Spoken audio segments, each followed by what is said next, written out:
Yeah.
Yeah.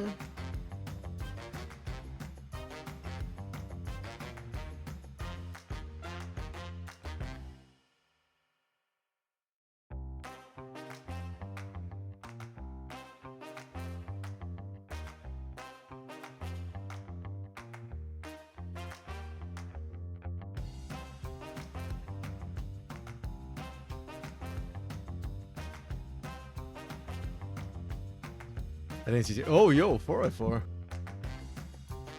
How you doing, buddy? That.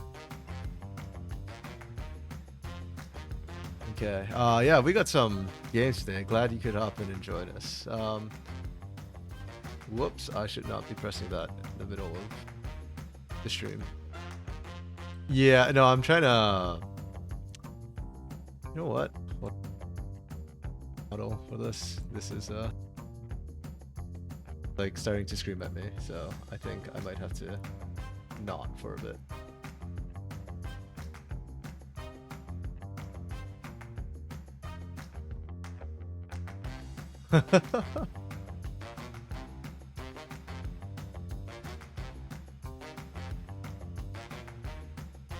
Okay, yeah, it's Alright,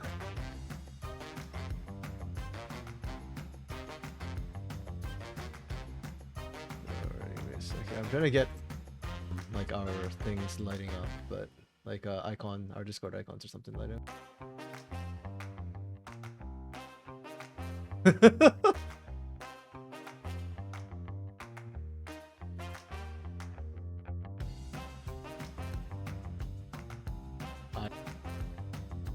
Well, I guess I'm always in like a different lane. That's fair. Okay.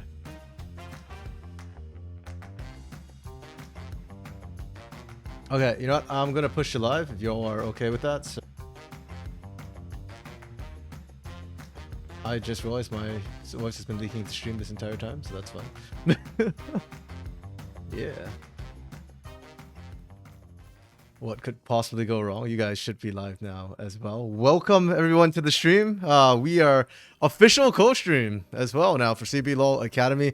Doing it on my channel, so CB LOL English channel, because it's not like we're not casting over it. But we've got guests. We've got FourY4 and SuperBren joining me today for week 2, day 1. Welcome guys. How y'all doing? Chilling. Man. Yeah, I'm excited. Look, we've got a lot of games to play with the Academy. Academy's so fun.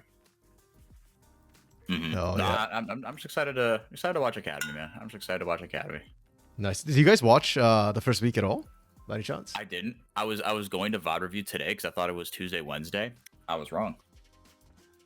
Yeah, next week will be Monday, Tuesday, and Wednesday. So next week I think it's super week because we've got 11 games to play. Yeah, because of the extra 2 teams now.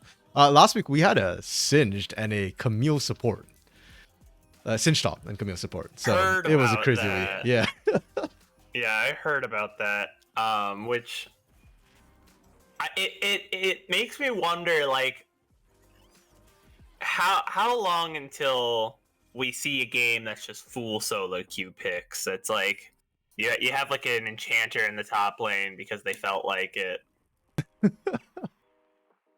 I mean, I'm kind of here for it. I feel like CB Law Academy might be able to make it work. I have long stopped doubting CB Law Academy because of the strange things that they make succeed. Like Belveth was cooked in here, so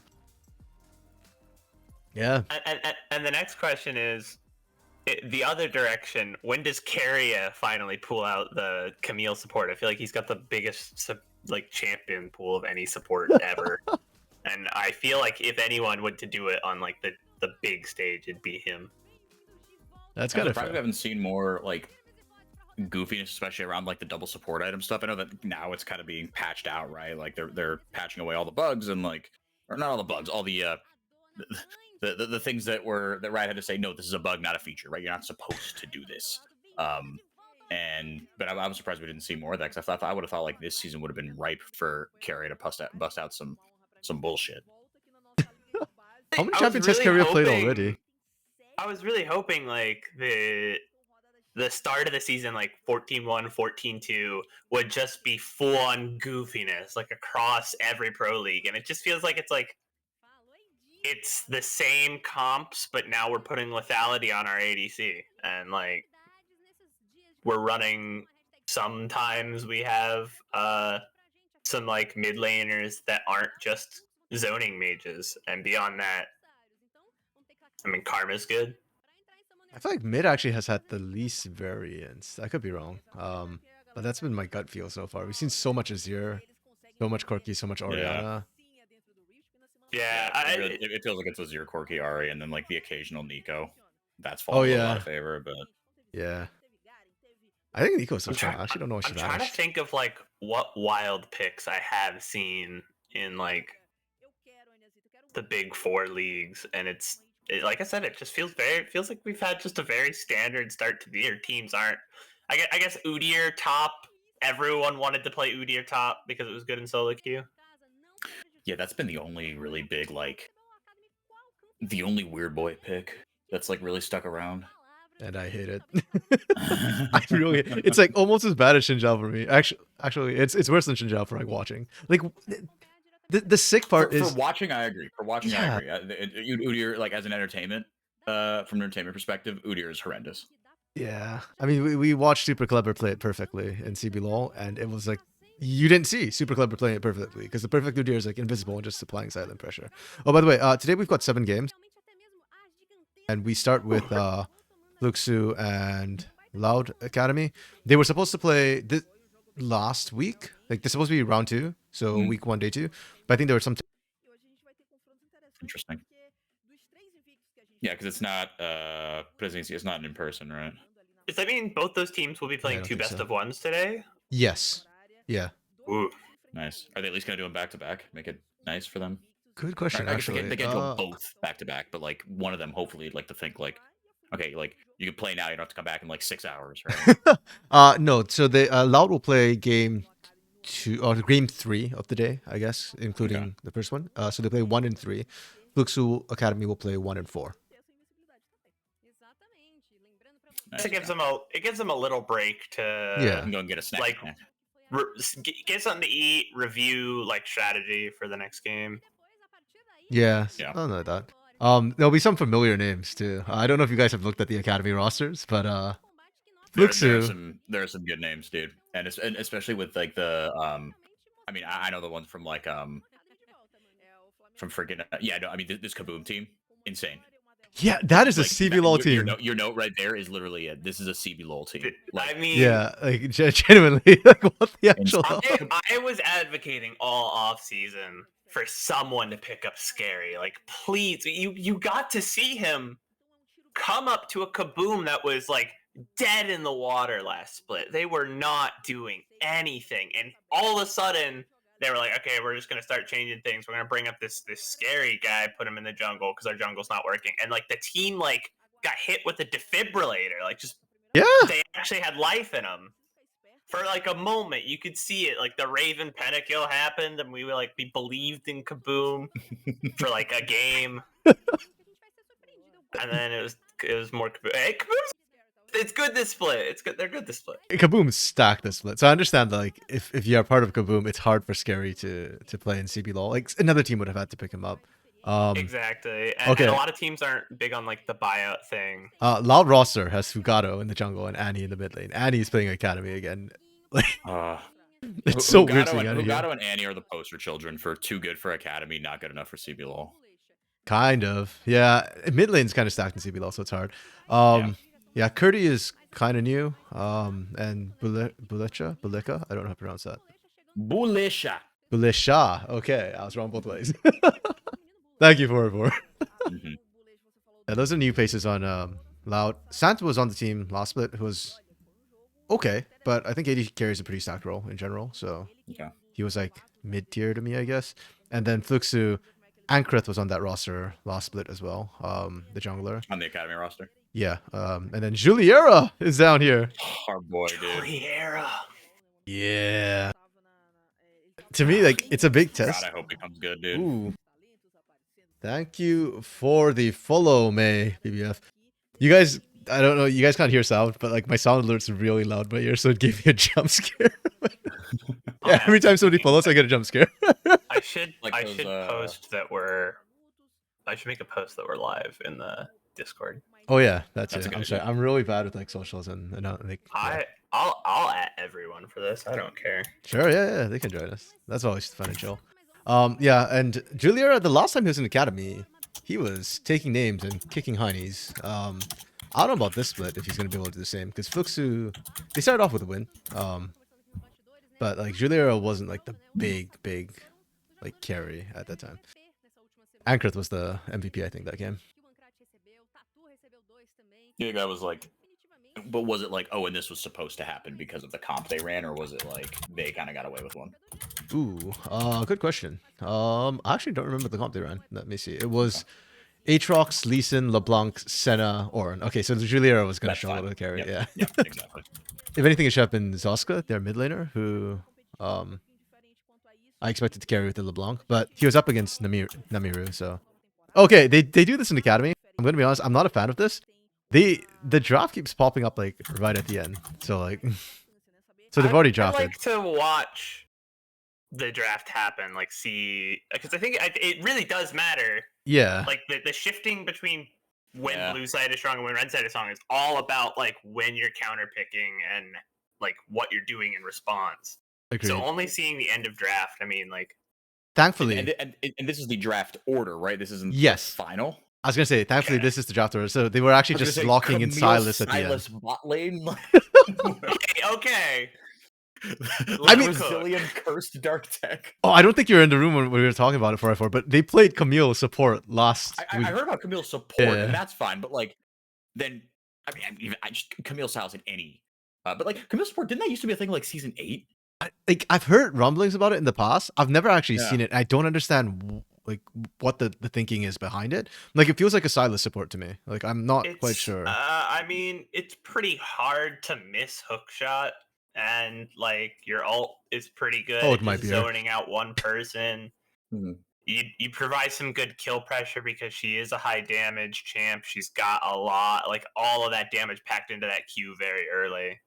But I feel like she's just cheap Leona, you know? Like yeah, I mean, speaking of Leona, I want to see someone rock it.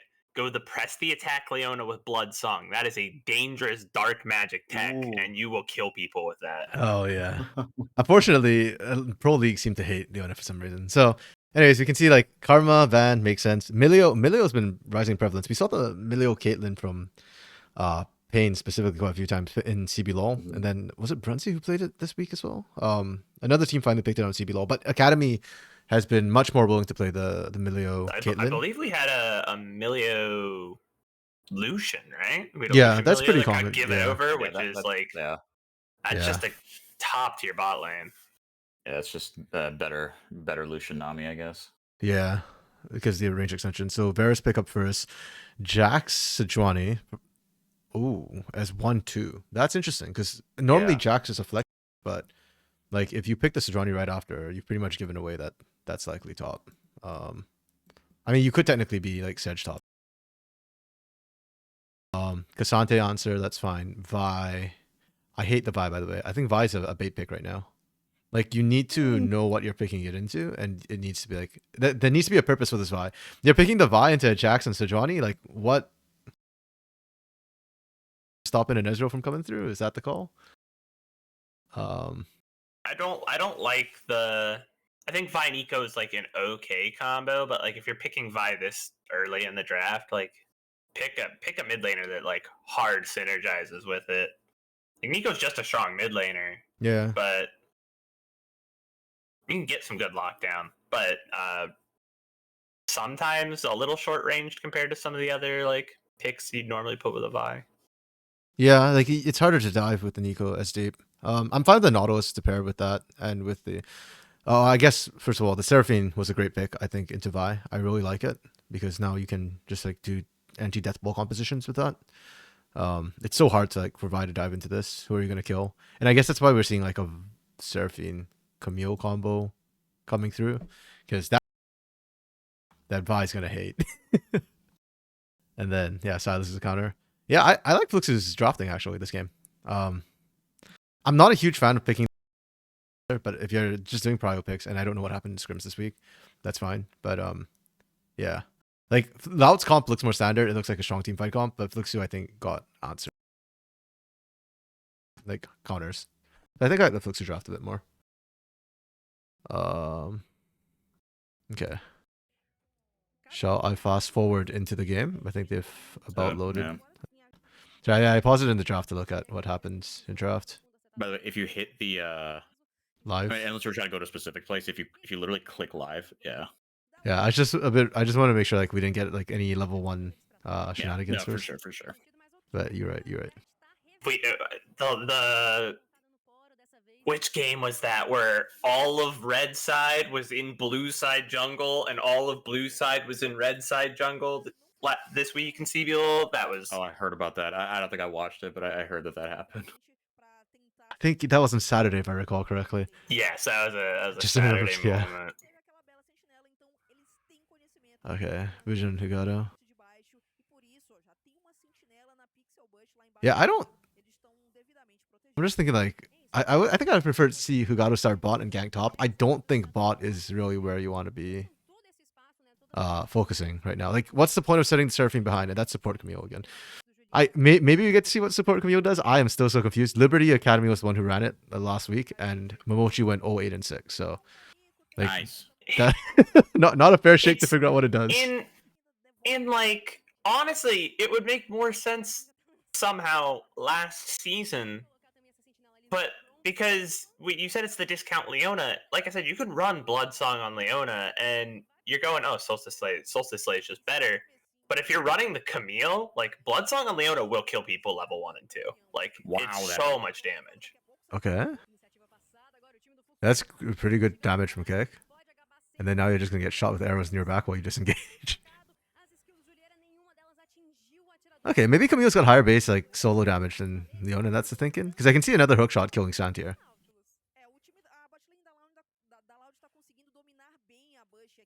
Oh, this is not diveable for Hugado. This is why I kind of didn't like Hugado starting top side and potting bot, because like you saw Forlin, as soon as they saw Vision, what's his face, Hugado like around Raptors, like Forlin just immediately started proxying on the top side. Oh, Kick solo? Oh my goodness. Oh, that's a good cleanse actually. That Sand Pro. I didn't think of. I was thinking it's not a great pick because you can't cleanse the Hextech Ultimatum, but cleansing the Ignite's huge. May PBF. Zoska looks like Croc's twin. Oh, I didn't see the picture. Hold on. He kind of does. It's they look really similar. I didn't. Just wait for it to cycle back. I didn't even realize Zoska was. Is Zoska Korean? No, I think he's probably Japanese Brazilian. Oh, okay. Oh yeah. Okay.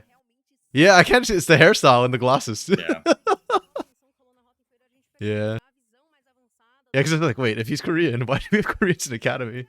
Yeah. I had the same question about NACL, like, but in CBLOL Academy, that'd be even crazier.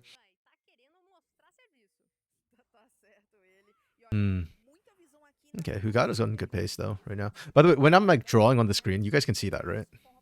Yes. Okay, perfect. If you guys want me to like circle stuff or whatever on the screen, let me know. We're trading Dragon for Void Grubs. Yeah, that was my criticism of CBLOL a little bit. I feel like they have not been prioritizing objectives that cleanly so far. Like we're not seeing trades on Grubs Dragons like every time. Teams are somehow losing play on both. I pointed that out in a conversation I had with some friends. I've been noticing for some reason CBLOL has had multiple instances of games where we just let Grubs sit. Yeah. Like team, like not even one team, total 2, maybe 3 Grubs die in a game, and it's like, how do you not even get 3 Grubs? We had a 0 or 1 Grub game on Saturday. I remember Axe was casting that. Like, I don't remember which teams pulled that off, but that was an interesting one. It's just one of those things where, like, you know, like we talked earlier. Man, bot lane in Brazil is just so stacked. There's so many good bot laners. Oh, dude, mid lane in Brazil is so stacked. There's so many good mid laners. And right now we were talking about, like, man, we're gonna have to have a top lane tier list because it feels like top laners are so good in Brazil right now. Like, we've got so many great players. There's just like this one more step. They're just one more step, and we've got something cooking down here. Oh wow! Kick vanished faster than I thought he would. That's why I don't like the Camille over the Leona. Like, the Leona just presses W and walks away. Yeah, it's like high risk, high reward. Really well coordinated by Bulisha and Hugato. That's CC chain. Oh, good flash. My goodness. Yo, I love that Agrath actually turned around. Was it the safe play? No. Was it the optimal play? Probably not. But it was high risk, high reward, and Agrath went for it. Yeah, that's one thing I actually really like about CBLOL Academy is, like, they are willing to limit test, and it's not like dumb limit testing either. Like, I can see why they try it. This caught me off guard. Like, Kick just vanished on that chain. That's gorgeous. That's beautiful. And they give the kill to Stant too. Nice. Yeah, that was just... like I'm sorry, on a 300 health target, you can get 2 pieces of CC down and still leave it up for your AD carry to get the kill. I don't know if that was intentional, but I'll give them the benefit of the doubt. I'll say that was really well coordinated. Yeah, I think it was. I mean, Hugato was just walking off, right? Like, didn't go for the extra punch. Yeah, that was clean. Like, I think Hugato is good for Academy level, but not quite CBLOL level. Like, you were talking about, yeah, Annie and Hugato, like you said, they kind of push their shoulder. But I do think Annie is CBLOL level, but not... How do I put this? He's been on like, every time he's been on a crap team. So, like, you will automatically look worse than you actually are, no matter how good you actually are.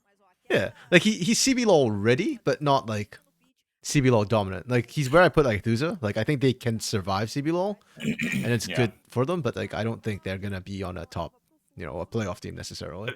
To be like to draw like a sports analogy, he's like a game manager. Like, he's good enough that, like, if he had a good team around him, he's going to be serviceable. Like, he's not gonna lose you the game, but he's probably also not gonna win you the game. Yeah.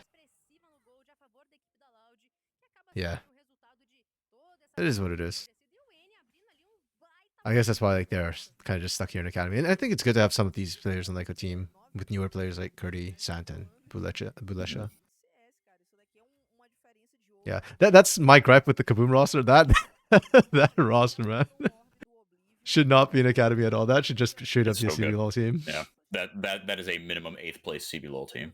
We should, can we do just a quick social experiment? We swap out INTZ, we put them into Academy, we put Kaboom Academy into Hey, we used to have promotion relegation. That social experiment was a reality a few years ago. Hey, they're doing an Academy now. That's why we've got 12 teams, right? Tropa and GE or Flamengo. Flamengo bought their spot out. Yeah. Yeah. I mean, it's the same team. It's just that they play under the Flamengo name. Oh wow. We are doing Cassante things. Nice, good job, Curdy. Yeah, Curdy in this first game, I was not 100% sure where I wanted to put him, because, like, his Yone was good, but also I think his lane opponent Nin made some odd teamfight mistakes, so I was kind of like not quite sure where I wanted to put him. Yeah, the laning's been solid. Forlin on the other hand. Portland makes some interesting overextensions, but the team fighting was good from Portland. So, like, kind of the opposite actually of my initial impression of Curdy. But I've only seen one game. This is their second game, so I don't want to judge them off just one game. Yeah.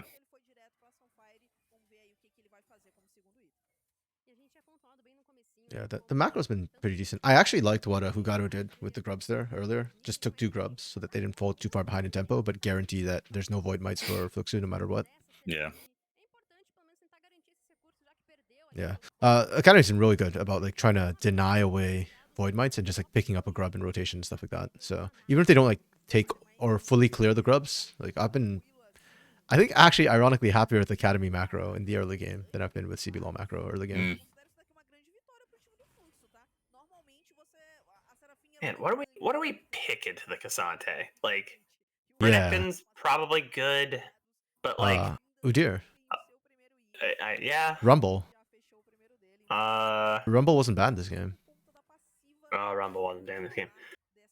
You know, I know a lot of pros don't want to play the Yone, but like that's a decent pick into Cassante. I think you probably win lane. No, the early game's brutal for Yone against Udyr. He can just proxy you and dive you. Not Udyr, against Cassante. Oh, against sorry. Yeah, my brain fried for a second. Because like Cassante's just crazy this split. He's got like a 54% win rate in pro play. Like, what, Weiser's played him 5 times and he's won every game that he's played Cassante. Like, now part of that is he's also Weiser. Wait, Weiser's only lost 1 game, no? Or 2 games, right? Yeah, and I don't think he played Cassante in those 2 games.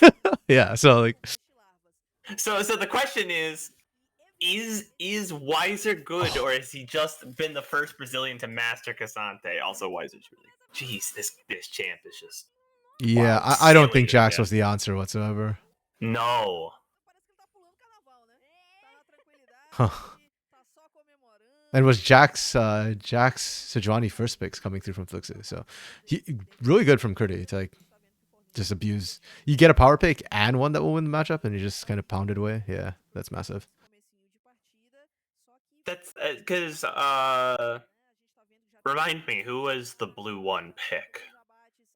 Blue one was Varus. Right. So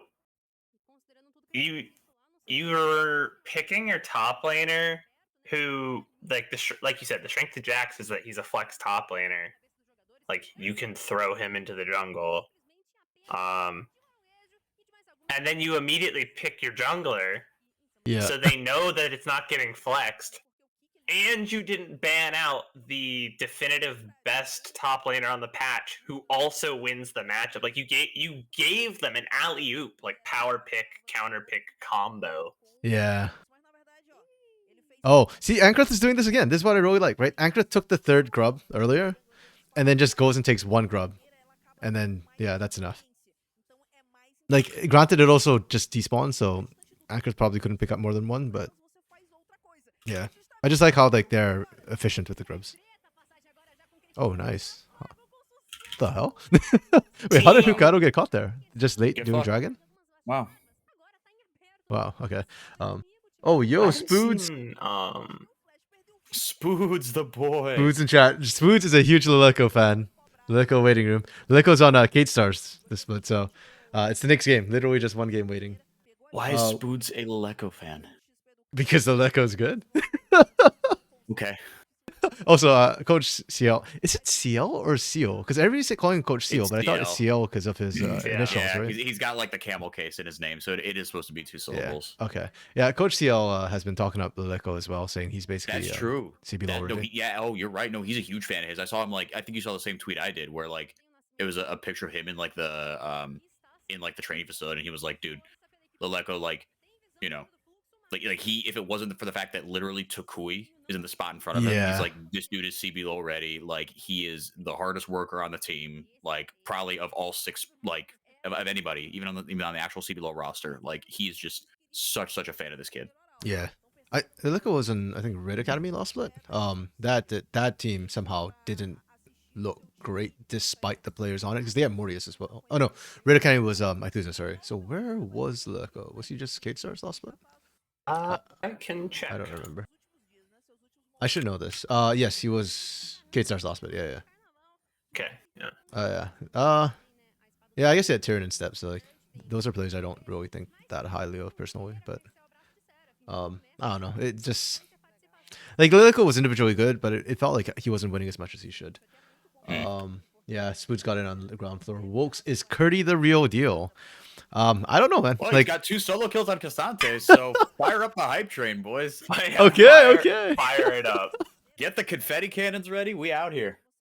I think he's doing really well this game, to be fair, and he definitely on the Xante he's looking good. Oh but- yeah, I mean, he's like at 25 CS on his jacks. What are we doing? Yeah, like I Xante said, gaming. he got a crazy pick, but that doesn't like, especially if you aren't at like the tippy top levels, like we're talking LCK, LPL, like the picks start to matter. I think less and less the lower elo you go. Like you can get counterpicked and just outhand someone in silver. Like in that's just silver, how but it is. even in Exactly. Academy, like week 1, I Yeah, think 7 out the of 9 picks- games, I called it in draft, just from draft, like because I didn't know a lot of the newer players yet. And so I think the picks matter. Oh no, Hugato! No, Oh, he the actually. picks definitely still matter. Wait, how is he drifting? I thought he hit the wall Crazy. there. He's crazy. He's What? this guy. Wait, he's not gonna make it. He's not gonna make it. Oh my goodness. If he hit that tower, he's cheating. He almost did. Zotska That saved the was- day there. Those chains actually lowered Harold's health just enough so they didn't hit. Oh, that was That was the insanity. wildest shit I have ever seen. No, I gotta I, clip it. I can't believe he didn't hit the walls. There were like multiple walls I thought he was gonna hit.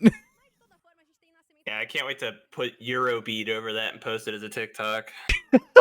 Yes. But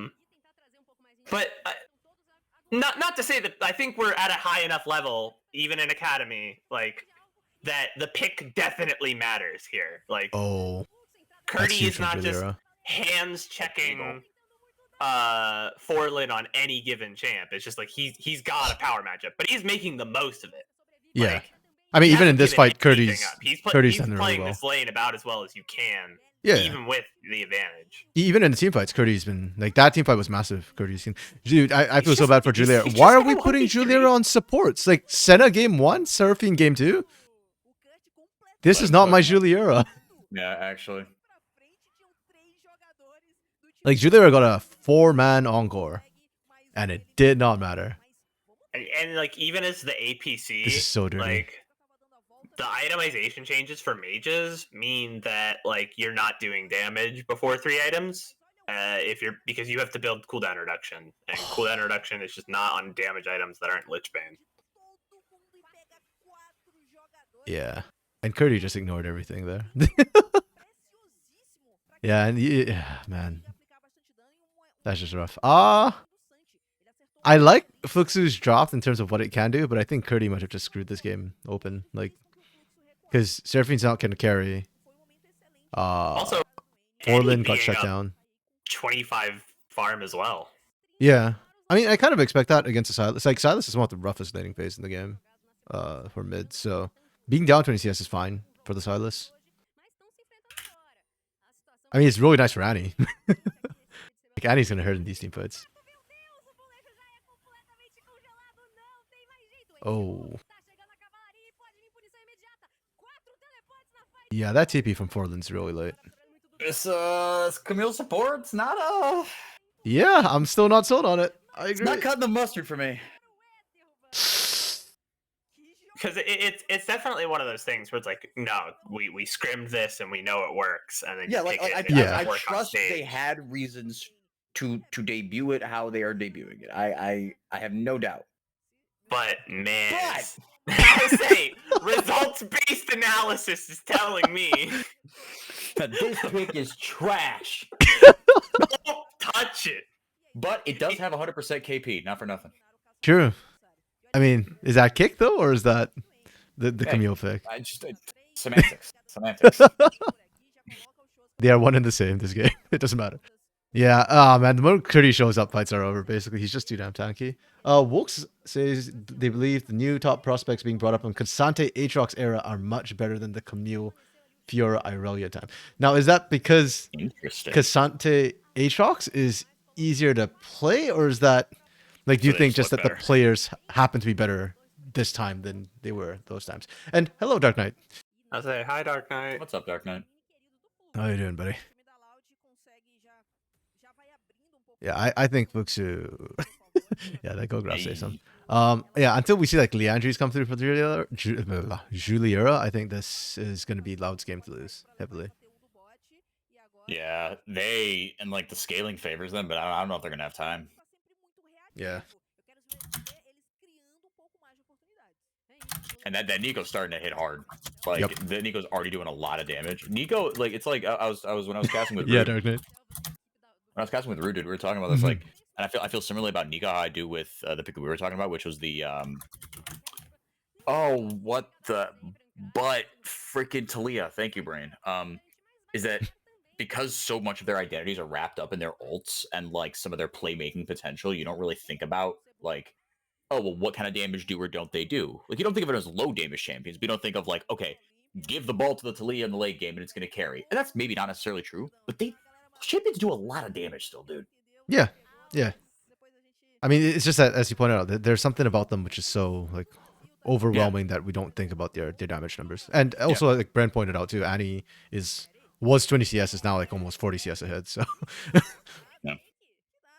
And not just ahead of Zoska too. Like, Annie is the highest farm player in the game right now. Yay. And he's Yo, I mean, he's going straight for just the big ticket. Like, I am here to kill your squishies items. yeah, Yeah. actually. I'm not sure I like the Shadow Flame, but You know what? I think Shadow Double Flame's, like, down. never a bad item, dude. I love the Shadow Flame. I think if you are looking at the other team and you say, okay, they have one hyper tank, its name is Sejuani, and it wants to stack armor, but I guess actually Sedge is just kind of screwed because it's Varus who has magic damage on hit. But like like you see the Hollow Radiance come out instead of the Sunfire. It's good. I think Hollow Radiance is just the better item.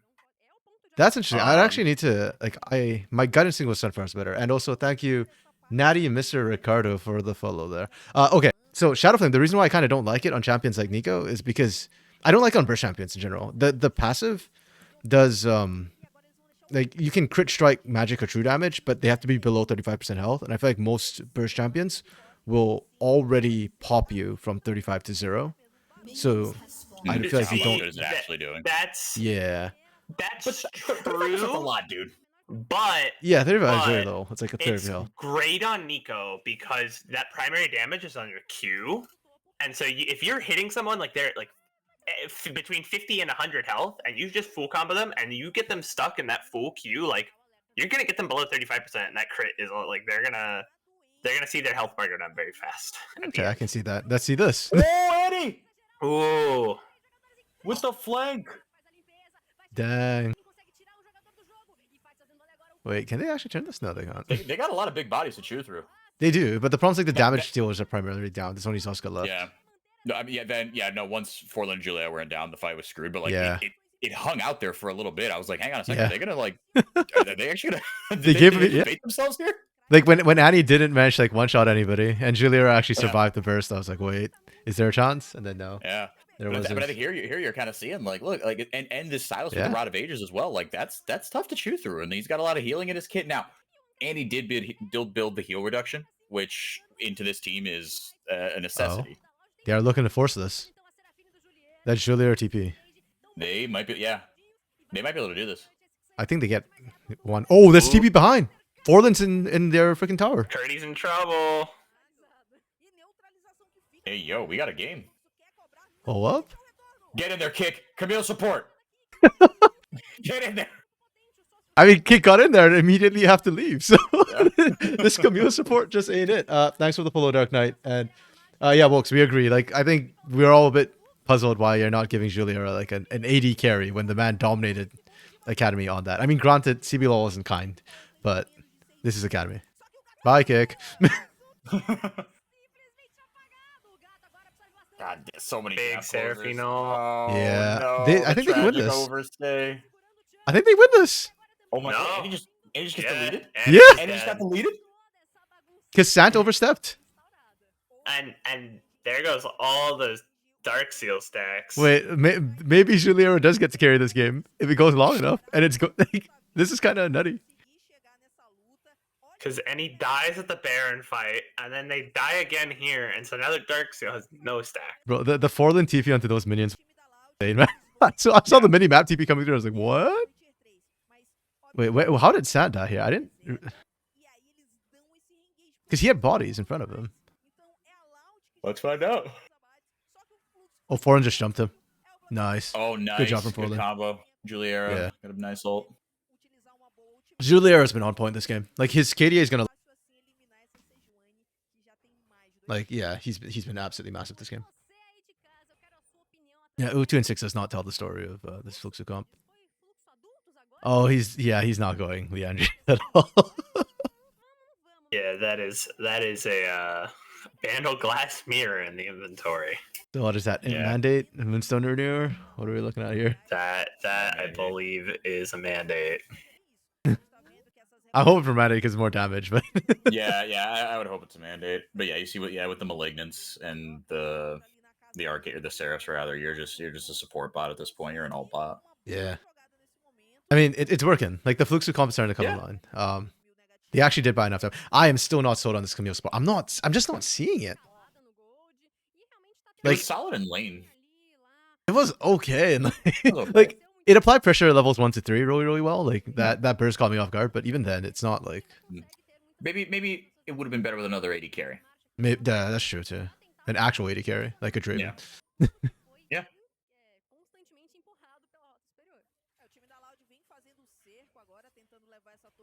4 more seconds. Baron's over. They didn't take a turret.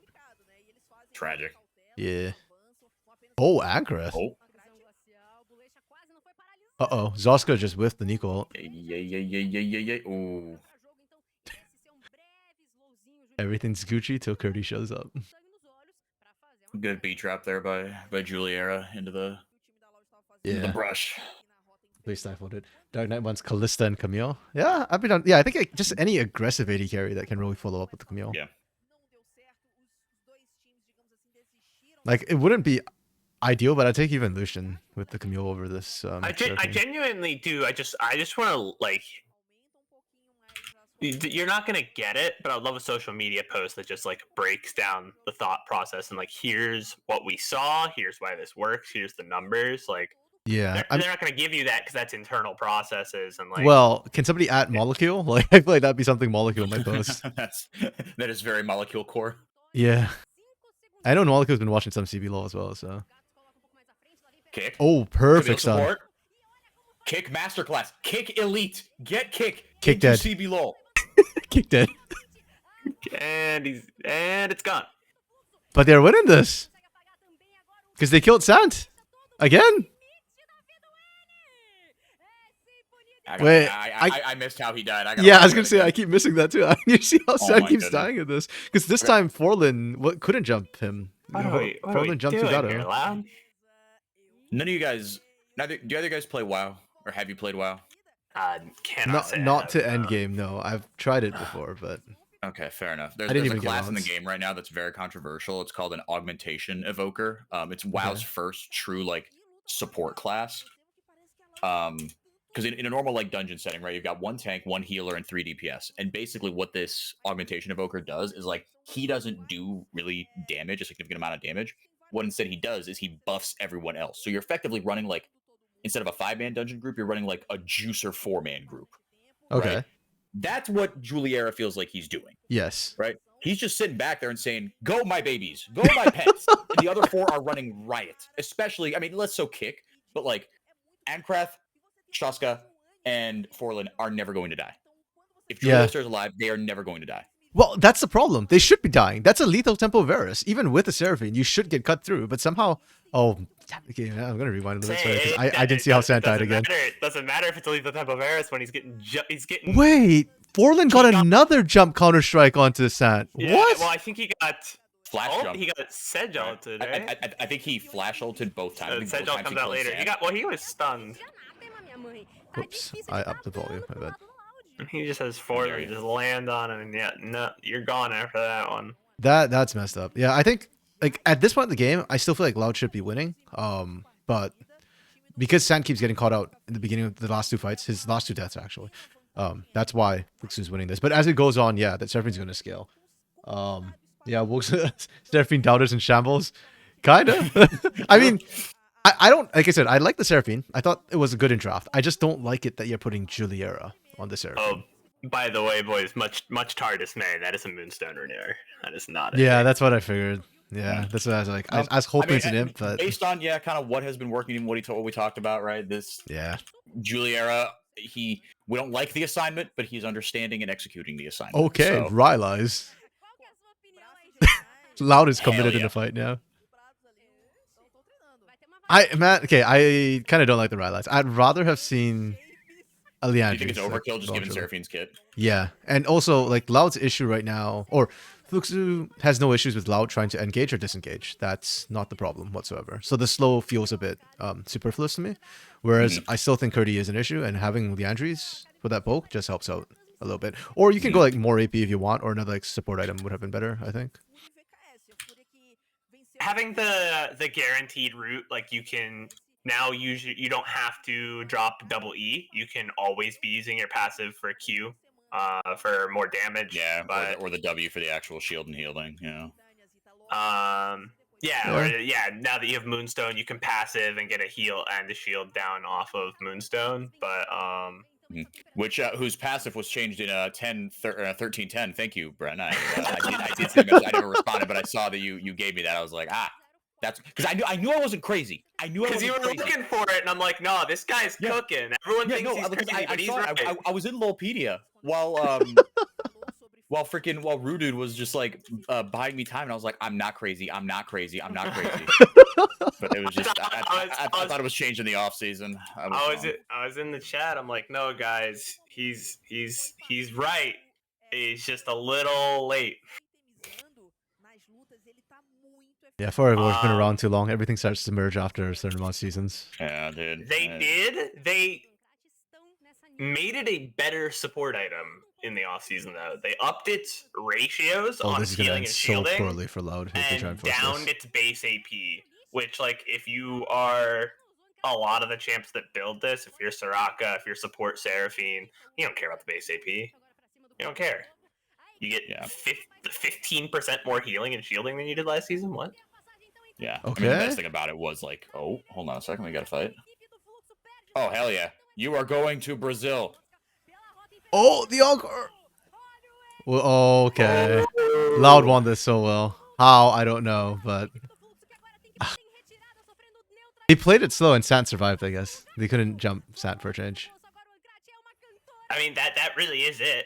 Yeah. Sant dies right off the rip. 2 fights. You know, Fluke to take both of those, and Sant just doesn't die immediately. Yeah. He's got only 3 items, but those are the 3 items for this on-hit Varus and what he needs to do. Yep. If you have those 3, that's all you need. Yep. Yeah, your autos hit like a truck. There are a lot of them. Oh, and they also just rip through your armor. Yeah.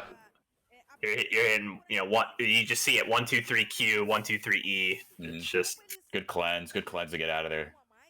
Get back in the fight. The encore was slightly off. Off kilter, didn't quite catch the back line. Also, that Rylai's coming in real handy right there. Listen. I'm not saying I disagree with you. I'm just pointing out. I don't think that was a Rylai's diff. Was there a better item to purchase? Yes. I don't think that was why they lost that fight.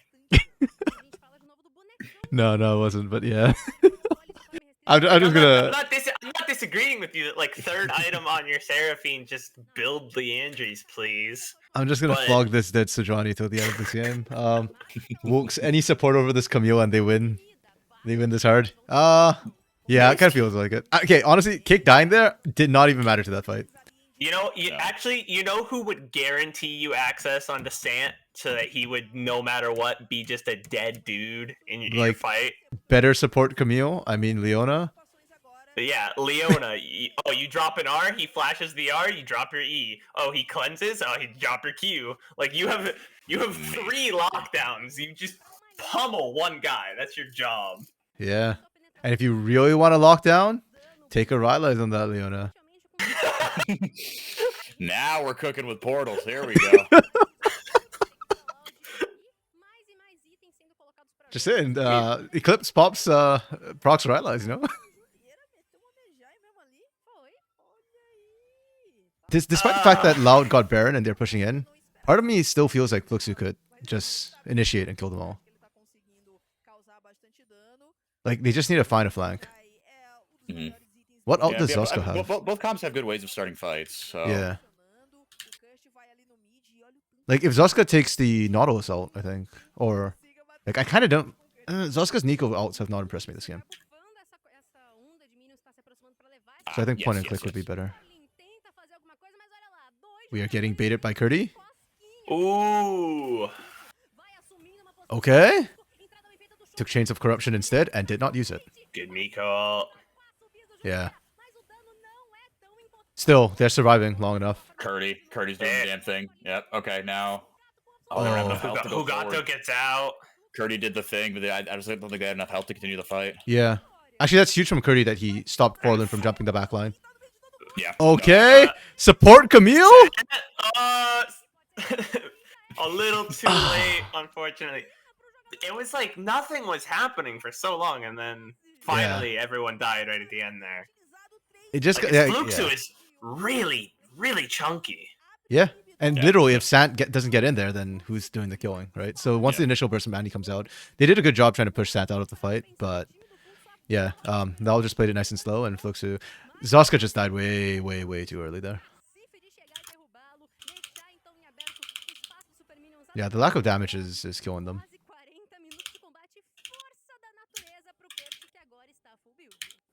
Dang, this is gonna be a 40-minute game. Yeah. Yeah, with a comp like this, yeah, you got to think it favors Fluxu. Yeah, it should. There's like, I think what's cool about this game, I think, is like there are so many. Oh, you know, if they play out the fight exactly how they want in a choke point, then Fluxu should win it. But if Curdy can, ult any member out of the picture, then the fight changes. And but Sand has to stay alive, and like there's so many things that need to happen. There's a lot of moving parts in these fights. I don't know why. Speaking of belting people out, earlier you said, because I think Kidnapped Woman, you're like, you're going to Brazil. Obviously, it's like heavily associated with Mordekaiser, and so this is a conversation that came up. Someone asked me, they were like, "Hey, you know a lot about CBLOL English. They mostly follow like LCK, and they were like, where does Mordekaiser take people in Brazil?" And I'm like, I don't know. Where in Brazil? That's a good question. It's like, you can't say you're going to Brazil. You're already in Brazil. Wait. I've heard an answer to this before, but I don't know what it means. Somebody said I'm get curious brought if you're to gonna say what I think you're gonna say. the favela? The favela? LOL. That's Favela? That's Yeah. like the slums. Yeah. Yeah, Oh, is that the slums? Okay, yeah. I didn't know how to Not pronounce it. great, Somebody but told me not that great part of before. town. Yeah. There's another place you could go. There is a state in Brazil called Acre. ACRE. It is on the far, far west of the continent. Also, fun fact: the easternmost point in Brazil is closer to Africa than it is the western point in Brazil. Wow. Okay. That's a crazy statistic. That is an interesting thing. By like a lot, by like 500 kilometers. It's like a shit ton. Oh my!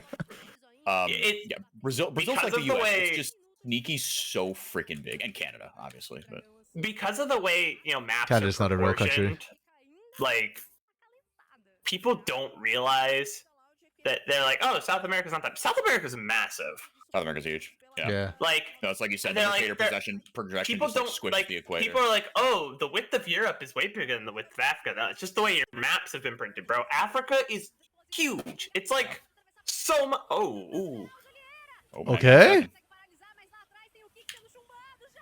Sand Okay. is so far away. They can't from reach them. that. Yeah. They cannot get him. Good. No, this is really good. Yeah. Shaska already blew his flash. There's no way he can get in. He doesn't have... Okay, now he's going in with the Abscond Duck, but Too far? Sant's masterclass. All he's doing is right-clicking. What are we doing? He got rooted though because of the Rylai's. All right. Okay, maybe he So dies he because was- of it? No, he doesn't. Yeah, Riley He's so sucks. good. No, That was cool as he- hell. That was really cool. But he didn't get like a triple kill because he got rooted. So like, big item. But yeah, Wow. yeah. The question I was asked was, like, Mordekaiser can't take people to Brazil if they're already in Brazil. So what does Brazilian Mordekaiser say? So I bet it is an answer to the question could be he takes you to this state Acre, because it is just, again, it's like it might as well be Peru. It's on the other side of the continent. It is completely different. That is where they discovered a lot of dinosaur fossils that were discovered in Brazil were discovered in Acre. But again, like, no one freaking lives there. It might as well be another planet. And so the joke is that, like, it's like, oh, if you live in Acre, it's like, oh, you're like a government agent, because that's where they like hide. That's like the Area 51, where it's like no one goes to Acre. That's where they hide all the shit the government doesn't want you to see. That's like they found the dinosaurs there because there are literally still dinosaurs there that they have kept alive, like Jurassic Park. That's nuts, man. Okay, wait. Before I go any further, MVP for the game. Who would you guys pick from Loud? Who would I pick from Loud? I mean, can you justify not giving it to Curdy? Like, I mean, everyone played San their probably part. did more damage. It's like, I mean, Sant did more damage, but I feel like everyone else had to set up, like, exactly. Yeah, everyone else had to set things up really, really nice for him, and he executed. Like, that was not an easy game to play by him, but I think Sant does not get to do anything if not for, like, Curdy being disruptive. I like the shot for Curdy. Curdy opened up the early game like so well. Like they had a massive lead, and that's the only reason they kind of were able to recover from those two big lost fights, like back to back, was because they already had a big lead, and a lot of that was Curdy just being a menace in the team fight. Yeah, I agree. I would vote Curdy as well. I was just saying, seeing if there was any playing devil's advocate on that one a little bit. Yeah, I think Sant. That was a good team performance by everyone. I think. Yeah, and he had some good ults, but he got a little big for his britches at times, especially in the late game. Agreed. Yeah, but well, maybe that's just like, maybe he didn't get too big for his britches, and that's just like the price of doing business. Like the point of the composition is Sant, right? Like, so if you die, and but you get people to like blow ultimates or cleanses on you, all right, fair enough. Yeah, as long as you create space for Sant, that's the win. Exactly. Yeah, I can't give it to Sant because Sant's positioning in some of those early team fights were kind of sus. It took he cleaned it up at the end, so it's not like I'm saying Sant is bad by any means, but also like Curdy was just clean from start to finish. I think there's like only one time he kind of got caught out, and even then he was so far ahead it didn't matter. Okay, so next one's Furia versus Cade Stars. Boots, if you're still around, Lico waiting room. Yes, will pop soon. Yeah, Cade Stars got best mid laners in Brazil, both on Cade Stars. Well, too bad. Yeah, I was gonna be like, there's still Tinons. There's still Tinons. I'm kidding. But by the way, I am so tilted that Tinons played 80 LeBlanc twice. Like those games, Tinons gets MVP because he carries those games. But at the same time, if you didn't draft an 80 LeBlanc, you would not be in that position for those games. I mean, yeah, but like, it's such a good pick for when you got, like, you have this guy that you know he's good enough that he's just gonna get out of laning phase. He's gonna get to the point where 80 LeBlanc is just annoying. And he's got good enough mechanics that he's never gonna make a mistake that gets him caught. 80 LeBlanc, if you don't misplay, you're not interacting with people. You show up, you right-click them, and by the time the auto attack hits them, you have teleported back. You're gone. Yeah, but or you could go AP LeBlanc, say hi, and take someone off the fight immediately, and actually like have bigger team fight impact instead of playing it like really slow and like split pushing when you didn't need to do that. And you'd have sooner impact as well, because I feel like AD LeBlanc takes a couple of items to really come alive. Agreed. I mean, I don't know. Just maybe that's their game plan. They are playing a poke comp that doesn't require you to hit skill shots. I don't. It just doesn't feel optimal to me. Like I don't know. And I haven't finished catching up on all the CBLOL games because I missed most of the Sunday ones as costing. But yeah, I heard like that they lost, and I'm just kind of like, okay, good, because I think Loud will wake up when they lose. Like that's traditionally how they. The consensus I was kind of getting from a lot of like community members, a lot of people in the chat was lukewarm. I think I saw in the community Discord people calling like lukewarm. Like Loud's just been kind of coasting by. They're winning because their players are really good, not because they've looked like the most consistent put together team. Yeah. And so like the consensus was like, they're gonna lose, and hopefully now that they like got Oh my punched. goodness. Curdy out damaged. Curdy's Sad. damage with Smith. No shot. Okay, Curdy 100% Yeah. MVP then. Anything? That's If you- Casante Gaming, baby. If you don't give Curdy MVP, I'm going to book a plane ticket to Brazil and have a conversation with you. I'm sorry. Bren's Now about to you get are Mordekaiser going to ulted. Brazil. I'm going to Brazil. Yeah, But, man. Yeah, I think that the thing is like low speed loud, so it's one of our mid-table teams beating our definitive top team in the region, and like the consensus was that's good because one, it shows we have a competitive region. Like the fact that we can have a mid-table team like punch a top-table team in the mouth for misplaying and not just get rolled over. That's good. That's like signs of a healthy competitive region. I've been loving the parity in CBLO this split so Also, far. can I just say, Curdy. CB LOL's profile shots are the best in the business. Like I remember DeSamus with his fireman one. That was the hilarious. firefighter, that was so good. And last this- year, dude. This is not intentional, but the Casante kind of looks like Curdy's pose right here. Both of them just staring off into the distance.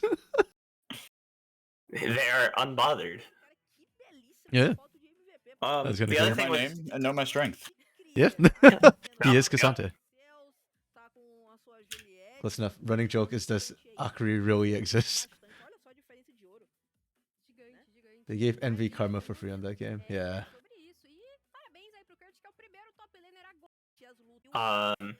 But yeah, they misplayed draft. They left the mid lane Karma open with like no counterplay drafted to like Yeah. dissuade you from picking that.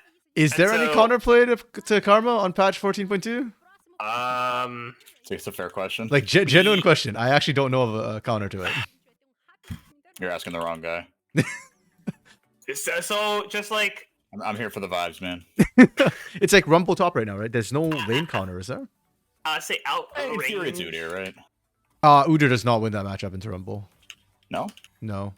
Because basically any melee champion who has to play into Rumble is going to lose. Currently, he just does way too much damage, and between the shield, overheat, and the electric harpoons, he can space you too well when he's not overheated. And when he is overheated, he's probably going to outdamage you. What do you pick the Rumble, or what do you pick the Udyr into then as the primary counter? Isn't there like one matchup that like you kind of pick Udyr literally just for this? I don't know if there's like something that he like hard. Wait, I just watched it last night on NACL. Not last night, Saturday on NACL. There was a matchup where you pick Udyr. Who was it? Oh my goodness. Hold on. Let me go find it. Also, I heard Mirage finally won a series. Yes. Yes, they did. Incredible. So in Yeah, response to your Mirage question is in about evil like hell right now. how do you counter pick mid lane Karma, don't interact with her. Like my advice would be a pick that lets her just do whatever she's doing in lane, and you go kill the enemy bot lane. Like, which it doesn't really work at the professional level. Like generally you can't just like play Katarina and camp bot and win. I don't know. It just Malignance was not an item that I feel like was Oh. Nar. necessary for Karma. Like she's already a good enchanter, and now she's just like the best mage.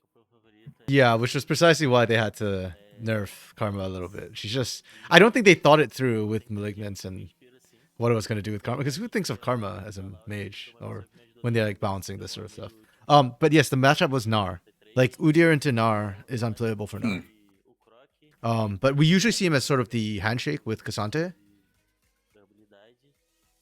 But also, and into Jax as well. He does pretty well. Udyr does really well into Jax. It's just that he's a dominant lane bully, even more so than Casante. Less skill required, more like just run at you sort of thing. But into Rumble's one of the few matchups that Udyr can't really deal with. You just kind of maybe try and proxy it at best against Rumble, but yeah.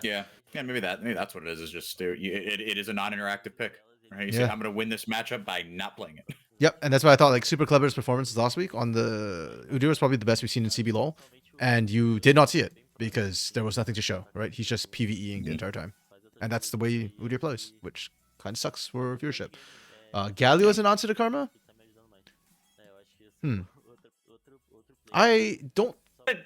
Disagree with you just because Galio has not been playing the magic resist anti-mage role at all like this season. He has been definitely synergizing more with the bursty mage items. Like Storm Surge Galio is ridiculous for a patch. I don't know. Yeah. Storm Surge Galio, Jesus. Because Galio just he has an entrance option, but he doesn't. How do you get on to Karma without her just poking you down over and over? And even over if you again? do, I feel like she just tethers you and walks away, and then she heals and disengages at the same time. Someone said it yesterday. Mantra W on Karma is a hell of a pill. Like when you realize no, you should not be RQing. You should be RWing people. You get 1,000,000 health off that. So yeah, I mean, you just don't like I said. I think my advice into Karma mid is don't interact with her. Yeah.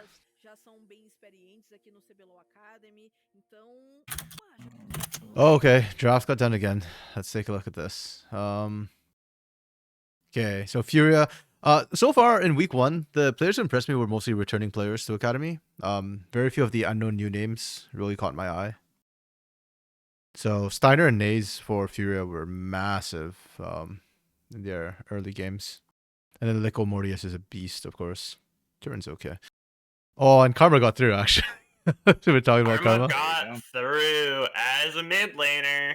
And yeah, they're still on patch 14.2. They haven't moved up. Got through to red side. Yeah, that is actually insane. That's the situation here. You left it up, didn't first pick it, and you first picked your own mid laner. And like, I think LeBlanc kind of is what I just said. Like, how do you deal with Karma? You don't interact with her. If you build AD LeBlanc, what did I say earlier? It's like the least interactive champ in the game right now. You just you teleport in, you right click someone, and then you're gone. Like I don't need to get close to you. I don't need to think about it. I'm just gonna right click it. Yeah, thank you, Hollowa, too, for the follow there. Yeah, I guess that's the idea. I mean, it was the first pick LeBlanc, which means ballsy when Lissandra exists. I know, was it Greftar? Didn't quite execute it right, but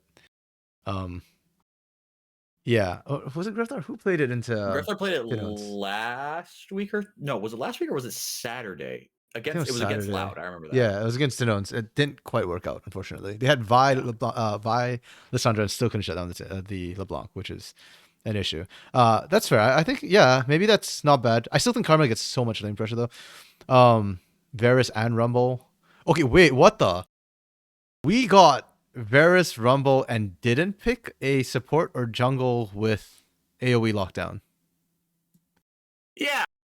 Yeah, bad setup. I hate the Poppy on 5 because they locked the Callista, the Trox, and the Vi, which I think they threaten a Vi queue, you just drop Steadfast Presence. Like Aatrox is threatening to go and you drop Steadfast Presence. Yeah. You get anywhere near the Callista, you drop Steadfast Presence, because what does Callista do? Why are we picking the robot? Yeah. Yeah, at first Dark Knight was like, Blitz, there's no way they lose this. And I was like, looking at Blitz, I was like, Blitz is not terrible. I guess maybe they thought it was the Karma Callista bot lane, and I can see a Blitz trying to punish that with a hook. But yeah, and I realized that, wait, you've got Varus Rumble, so then the Blitzcrank is not okay. Nautilus was open. You could have just picked Nautilus here.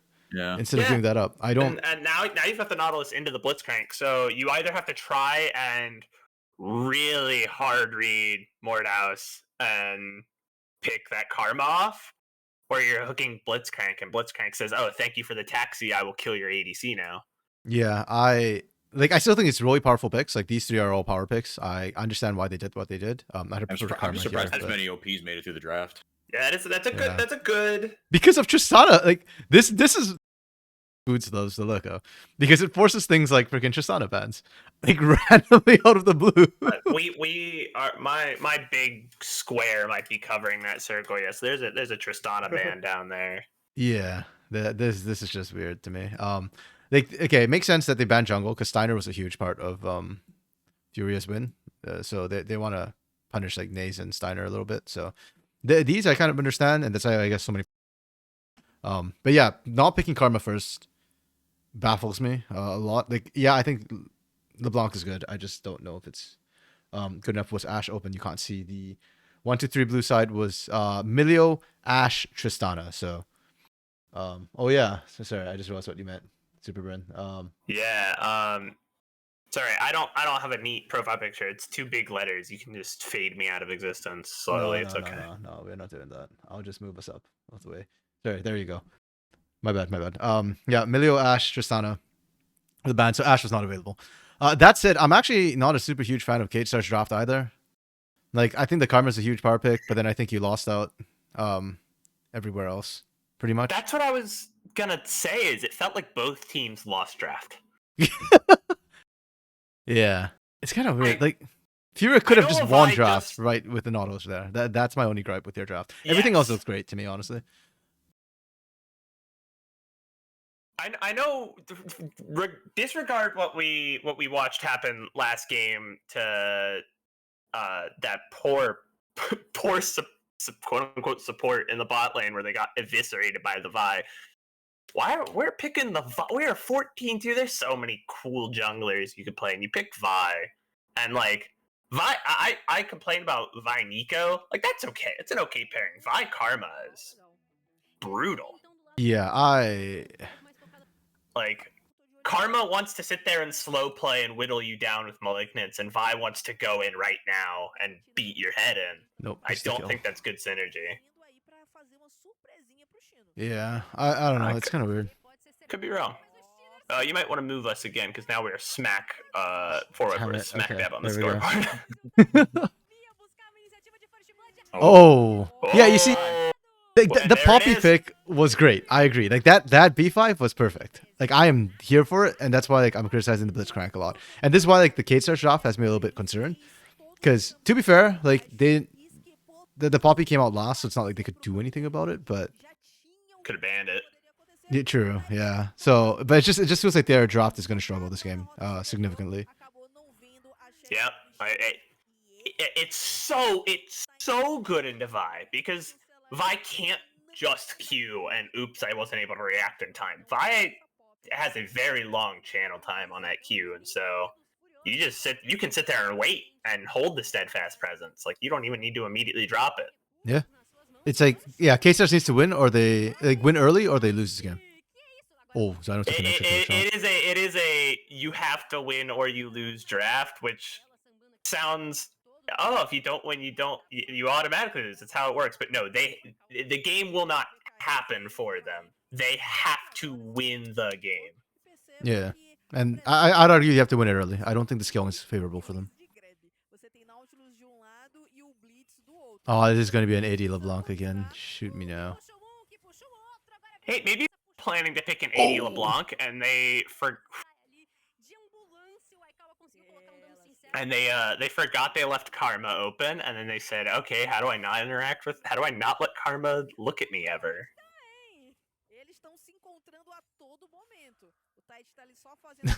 Signer had to move out of bush.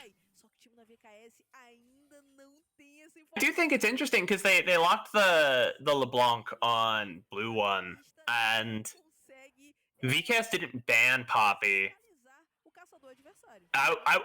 If I saw the drafts right now, I would think that VCAS was planning on picking up Poppy, and FourY like just picked it like on like blue 2 or blue 3. But they blue 5'd it. It was their last pick. And it's a good way to shut down LeBlanc. Like, LeBlanc cannot go in and auto you if she can't dash, because she needs to teleport to leave. So she has to dash in. And so, like, Poppy's a really great, just kind of, it doesn't, like, it's not like a direct counter, but I would say it's an indirect counter, because you can't just go in and do things. Ooh, great set stuff. Yeah, I mean that's why I like us praising the Poppy pickup where it came in. Like, it just, yeah. They'll still win. I think the Blitzcrank is not going to matter in the grand scheme of things, and it gives you the ability to still force a pick if you fall behind. It's just that I think the Rumble loses a lot of potential effectiveness because it doesn't have good setup. Yeah, I'm so surprised you have this draft of like 3 dash heavy champions, and like I guess maybe Poppy has not been pulling bans. I have no clue about Poppy's popularity worldwide right now. I feel like the only bans I've seen for Poppy is pretty much at karaoke, specifically in CB LOL. So I don't think Poppy's like super meta, and probably wasn't top of mind for the team. That makes sense. I'm trying to pull up I'm Steiner's biased. stats specifically. I love Poppy. I play a lot of Poppy support. Oh my Good. goodness. Oh, Uh-oh. good rotate. Oh. Hey, we were waiting for Leleco time. There it is. That's Yeah. great rotate. Okay, Steiner has played Poppy in the past, but it's not like one of his top 5 champions by any means. So they probably just slipped out their mind that Poppy was an option there. Yeah, that's what I was kind of expecting from the Karma and LeBlanc lane. Sure, LeBlanc doesn't want to interact, but Karma can just shove and roam. You're missing maybe like a couple of CS, but Leko is already up to CS anyways. Oh, the counter shove and roam on an AD LeBlanc. This is going to be so effective. Uzent is looking for it, dude. Yeah, Nice. well played, well played. Oh, they gave it to Naze too. I don't like Naze getting that kill over Aikawa. Yeah, I can see it, but at the same time, I guess they might want to gank bot a bit more. So, you can send it mid, and then as soon as Naze gets like self-sufficient to handle the 1v1, then you can really focus the bot side. I'm okay with it going either way. Yeah, it's not the worst. I just think the Varus is just so unfun to play against when he's ahead. Like, what do you do about that guy? Ooh, another good roam. Ooh. Solid. Dark Knight still believes in the Karma and Cade. Didn't even try and protect him. I think that's the right call. Like, Tellus can't do anything against 4 people like that. If you tried to body block, you'd just end up having both of you dead. So I think the anchor toss out, the Dredge 9 was actually the right call in that case. Oh, Naze. Oh, no. Okay. They didn't actually hard commit to it. Okay, Kate Stars is playing this early game well. They are desperately trying to get their win quick comp off the ground. All over the place, yeah. Yeah. And What were those hooks? Bottom lane. Oh, here comes DT. Okay, no flash, no heal from Morteus. Oh, Nice Fates call. that's clutch. Okay, so my top 3 teams so far in Academy, Kaboom, obviously, and then Pain and VKS. And Kate Stars, I like their bots out, like Liko, Mortius, Tellus. I think those guys are really good. We're seeing it right there. Like, Tellus, that time chose the body block, and I think that's the appropriate call there, because you could potentially, you would have won the 2v2. It's the jungle attention that changed things for you all. Yeah, and that coordination of Mortius, that's trust right there. I would not do that in solo queue ever. Because my Callista's never going to bail me out in time.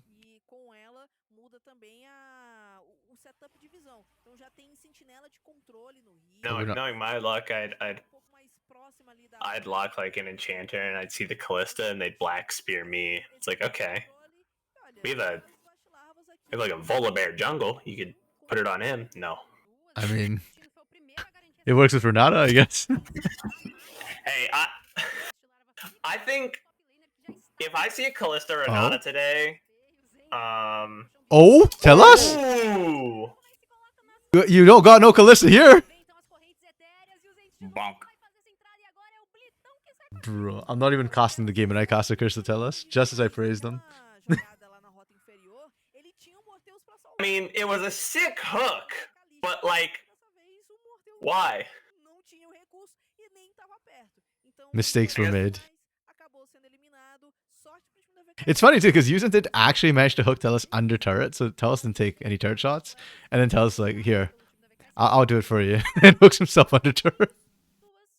Yeah, he trolled himself a little bit there. It's unfortunate.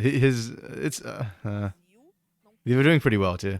Thankfully, I think the kill went to Yuzen, so it's not the end of the world. if Callisto was there, I see the angle. Like, Yeah. I, Well, Fate's Call I isn't think up it though, was- so I don't know if that I would have seen the. I don't think that's right angle anyways. Either way. But like with just Karma, like Karma's annoying, but it's because you can't counterplay her. She whittles you down. Like she is not a burst champ, especially with no items. She's got good early damage, but not that good early damage. Yeah. It's the isolated matchup. Exactly. I don't think the Well, that and maybe your they just weren't ability expecting to- expecting more people to be there. that and your ability to play like strong 2v2s because of your shield as well. Oh, do they know there's a ward in there?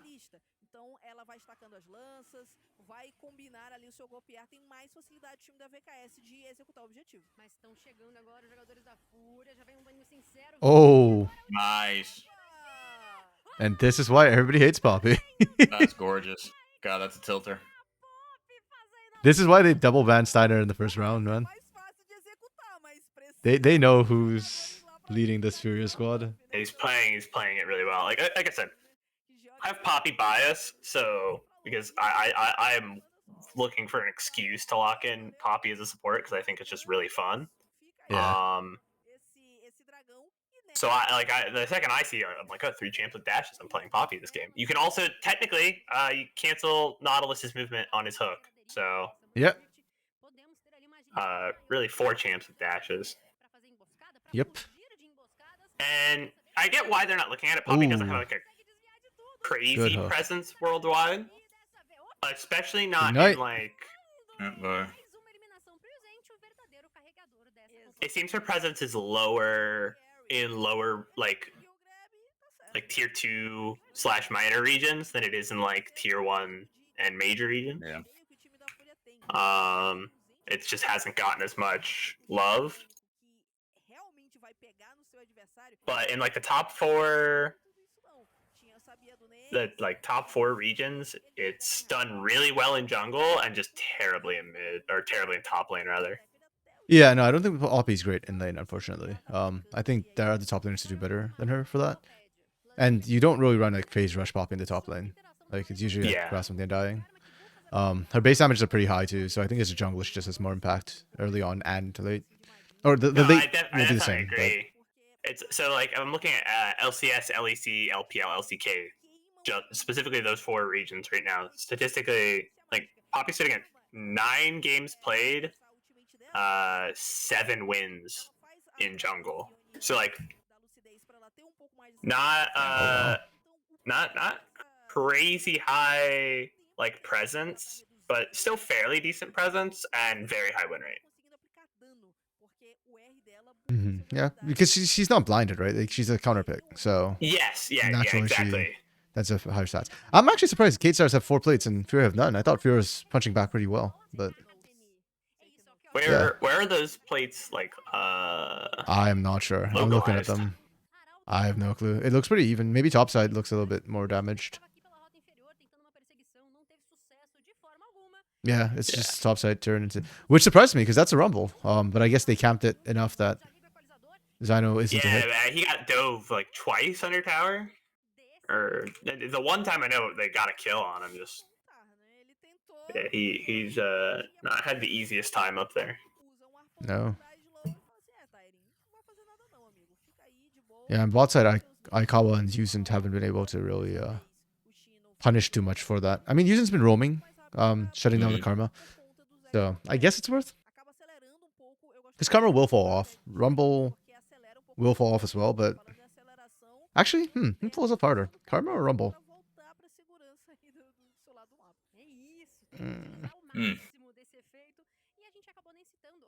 I want to say Karma, but I would also want to say Karma just because late game Rumble ults are still scary. Yeah, I think once you built Leandri's, the Rumble will still remain relevant. Actually, there's no real times on Kate Star, so you don't even have to worry about that. But the shields from Karma could be huge.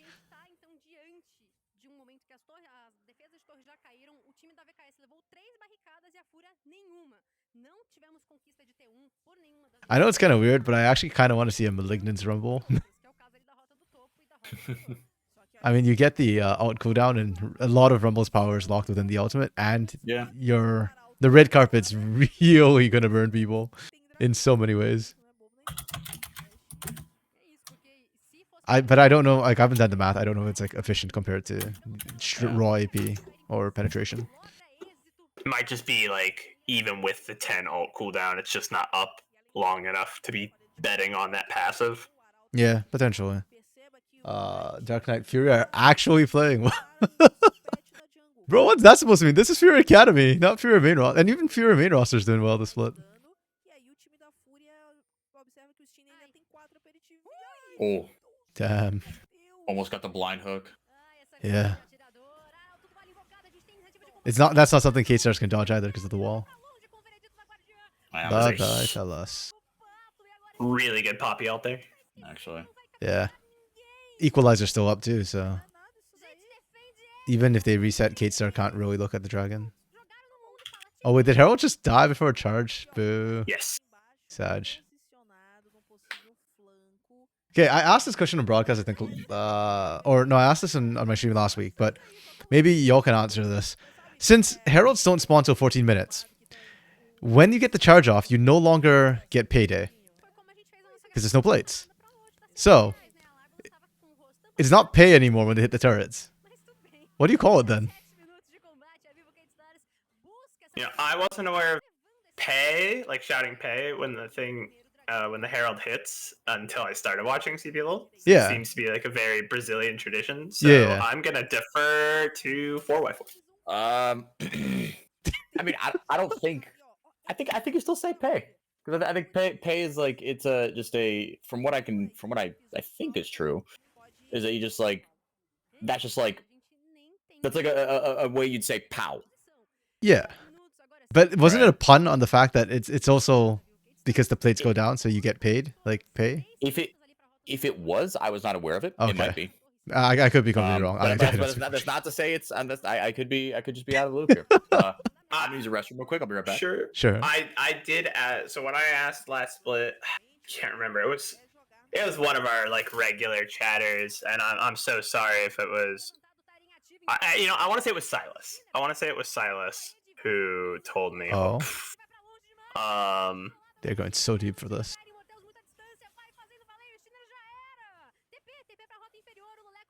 Pays off.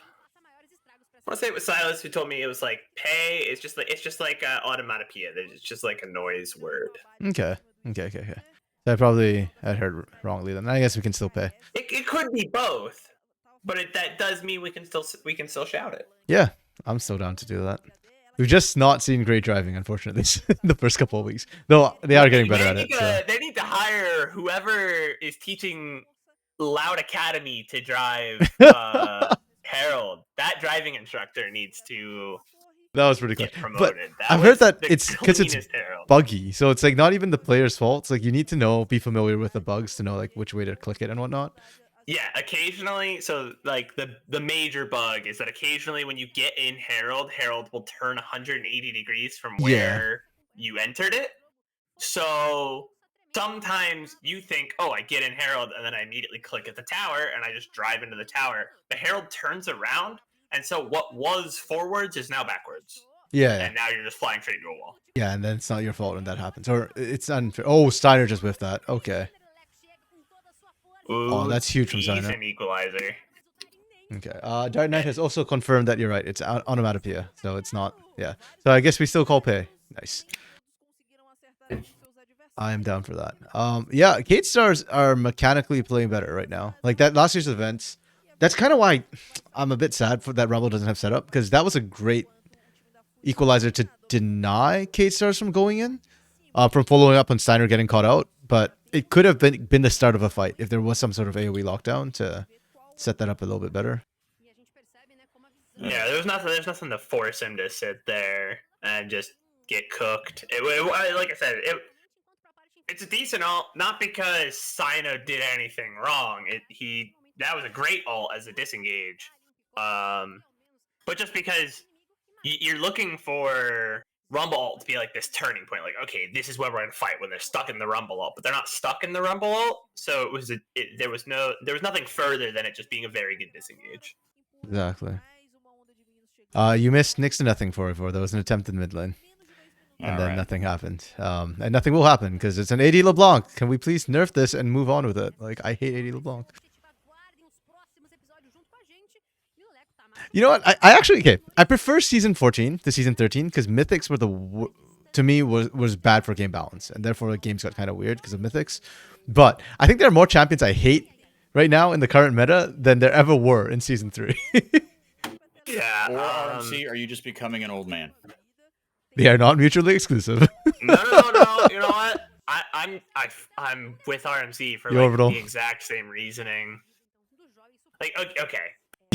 Season 13 had so many pairings I hated because I saw so much Yuumi Zeri. If I ever see Yuumi Zeri on the pro stage again, I will have like a panic attack. I will break down in place. Well, but at least Yuumi Zeri looks fun when they're like popping off. Whereas like AD LeBlanc, Udyr, Xin Zhao, these are champions who look non-interactive. Or actually, that's not true for Xin Zhao. Xin Zhao is more that he puts a pause on team fights when things are happening. So like for viewing experience, it's not good. Also, hello Orbital. Orbital was calling me old, and what's really funny is actually last night I just called Orbital an old man on stream. I'm actually older than Orbital.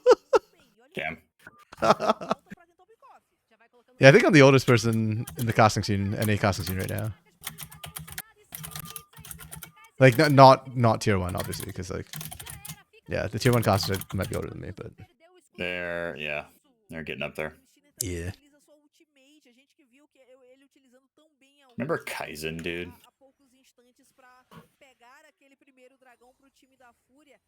No? Yeah, he was on he casted LCS. Kaizen. He would do like occasional stuff. Kaizen. He's black. Wait, Primal? I guess that's what he went by at one point. Yes. Oh, okay, yeah, I think when he was on the LCS, didn't he go by Primal? Or at least I don't know why I remember him as Primal. He switched to Kaizen like kind of midway through. Oh, okay. Hey, that's probably and why. now he's like thanks, Orbital. Have a good time. A good vibes guru. Yeah. Yeah, I do remember Primal. Or Kaizen, yeah. Wasn't he like the head of production or something for LCS as well? That's a great question. I don't know. I vaguely remember something like that.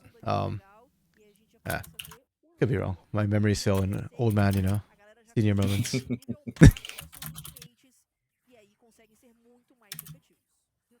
Yeah, I think there's still okay. I think Kate Stars are playing their comp well right now, and that's why like they're threatening Soul. If they get Soul, then I think their comp will still function, even into Furious counters. But I think Furious still has an edge right now, and even worse, they have AD LeBlanc who look to backdoor, so you can never count them out. Also, Blitzcrank. Use it to show in the value of the Blitzcrank, even though it's not synergistic. Wait, did Telus throw himself there? Or Mortius throw himself there? Because that was kind of sus. I didn't see that. Telus got built up by the Fate's Call and then popped right back next to them. Didn't knock anybody up and had to hook away. The 5D chess. He's just taunting them. Oh, that was screwy, that rope. Yeah, we haven't really seen like a team fight though, which is kind of weird. No, really haven't. Just been picks left and right. I think that's more a function of good positioning and rotations from the teams than it is like teams being bad or whatever. I don't like teams being bad. I think also both these compositions excel at that. Kind of, yeah. Because Karma enables the fast rotations, and Fewer don't look like they actually want to fight since they went with AD LeBlanc and no setup for Rumble. And Blitzcrank, who's like more pig champ. Yeah. They've got to fight eventually, though. I mean, Soul's coming up in 2.5 minutes and change. Baron's on the table, though I don't think either team... Actually, no. I think Gate Stars might be able to take it. With the Kai'Sa? With the... Yeah.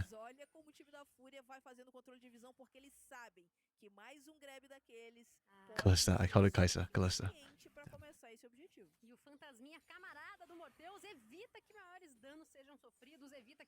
Oh, he's lethality Aatrox.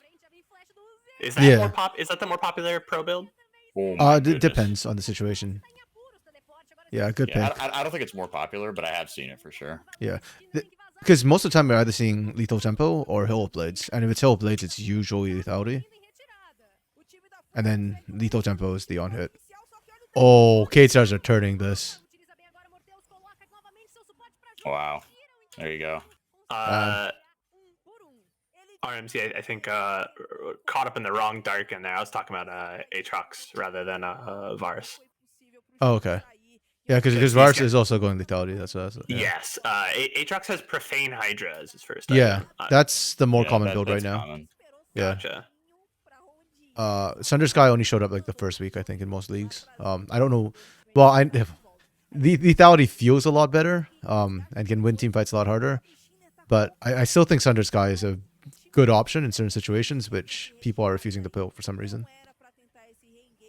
It's Damn. It's almost funny because like Sundered Sky, I feel like that item kind of giga busted for 14.2. Like the biggest thing is it's a guaranteed crit. Like so many champs that you would not think of, like, oh, why are they're not going to build they're not going to build a bruiser item. They don't need the healing. They'll, like, I saw Zeds were building Sundered Sky because it's a guaranteed crit.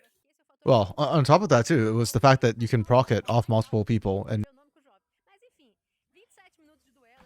kind of busted because you could. Yeah, the healing's crazy. If you thought, what was that item last time that people Gore Drinker? If you thought Gore Drinker was bad, like Sundered Sky is basically Gore Drinker, but also with a Divine Sunderer additional damage to it. So it's really good because, like, if it's just the first time you auto someone, like you're healing, it's like, okay, that's still pretty strong. Like, you build that on, I mean, 3 different champs built it last game. The Camille had it, the Jax had it. Like, you build that on a Jax, and you just go and you just whack each person once, and you're not dying because of that healing. But then you add on, like, if I am a Jax and I go in and I, counter strike leap onto your ADC, that first attack is about to wallop him really hard. Oh, that was a huge flash or dash from Zyno. I think FourY win this. Maybe? Unless the equalizer comes out. Callista got the drag. Okay. Maybe they don't. Nays. Yeah. But that's AD LeBlanc. You can't kill anyone. Oh, Kate Stars win this, the extended fight. Okay. This is my problem with AD LeBlanc. Like, if that was AP LeBlanc, you get the kill. Maybe the fight turns. Probably not, to be honest. I think FourY have just misunderstood the assignment with your comp.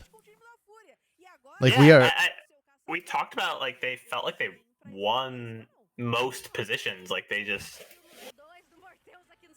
Well, it's not cohesive, I guess. More than that, also, like, this is not the better team fighting comp because you opted for AD LeBlanc and didn't have an team fighting support. So the extended fights will favor Kate Stars, especially if Mortius survives. Yeah.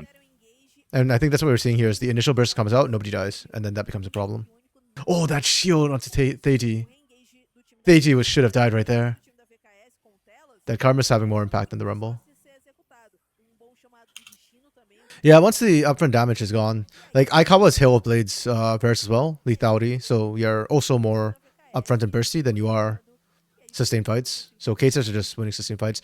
They got Hex XO as well. I think they just run this from here. Yeah, this should be over. Damn, Dark Knight's right. They trusted K-Stars and K-Stars carried them through. It felt like VKS just like understood their comp better. Like they played their game. Yeah. Like FourY is supposed to be like a bunch of bursts right up front, but it never felt like it came through for me. They were never like landing like one pick onto, Morteus and just, okay, cool. They don't have an ADC now. Like, we win the fight. It never opened up like that. They felt like they were kind of on the back foot as a pick comp. Yeah. I blame Tenons for this. Tenons makes people think that AD LeBlanc is viable in pro. It's not viable in Pro, it's viable in Tinones. Yeah. I mean, Naze is trying his best to pull Tinone's impression right here with that split push, but also, yeah, Theiti got caught. Does that change anything? Not really, but Theiti got caught. That's why I kind of didn't bother talking about it. Overextended. I mean, there was another good poppy out from Steiner. Sure, yeah. He's had like 3 or 4 of those where it's like, oh, he just ulted the rest of their team away, and that guy's dead now. Yeah, no, Steiner's good. Like I said, Steiner and Naze, I think, were who impressed me week 1 for this FourY4 squad. It continues to be the case right now. Like, Aikawa and Yuzin has had a better game this game, I guess. But even then, it's kind of... If Yuzin can land a hook onto Mortius or Laleko, I'll call Yuzin good this game. If not, like, it's okay. Yeah, you're in a tough spot as the Blitz, because your success and fail is going to be judged purely on whether you can hit the hooks. Because exactly. That is what your champion is going to do. Yeah, especially when you chose it over like other more synergistic champions. So it's like, who do you really blame? Right? Yeah. Well, I do wonder, like, I'm not the most familiar with I'm not very familiar with most of the academy players that aren't like, returning names or like super recognizable guys. So like, is it maybe just a comfortability thing? There was like the team fight supports they wanted were not Yuzen's wheelhouse. I don't think any support at T3 or above can get away with saying that they're not familiar with Nautilus. Yeah. Yeah, no, Nautilus was still up. Like, I don't know. I would argue Nautilus and Leona, Lulu and Nautilus, Leona, Rakan. There we go. Lulu. My 3 favorite supports. Yeah, like those should be just basic supports that all supports tier 3 and above know how to play. Maybe even tossing a Yumi, though. That, you know what? If you say you don't know how to play Yumi, good on you, mate. Probably not good as a pro, but actually, so a younger me had every champ in the game except for Yumi, and when you get the Twitch Prime rewards, you get a random champ, and that prioritizes like the role of what random champ you get. Prioritizes champs you don't already own. The only champ I didn't own was Yumi, so I made a Riot support ticket to remove it from my account. Wow. That's dedication. Yeah, I agree with you, Dark Knight. The FourY comp is a bit too complicated. Like it could work, but again, like I feel like the only mid who I trust with the AD LeBlanc right now, and okay, yeah, I do trust Tinones. I don't like it, but I trust him with it. It's probably Tinones. It's just very different, and the rest of the team has to has to be able to hold 4v5 for a bit. This comp can't. They have to fight here, and they don't want to fight, and Naze is dead. Like, KSRs, just take it, please. Put us out of misery. Okay, so... Oh. Another pick on the Tellus. Does it? It doesn't do squat. It's fine. Doesn't really change the fact that Elder's coming out, and now your FourY like it feels like the memes that it's like an asteroid hitting the Earth and blowing it up instantly, and it's like, what are you doing in this situation? Like, I don't know, like just dying, I guess. That was a good hook from Yuzin. So, like, Talos is just on his own. We talked a lot about FourY and their composition, but KStar is executing well. I am struggling to think of who I'd give MVP to, just because this feels like what you're saying last game for that, like the team's just functioning well as a whole. Like that to me feels like KStar's right now. Like everybody knows their jobs, and they're doing it. Yeah, I guess if I had to give it to somebody, I don't know, either Laleko or Morteus, because they're. How much of that is just brand name value? No, literally, that was the exact thing that was going through my head. I'm like, am I just saying this because they are the 2 biggest names and just they have been the most consistent? So surely they must have done the most, right? Just by proxy. Yeah. Well, okay. Let's do it. Process of elimination. You're not giving it to Tellus or Theiti. They've played well, but both of them have gotten picked like one too many times for my liking. Where it's like that was a positioning issue. Okay, I actually don't think. I think Tellus, a couple of positioning errors, and yet, which is not ideal, but okay. Theiti, has Theiti mispositioned? Yeah, when he got killed at mid inhib. Oh, right. Yeah, okay, I forgot about that one. He was way Yeah. overextended and got isolated by the poppy and died. You're right. Oof. So then you can go like, okay, do we give it Ooh. to Tyrion? But like, he has not played poorly on Aatrox. He's got only one less kill than the Callista and more assists. But I don't I feel mean, like that's it highest doesn't feel like you KP. can. And Yeah, Tyrion it also just- won lane into a rumble. So I'm That is kind of leaning true. towards Tyrion right now a little bit. I just think the Callista has had so much team fight impact, but how much of that is just it's Callista? Yeah. Um, I probably wouldn't Callista- give it to Leleco because Leleco didn't win lane with the Karma. I mean, Yeah. a couple of clutch shields to be fair, so that like it's not bad or anything from Leleco, but like, yeah, I think I'm leaning more towards like Tyrion giving more. But yeah, I think Coach could be made for Mortius as well. I think the thing Oh. that like I'm trying to think like, okay, what stood out to me this game, and it Yeah. was the dragon fight, where in the middle of the fight, Mortheus just walks over and steals dragon, Ooh. and then continues winning the fight. Okay. They got one for Mateus, one for Tyrion. Where are you at? Through? I'll stick with what my gut told me initially. I'll give it to Morteus. Why not? Okay. Enjoy it. True, that's fair. I am really bad at guessing the Portuguese broadcast MVPs too. I was so bad at it last split when we did. Yeah.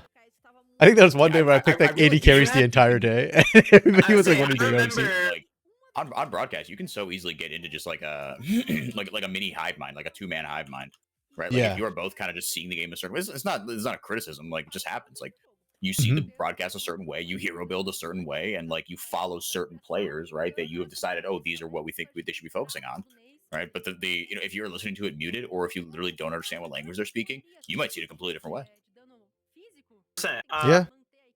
I think that's one of the underrated parts. You know, people talk about. I heard someone say, "Oh, play-by-play, you just have to like talk fast and sound interesting." And I'm like, that is such a No. terrible way to look at it. Like, play-by-play crafts like the way we perceive the game. I genuinely think that like, I mean, it's something that's been so awesome. CBL English has so many good casters. It's been a joy working with all of you guys, because you could sit down and like I think a really good play-by-play makes you think about like the narratives and what's going on in the game, and takes it and says like, here's what matters to you. Like they dictate to you what is important, and you don't realize that they're doing it because it's so entertaining and fun. But No, you're a guide as a play-by-play. yeah, You are a guide. You are a and- storyteller. That's what you got to be good at. Mortius for you too, and it Dark Knight? requires Okay. you like it requires such a strong understanding of not only the game and what is going on in the moment, but like like especially when you're talking about the bigger picture. As we're approaching playoffs, you're looking at the big storylines. Like you have to understand the region, the history, like the players. Like there's and so I agree with you. Like when we're just like listening to it, on mute, we're just seeing the gameplay. And so like we could feel about it differently than chat or the people that are like, they are actively right there. It is their job to like understand what goes into that game. It's definitely gonna be a different perspective. And actually, that's one of the things I really wish was that more people would tell me more about these players, because the problems I can only see them from their gameplay perspective, right? I don't know their stories, like how long have they? Or I guess I could look up how long they've been here, but Yeah, but there's like you need to know more things than just what local is going to tell you. Exactly, yeah. So like I get a pretty good, like by mid split I'll get a pretty good idea of how they play, like their strengths as a player, for example. But like if there are, like you said, you have to build that up over a number of games. You can't just come in and but like I still won't know if like one of them say mono one trick who isn't allowed to play their one trick, or like the story of like Ayu playing support to qualify into to become a pro and then swapping back to the AD carry role after getting to support. Like that, I wouldn't know that. And there's not enough like people writing about the academy players a lot of times for me to like find that out on Twitter myself or something. I think that is especially not in English. Yeah, I list Twitter because I use translate tweet a lot of times to like figure out what's happening. But yeah, Okay, so YouTube has this fun thing where you can try and do like subtitles. Oh, they don't have it today. Usually they have like Portuguese, and then you can like try and auto translate to English. It gives you some of the weirdest translations though, so it doesn't work I can live. imagine in Yeah. League of Legends you're doing Well, like because it's champion name, not summoner name. it's not only probably auto-generated captions, which just already are, you know, not 100% accurate, and now then we're throwing that through Google Translate, which is like not 100% Yeah. accurate. Yeah, So I and can imagine names some goofy happenings. in particular tend to like screw things over pretty hard. So like sometimes I can figure it out from the translation. I'm like, oh, they mistranslated a name into a thing. Oh, there's a quadra. I didn't even realize that. Okay, yeah, Morty is probably gonna get it with the quadra. Fight It's where he got that quadra. That is the fight I'm talking about. Where I'm like, Yeah, that dragon fight. yeah, yeah, he won. He won that fight. Like the team played well, but it could have flipped the other way. But Morteus played out of his mind. That yeah, one that's fight. fair. And like you said, everyone, no one on VKS played poorly. Like everyone played their role. I said it earlier. Like they understood their comp, what they need to do, and like what they're looking for. Mm-hmm. But I just didn't have a moment from Tyrion where I was like, oh, this guy just imposed his will on the other team. Mook's taking shots at Destroy. Zeno outed way better than Destroy yesterday. Put him in coach. Oh man. Is he wrong? Like I haven't finished watching all the games from yesterday. I only watched the first game live before my class started, so I don't know. Leleco got it. Yo, Wow. Boots, how much did you pay the CB LOL class to do this, Boots? Yeah, this is the Spoods diff for sure. Oh wait, I shouldn't have hit that. They didn't show the damage stat, did they? Oh, here it comes. Yeah. Oh, or maybe that was the outro graphic. Or wait, no, they're gonna do like a run through, like replays and shit. Yeah. I think did I miss it? They usually do it before the MVP showing. No, they just jumped the MVP. Okay. So I guess it just didn't show post game. Maybe the MVP just came faster than normal and I have to cut to talk about those silly stats. Who cares about those color casters? They're weird. I mean, okay, Lico did have huge shield, like that Theati fight, that one where Mortius popped off. Like that was a huge clutch shield from. Yeah, no, Theati was dead otherwise. Yeah, but at the same time, like I didn't think Lico. Not on Karma on this patch. If this was Karma old patches, sure, but on this patch, like Karma is queen. She should be dominating the lane. Yeah, I don't think having like a strong but not dominant performance on Karma, who is just a ridiculous champ on 14-2. Yeah. I don't think that's a strong enough push for MVP. Yeah, 100%. As you guys have discussed and pointed out, like, you know, we...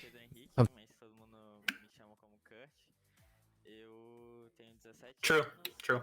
Spoods production wants to go home. Classic. Of course they want to go home. They have to do 7 games today, man. Worry about one more game today. You think they're sprinting? Yeah, that's true actually, because it is 7 games.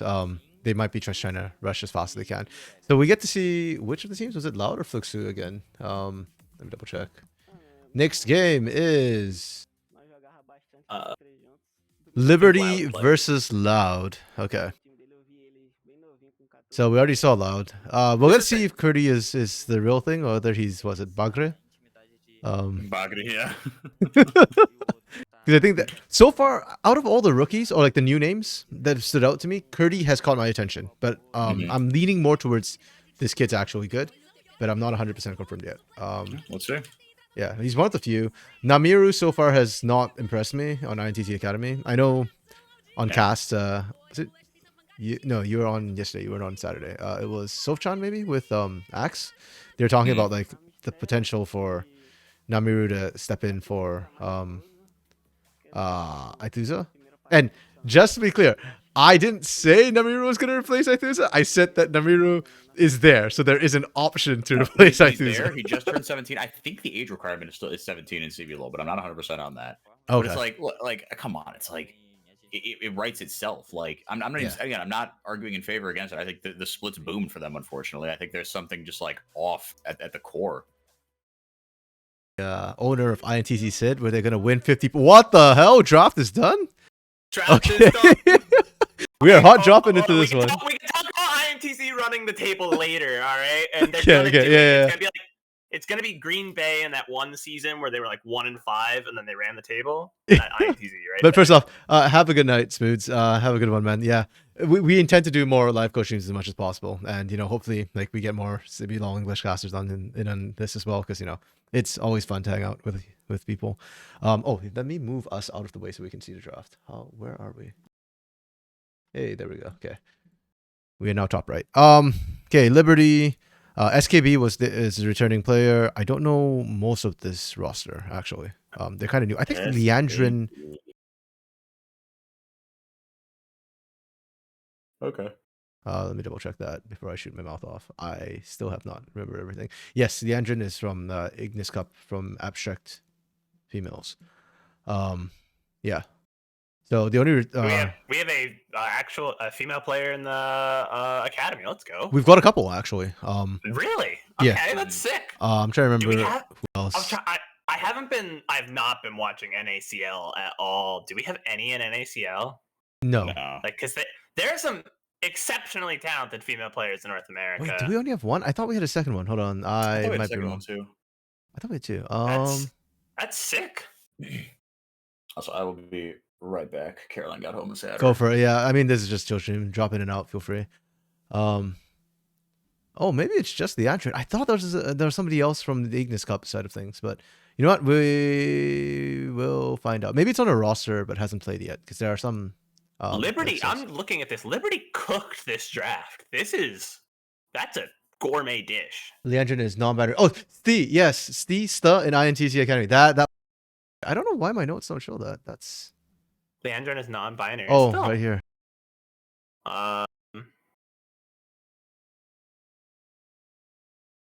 Okay, I should note that. Yeah, that Leandrin is non-binary. So Still, I'm not quite sure. Marginalized genders getting opportunities in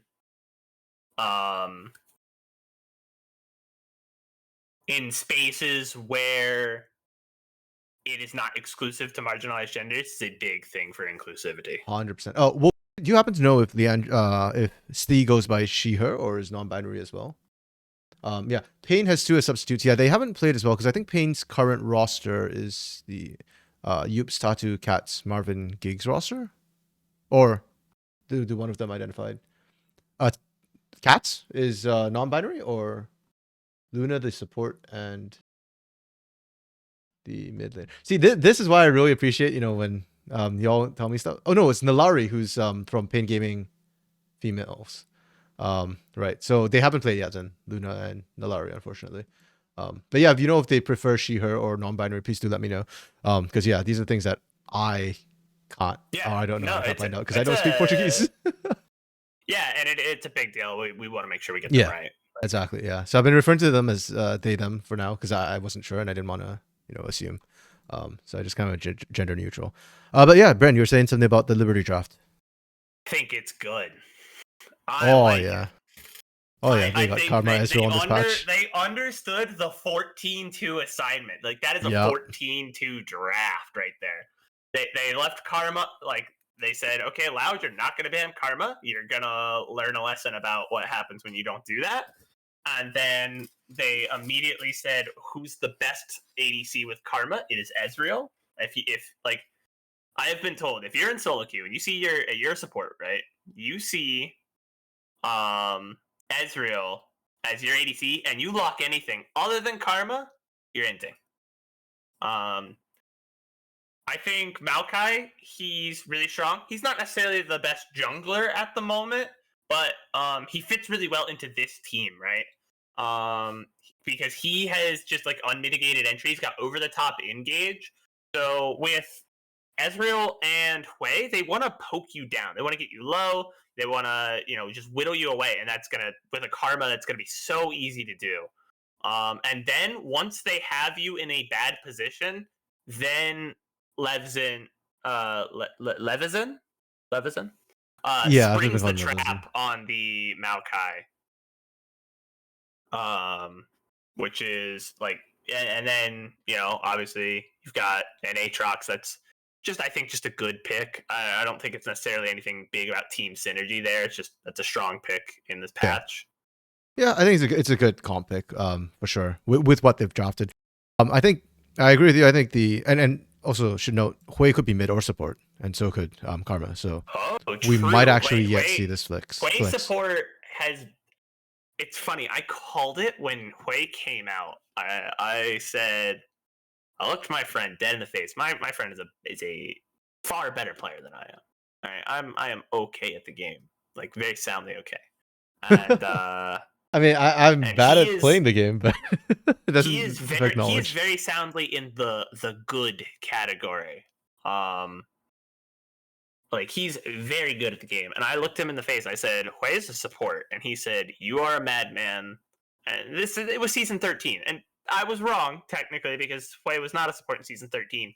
But I looked at his kit and I said, the second he doesn't dish out the Omega amounts of damage that he did in season 13, which he deals a little bit less in season 14, because mythics were stupid. He all of a sudden he's a perfect mage support. He provides everything you want, right? He's got long range poke. He's got big AoEs that can control areas. Like he can space. And to top that all off, like he's got so many different options for lockdown, right? He can displace, he can root, he can fear. Like he has a shield. He has move speed. Like the versatility and utility of that champ means like he is a viable support. Now we did see him ultimately go mid. How does he fare with the Azir in his lane? It should be fine. I mean, as you pointed out, he's got great range. So the traditional counters to Azir have been champions who can either are hyper mobile and can dodge around and not stand in place and eat soldiers, or you outrange him. So Hui falls under the outrange category. The early levels can be a little bit rough, but with the changes to Azir, his poke's not as good either. So I think Hui is a decent pick. It becomes a bit of a skill matchup early, but oh, perfect. We get a pause. Okay, well we can. Oh no, the pause is very short. No. Gotcha. If the pause is actually maybe while we wait for the pause, can you pull up draft for just a second again? The draft. Sure. Let me just see. No, the pause isn't that long. Pause is on. Never mind. Okay, pause was not very long. Let's go. That's fine. Yeah. The problem I had with the last two picks in a way, or not problem, but I think Loud kind of tried to salvage their draft in the last two picks with the Sedge Yone, because Yone is sort of the counter to Aatrox, right? That we saw at Worlds 2023? No, 2022. Ooh, nice. Yep, Karma Ezreal. That's fun. A Karma Ezreal dive moment, and yeah, you're sacrificing Levis in there, but like Maokai is not a like. He gets put a little bit behind on his clear. He's okay with that. Maokai is all about the zone and the control. He doesn't really need to be ahead to provide value. Those saplings are so good around objectives. Yeah, and you know, these are supportive junglers. They go in. Karma has already won this. Momochi Leandrin played this really well. Like, huge props to them for how aggressively they played that. I mean, you don't think of Ezreal as being an early game champion by any means, but when you're paired with the Karma, the sheer amount of burst and poke you put down, yeah. Oh, you might want to move us back to the bottom left. Yes, sir. We are. It's all good. Around up there. Thank you for reminding me. So yeah, I gushed over Liberty's draft, and I think for good reason. Like already, right off the start, we are seeing and Levison actually got one of those kills, so he's not suffering too much for having died. No, not at all. Hugado did counter invade though, so Hugado actually taking away top side of Liberty's jungle. We'll have to see if that sets Levison behind at all, because to a certain extent, I feel like if for Sejuani and Maokai, even if you take their camps, that just means they're gonna gank you harder. So it's like, yeah, it's a trade-off. You know, your lanes have to play a bit safer if you want to steal away their camps. Are we taking this already? Oh, you know, I think that the game plan is very clear for Liberty. It's just like they're gonna control. They're gonna set up. They're gonna control space, and they're just gonna whittle you down. Like this is a tried and true like poke composition. And then once you're low, we've got a big mean guy with a giant sword. He's gonna might be too early for them to do this though. Like I could see a Shurima shuffle from Annie twist turning this. Ooh. Here it comes. Yeah, that's my concern with this. It felt too early. Okay, 2 for Karma 2. picks up 2. They lose out on the dragon. But man, that karma damage is ridiculous. Yeah, and now, do we see a Malignance Karma in support role? It's usually a mid build, but I think if you're this far ahead, You're up 2-0. They did Karma start with Doran's Ring to get that early kill and then good build question. the support item? Actually, Or let's did check that. they start the support item and then pick up I'll the check after the Doran's replay, but Ring? yeah. Yeah, so Oh, it's the despair. It's the spiraling despair from. yeah, Way the from Kina despair there. play knocks him down, and Yeah. then you just a little set, just 1-2 punch the karma damage. Karma's damage early is so goofy strong, Yeah. and the problem, like normally karma just falls off as a damage dealer, and you just build her support, and you have a bunch of shields, so you stop dealing damage and you start being a good enchanter, and that's fine. But like with the Malignance build, you're lowering people's magic resist and you're dealing good damage over time constantly because Karma has, like, her ultimate's not an ultimate. So she suddenly now has this option that makes her a long-term damage dealer, that prevents her from hard falling off. Yeah, so I'm just trying to check if she started with Duran's Ring or She yeah, so it's a started- Duran's they- Ring that for was a- Momochi. That was choreographed. That is why they were so aggressive early. Yeah, I like it. That was a plan. I love that. That's great. Yeah, I mean, it makes sense when you got the Ezreal because Ezreal was going to be a week or later. So Momochi knew that he had to put in the work. So yeah, just No. get those stats early. That said, all said and done, the 2 for 2 I think still favors Loud Academy. They're fine with that. They got Especially Dragon against as the well. dragon. Yeah, Yep. that to me is the big total. Is the what tilts in their favor. So the question I have is, what is, I think the game plan for LBR very clear. Like Liberty knows what they need to do. Like it is poke you down, whittle you away, control space. What does Loud need to do to not let that happen? Like what is their game plan? So interesting, Dark Knight. You're saying that Liberty seems to have an easier execution with their draft. I am not sure I agree because I think Loud are the quintessential CB LoL comp, which is teamfight, engage in teamfight, and I think that's easier for CB LoL teams in general. But that said, yeah, SuperBren's already laid out the blueprint for Liberty. That's a poke comp. So it's the question of just can you space. I think spacing is harder than it is to just engage with your face, but I think it is the better comp if you can execute it. So to me, this is a little bit more of a test of Liberty's execution. SKB not looking so far. Oh, wait, I thought SKB was fine. Liberty. Nope. Okay, yeah, you're right. I just have returning player. If I don't have further notes, it just means that so far they've been like okay, not amazing, but not like they didn't do anything great, but they also didn't hit the game. So yeah, I guess as a veteran, it's been kind of meh for SKB. He is down about 15 farm. Oh shit, we got ball game. 8 kills, 10 minutes. Yeah, welcome back, FourY4. We got some spicy bot lane you action to kick missed things some off. Spicy moments. Let's go. Oh, and Curdy's playing Yone? And Yeah. 0-0, damn it. I mean, So- it's into Aatrox, right? So that's the counter that that was showcased to the world in Worlds 2022. Mm-hmm. Was it Kingen and oh my goodness, Kingen and, I'm blanking on freaking SKT's T1 stuff later. Zeus. Zeus, yes. Leandrin and Momochi ran a set play dive bot lane. You love to see that. Yeah, Duran's ring for Momochi first Momochi item. bought Duran's ring instead of a support item, and then they just ran at the other team. Hell yeah. And it worked. That's Chad shit. You love that. That's very Yup. Brazilian. Some set pieces. A move straight off the training ground, as they say. Hell yeah.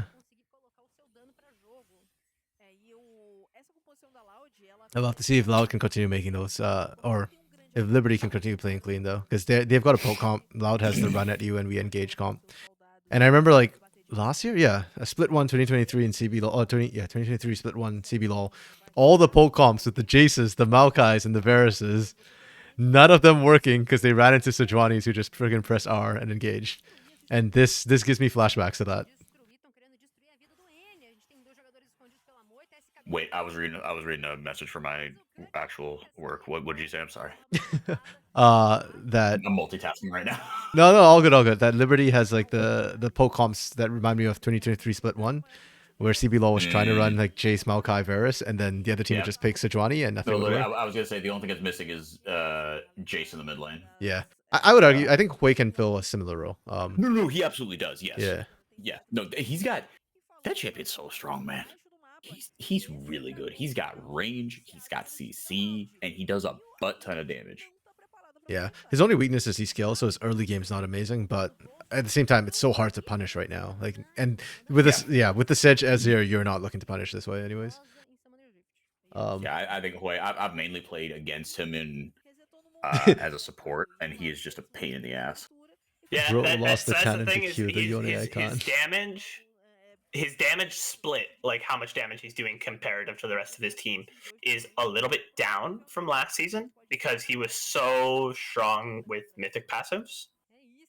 Because he wants to scale and just be really strong later. And because of that, you kind of have the excuse to run him support because he still has all that utility. Like even if he did no damage, the utility is crazy. All that CC. Yeah. And but because now he's going down to the bot lane, he does more damage than any of the enchanters or tanks you're going to pick down there. And so now there's just this guy that outranges both your bot lane champions. He outdamages both your bot lane champions, and he's got a fear or like a trap for disengage. Like he's just a menace. Like he went to art school. It's just embarrassing.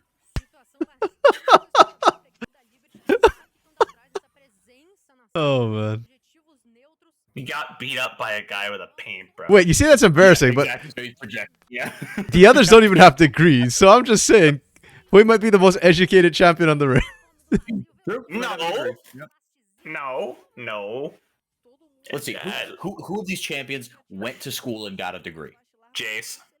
No, of the champions in this game. Oh, in this game. Is he?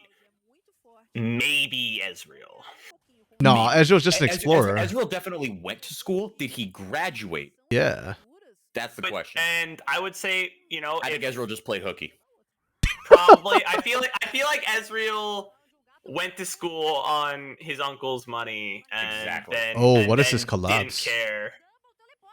Yeah, the only one that I would argue probably actually more educated in this game specifically is Azir, right? Because like Shurima is very much based off of like big flank. This is huge. I want to replay this right after because this was really good positioning from Loud actually. Oh, do they live? They do not. Or Sans to sacrifice. Kill anybody. It looked so good, but they couldn't kill anybody. Yeah.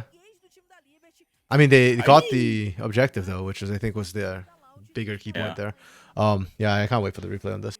Yeah, Shurima's obviously got some like a very obvious Egyptian vibe going on with some Middle Eastern themes mixed in, and that was like the center of learning for like 1,000 years. He was the emperor. He's an emperor. He's probably pretty smart. I don't know. Into it as if it's based on Egyptian, like it's not meritocracy. But you are still the most educated. I'd say you would be the most educated person in the empire. Just saying, they don't got a degree to show it. But yeah, no, the setup for this in the first place, Loud was actually in a really awkward position. Sant looped around the back. Like Sant was not in this fight, so the goal here was just to actually disengage Liberty. They're not looking. I don't think. And then, or are you just clicking on your screen? Pardon? I'm using Epic Pen. Like it's a that's me like use my mouse to draw. Nice. Yeah, so I got a tablet to play Osu. That's why I asked. Nice. I'm so bad at Osu. My fingers I fat finger things so much. That's why I can't play League either. My mechanics are terrible. Yeah, Annie zoned them out so well with the risk of a Shurima shuffle from the side too. Like this entire they're allowed here isn't to engage, it's just to get out. And they bought enough time to do it. Oh, but that engage from Curdy. And that's why I think it's a split call, and I don't think the call is engaged because Curdy went in, and you could see these guys were just like, finish off the Herald and let's get out, guys. Like, engaged in that. That's clean. I think Loud have been playing this game like well in terms of like their coordination.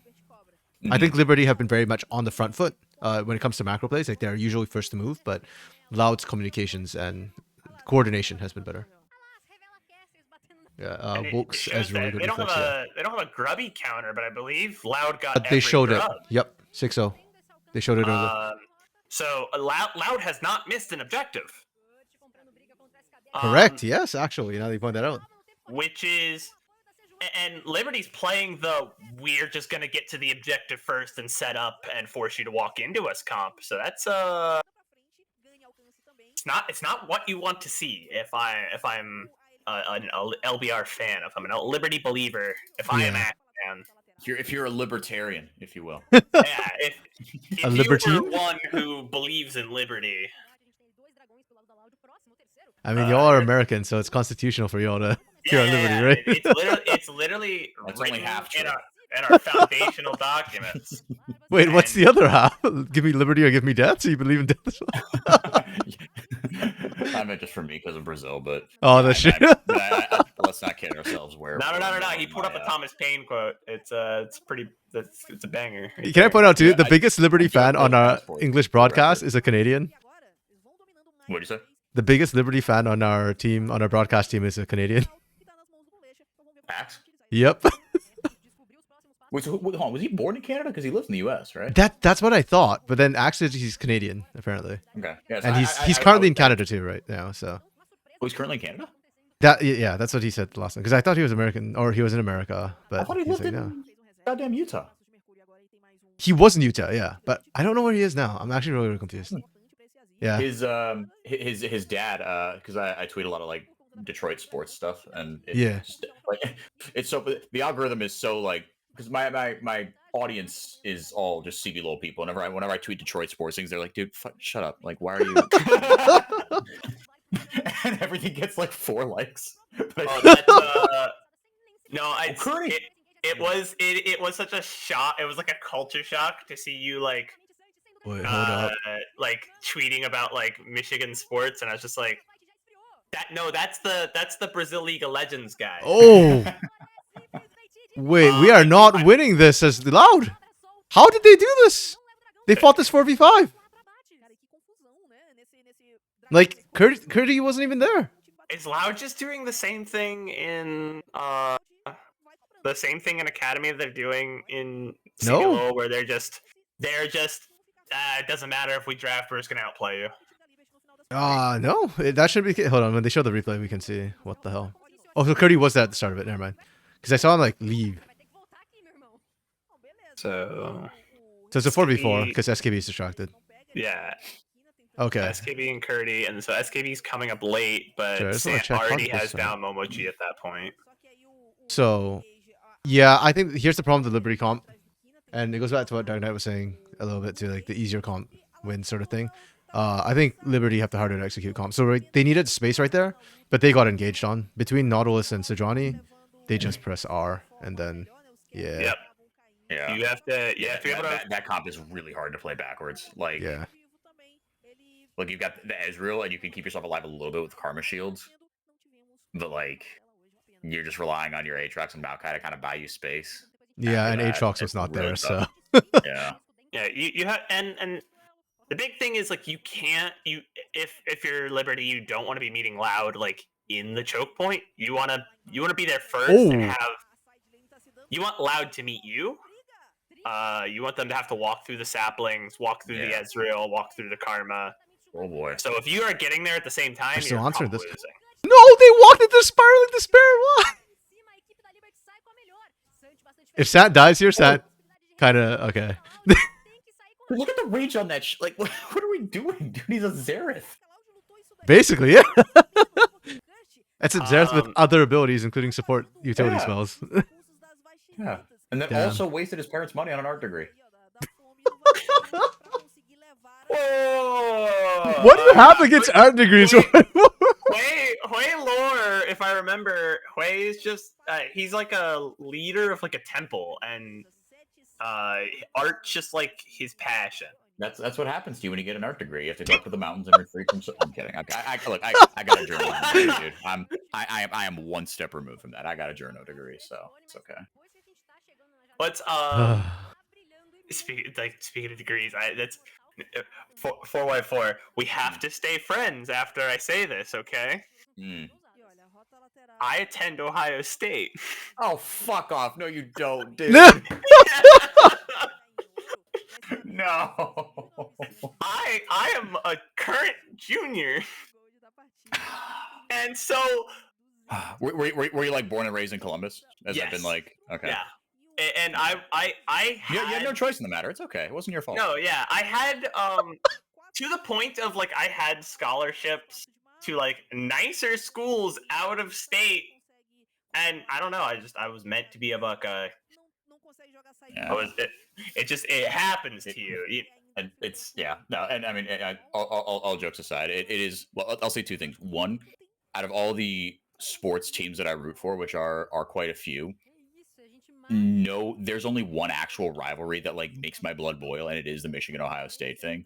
It's the best rivalry in sports. It is. It's incredible. Like it makes me upset. I'm not like a TV yeller. I'm not someone who gets like who lets sports like irrationally dictate my mood. Like, and I hope I keep it that way because I can sense as I get older that's becoming less and less the case. I can feel that eroding. So I'm trying to keep. I'm not trying to. I don't want to be that guy in in 20 years. But my grandpa was a chronic like what? And it's like Discord. Grandpa, they can't hear you. Yeah, and also because I have a lot of on my mom's side in Brazil and on my dad's side in the U.S. I have a lot of uncles who are TV yellers. I mean, I'm just saying, like, I always found it annoying. Like, I don't have a problem with TV yellers. I've been paid to yell at TV for the last 2 years for my favorite sports rivalry. Exactly, I get paid. Yeah, like Pain versus Loud. Yeah, I get paid for that.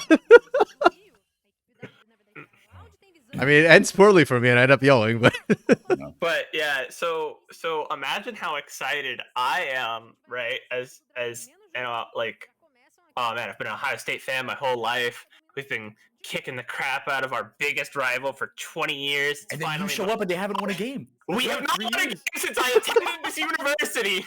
You know what's gonna happen, right? You better pray I have to take like a 5th year and like decide to do engineering and get my master's because the second I graduate, I'll winning again. Yeah, I'll donate to the Bren State Ohio State Fund of Michigan supremacy, dude. So, that's tough, dude. Yeah, you had just a decade of dominance, and that's why these last 3 years it felt so good for me because I just watched. Like, I know it's like I see misery. I see like in. You would, if it was any other rivalry, you'd be like, oh, it's an irrational, like an unhealthy amount of like shit talking for only a like short span of like win streak. But like, nah, it's been a while. You guys kind of, I will say, you guys kind of earned it. Like, Curdy got a huge you flank. needed that. Yeah, dude, Curdy's flanks have been really good. Oh, this game. Yeah, that's critical. With every single Yone ult. The lead up to this as well, Liberty was playing it so well. Like, Liberty had poked out Loud. This is the first time we've seen that poke comp really come to fruition. And damn, unfortunate. But credit to them because they've. I mean, you got a couple champions that, excuse me, with both have flash and both have TP right with me. God damn, that was nice. Gosh. He's gonna do it again. Okay. Like both of these champions, right? If they can get flanks and get to the outside, right, with the Azir and the Yone, they can make such a huge difference. Yeah. I love that Azir build. Yes. Nashor's right into death cap. Let's go. And he just wants to one-shot somebody as fast as they can. And hey, why not, right? Who's the tanks on Liberty right now? No, you want the mathematically correct Azir build. You gotta put Lichbane. You gotta put Lichbane in your build. It sounds so weird, like Lichbane Azir. That's not a synergy. Mages can't build ability haste anymore. Like, none of their items give ability haste, and Lichbane gives you so much damage off trades for Q auto, and then you get ability haste on the item, and you get you get so much out of it. Doesn't Lichbane does ability haste benefit Azir that much though? Because I feel like his because you just need to set up your soldiers, if right? he didn't auto as much as he did, I think it'd be more valuable, right? You're just a right-clicking Randy. Ooh, Kino got caught. Yeesh. It doesn't in this comp. Like, he's building the correct build for this game because, like, he's not going to like skirmish and trade with Liberty because they always win that because of the champs they have. But if it's like dive heavy comp and a dive heavy comp that's jostling for position, throwing out Oh, like that drift. you can throw out like 3 soldiers and just whip them into Curdy. someone. Oh, Dude, that was man. like a max range E. Curdy, Yeah. he got hoovered all the way back to the Baron pit. He just kept going. Yeah. You know what? Okay, yeah. I was gonna say to Dark Knight at first when he said Curdy's actually winning this for all that. Hey, Hugado and Bulicha doing a lot of work too. But yeah, Curdy probably MVP this game. And you know what? Not Bagre. Yeah. Like legit, this rookie's got my eye. Okay. But Who would you give the who are you giving the Bagri of the game to so Oh, far? that's a good Right. question. That's what they always do on the Ilias. They give the MVP, right? The SKB. Karaki Jogo. 100% SKB. Really? The guy's a returning academy player, and be most better. of the returning academy players have been shown like good performances. Year 1 and 4, yes, it's a counter matchup, but also in the team fights, SKB's positioning's been sus. agreed. Like Aatrox has so much room to punish a low health team. Like you have Profane Hydrate. You get one EQ Profane, they're dead. Yeah. But he's either taking too much damage early, so he can't just dive in once Loud is low, or he's not ready to do so. And it just feels like it's been that way every fight. Yeah, and the other problem is like often he's off dueling Curdy, but it's like you can't stop Curdy from joining the fight, so why are we dueling this? Just yeah. Mm. And hey, it's just one game, right? Maybe it's also because we think Curdy's MVP that in contrast SKB looks worse, but Sure. yeah. Might unfairly highlight him. Yeah. Man, this game, I thought Liberty might have a chance in the mid game, especially like that push up mid, but yeah, now I think it's over. Keenan should die here. Yep. Poke. Curdy's 1v2ing under a turret topside. Yone just doing Yone things.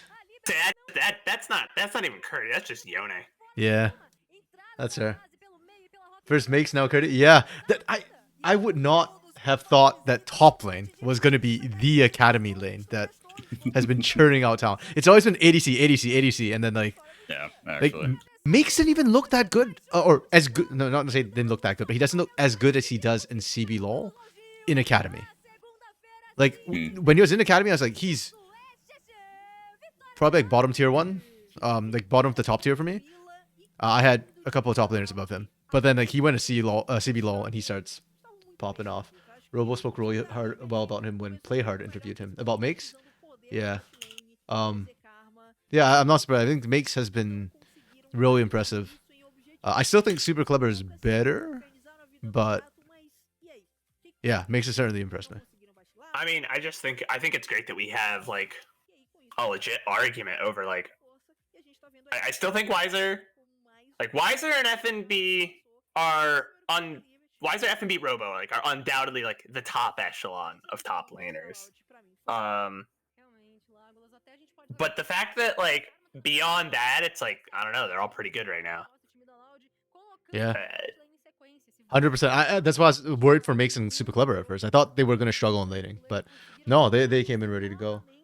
May PBF, it's because now almost all the great AD carry ADC, all the great Academy ADCs, pardon me, made it to CB LoL, and Robo spoke really well about. Oh, Robo spoke well about Curdy. Okay, that's interesting. Actually, yeah, I think the fact that Juliera and Raven got cycled out speaks a lot when they did quite well in Academy. I think the only other AD carry who I really feel like is still stuck in Academy who shouldn't be is Mortius. And it does feel like he's next up, yeah. Yeah, I mean, Coach Hill has already basically said, right? Smalley's got to really strut his stuff to hold that spot, because if not, they're just waiting for Mortius to be ready. Like, yeah. Yeah, I mean, most of the AD carries we're seeing this split are newer names as well, right? Who haven't really had too much Academy experience. So I'm looking for them to impress, because that to me is like the traditional talent role from Brazil. I mean, it's going to be like a sine wave, you know, like you have all these talented players in Academy. The future of ADC looks so bright. All of those Academy players, you know, they've been the top spot. They've been getting all the experience. They all go to CB LoL. And now there's a bunch of new guys that have no experience in Academy. Like now all of a sudden they have to step up and be the guy on their team. Yeah, actually, after week 2, I had sent a potential like video idea to Solari about rookies coming out of CBLOL Academy. So insane. Like hold on, let me see it if I still have it. No, where is it? Crap, because I found that every single split we had a rookie come out who was good, like who became good in CBLOL levels. I'm trying to see where is the.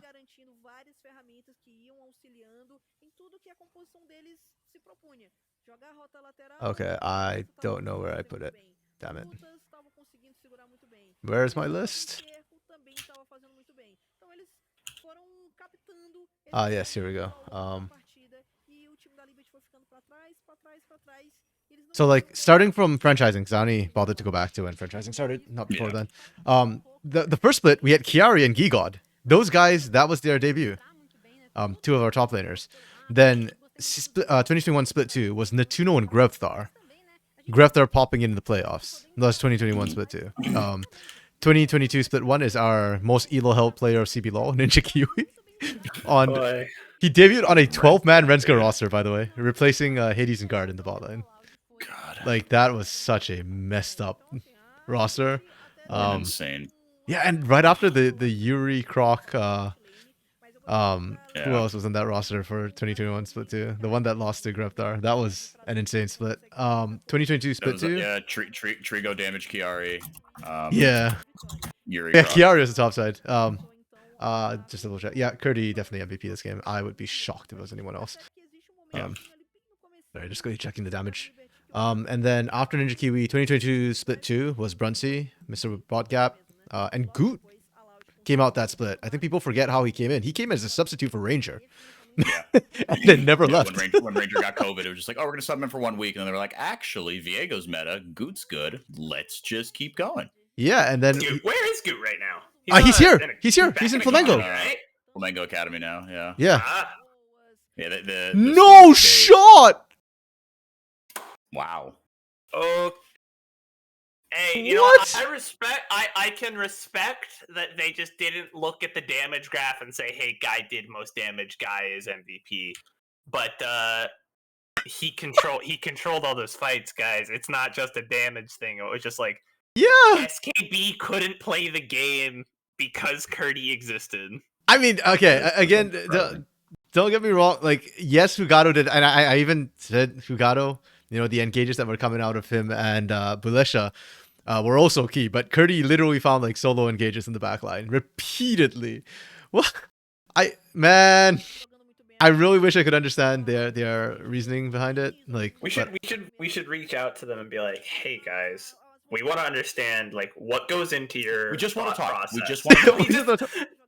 We just want to understand like, hey, what's your thought process when you're handing out the MVP? Because you know, we have some differing opinions.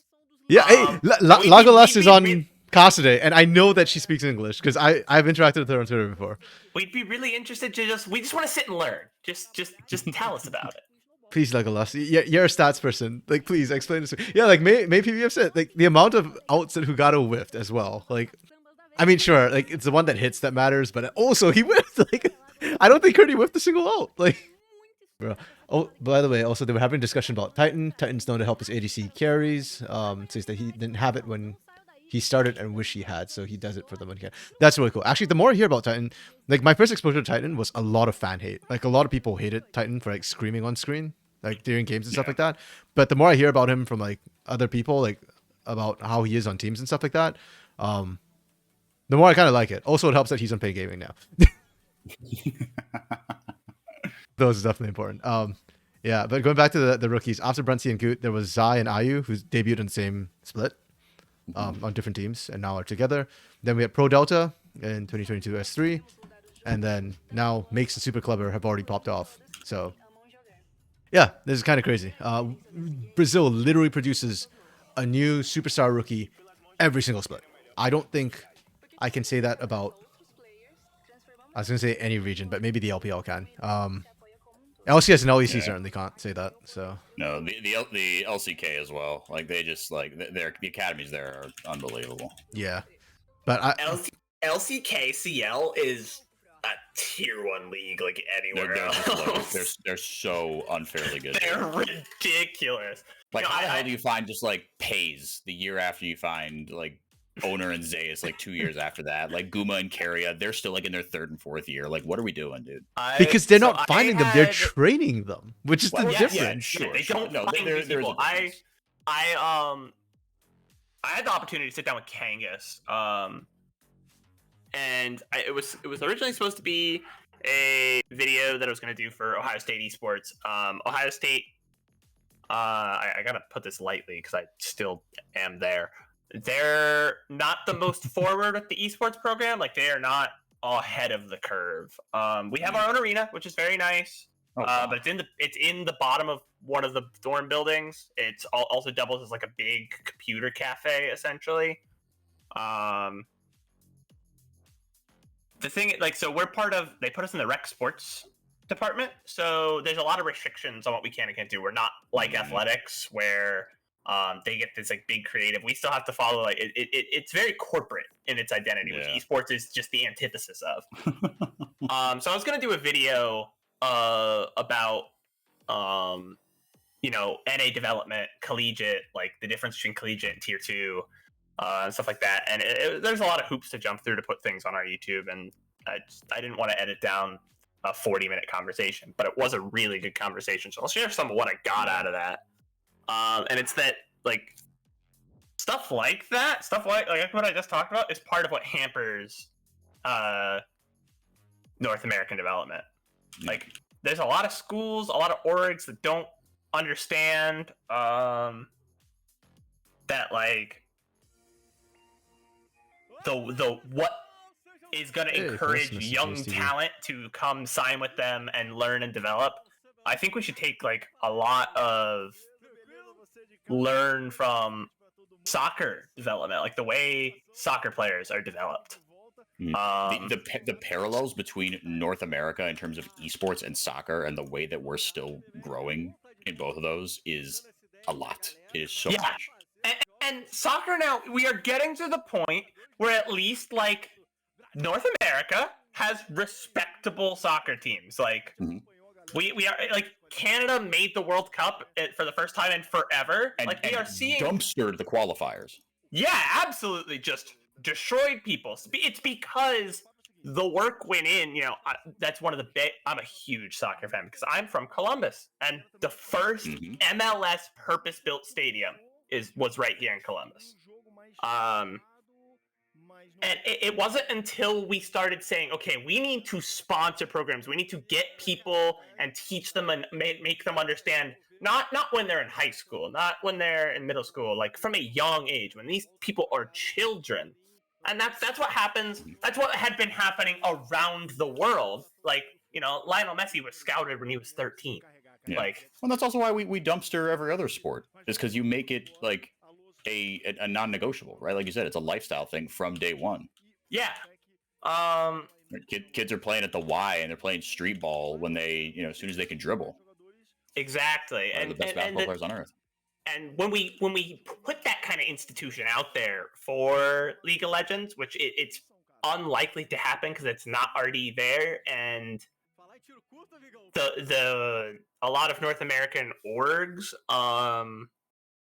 there's just the systems aren't in place, and it's difficult to put them in place. And I don't know how many people want to make the moves to make it happen. Yeah, it's hard. All right, we got another draft up already. Yep, they're just hot dropping us into it. Like I think I can't remember if it was Wilkes or Dark Knight who said earlier they're probably trying to make up for 7 games today. Yeah, I like the Rumble ban. I think that's something we've been conspicuously absent today. Yeah. Joda Mess had a great game on it as well against Liberty. I think he went like 12-0 and can't remember how many assists, like a crap ton of assists. They dumpstered that game. It wasn't even close. So Fluxu's draft is straight from 13-15. Yeah, actually. I mean, this is so weird. Lucian's not banned, Caitlyn's not banned, and we went Milio Aphelios. Not that it's a bad combo, it's just surprising. Well, Lucian got picked, so they weren't gonna be able to grab the Lucian. So that I think Los saw the Milio first pick and said no, not happening. Yeah, I think Milio is the better part of the Lucian Milio combo, because what we've seen academy teams do is if you pick Lucian, I pick Milio Caitlyn, and then I win the lane. Or I pick Milio, and then if you pick Lucian, I pick Caitlyn, and I still win the lane. So, yeah. That's why I'm a bit surprised. But then I guess Fluxu might not have practiced the Caitlyn combo with it, so they went with the Aphelios, who's fine. They will scale significantly, and their laning's not bad by any means. Yeah, these two drafts feel like I feel like I am seeing a different meta than I saw the last last 3 games. Yeah. I think both these teams kind of want to run at each other and have their jungler engage and then fight and win. Kind of. Yeah, they are both team fighting compositions for sure. I think their power spikes are vastly different. And I kind of understand why we ended up in this stage. I think the bans for one make a lot more sense to me than what we've been seeing in Academy. And Academy, sometimes they're like pocket pick bans which come through, or specific targets. Whereas this is just like almost straight meta. Varus, Rumble, these are just sort of really high prio picks. Karma has to be banned. We've seen Ashe Calista taken away. So because of that, we're seeing the Milio. The Aphelios is the secondary, which goes with Milio if Lucian and Caitlyn aren't picked. Nico strong, you pick the Syndra to counter that. Because Azir and LeBlanc are banned too, which, yeah, I like this pick and ban phase from these two teams. It's really solid from both these teams. And as a result, we have a much more competitive match where now Los Grandes are playing for early in the bot side, on the side lanes, because Gnar to counter Cassante as well. They have to win sides and buy space for Syndra to scale. And then Fluxu are kind of trying to dominate mid jungle and then buy time for Aphelios to scale. And then late game will just be kind of like an even team fight where Syndra and Aphelios are kind of just matching off in terms of scaling. So yeah, I think this is probably the most balanced draft I've seen in a while. Yeah, it's even. I'm not seeing an advantage for one team in the draft, I don't think. And then it comes down to nameplates on, which is going to be, I think, more interesting to me because I care right now more about the players than the drafts. So yeah, because I think I mentioned, but week 1, like 7 out of 9 games were decided in draft. Like I called it based on draft, and I called it right, which is not a good sign. Or not saying not a good sign, but yeah, it means like it's draft, not players, making the difference. See, like, so I don't know. I'm not the biggest fan of the Vi this season. It's just a solid, like, she's always a solid jungler. I don't think she's ever really bad. Oh, she was terrible during the Xayah meta. And people kept picking her while Xayah was up, and I was bashing my head into the keyboard. Well, yeah, but that's a matter of like you're just letting yourself get counterpicked. Yeah. It's like Aatrox. Like Aatrox is always a good top laner, but if you pick Aatrox and you leave Yone up right now, you're throwing. Oh. Wow. Heal and Ignite had to be blown from Los Grandes' bot lane. That's really rough for the Lucian army. Because have fun winning. Have fun winning early without your spells. Yeah. Well, they probably can still win early. I just don't think they'll have the kill threat.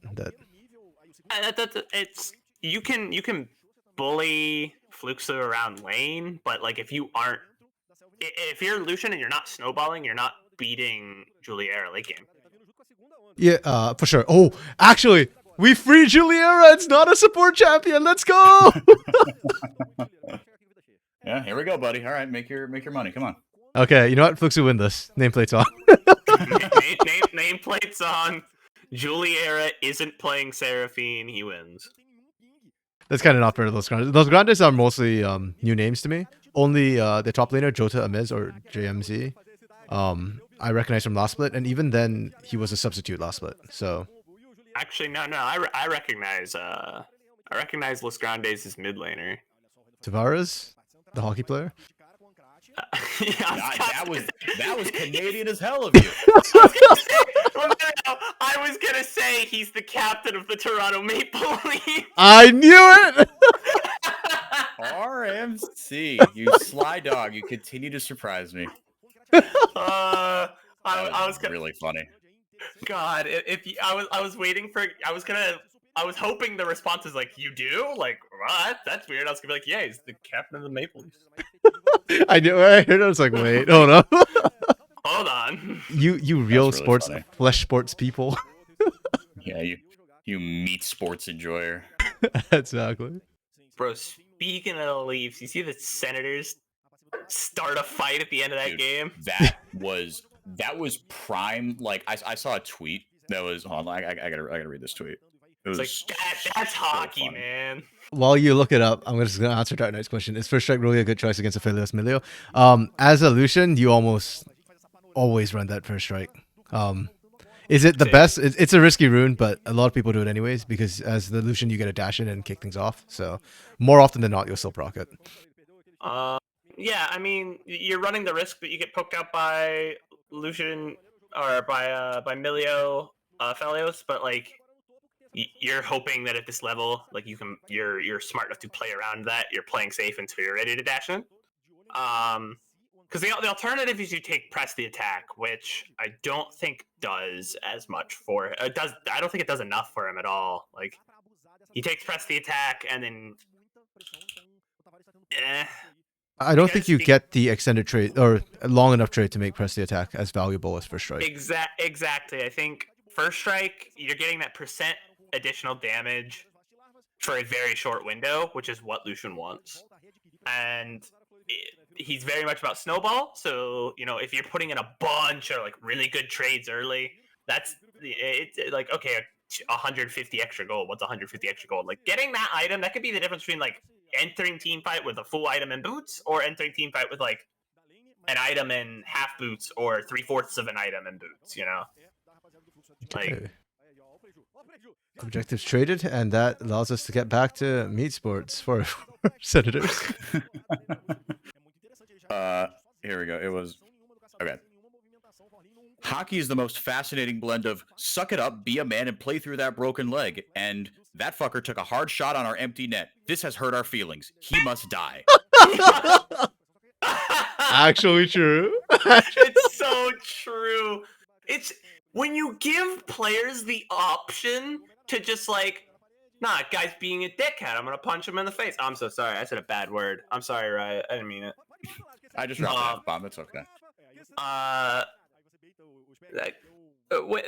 Like he's doing that just to make me upset, and I am upset. I will punch him now. Like, what is my punishment for punching him? I will spend 5 minutes in the no-no box.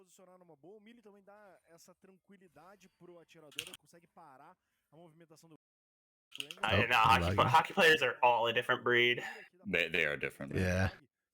Such a weird sport to watch. I actually don't really follow hockey too much, but my parents do. Oh, my dad does, so I end up picking up random things from it.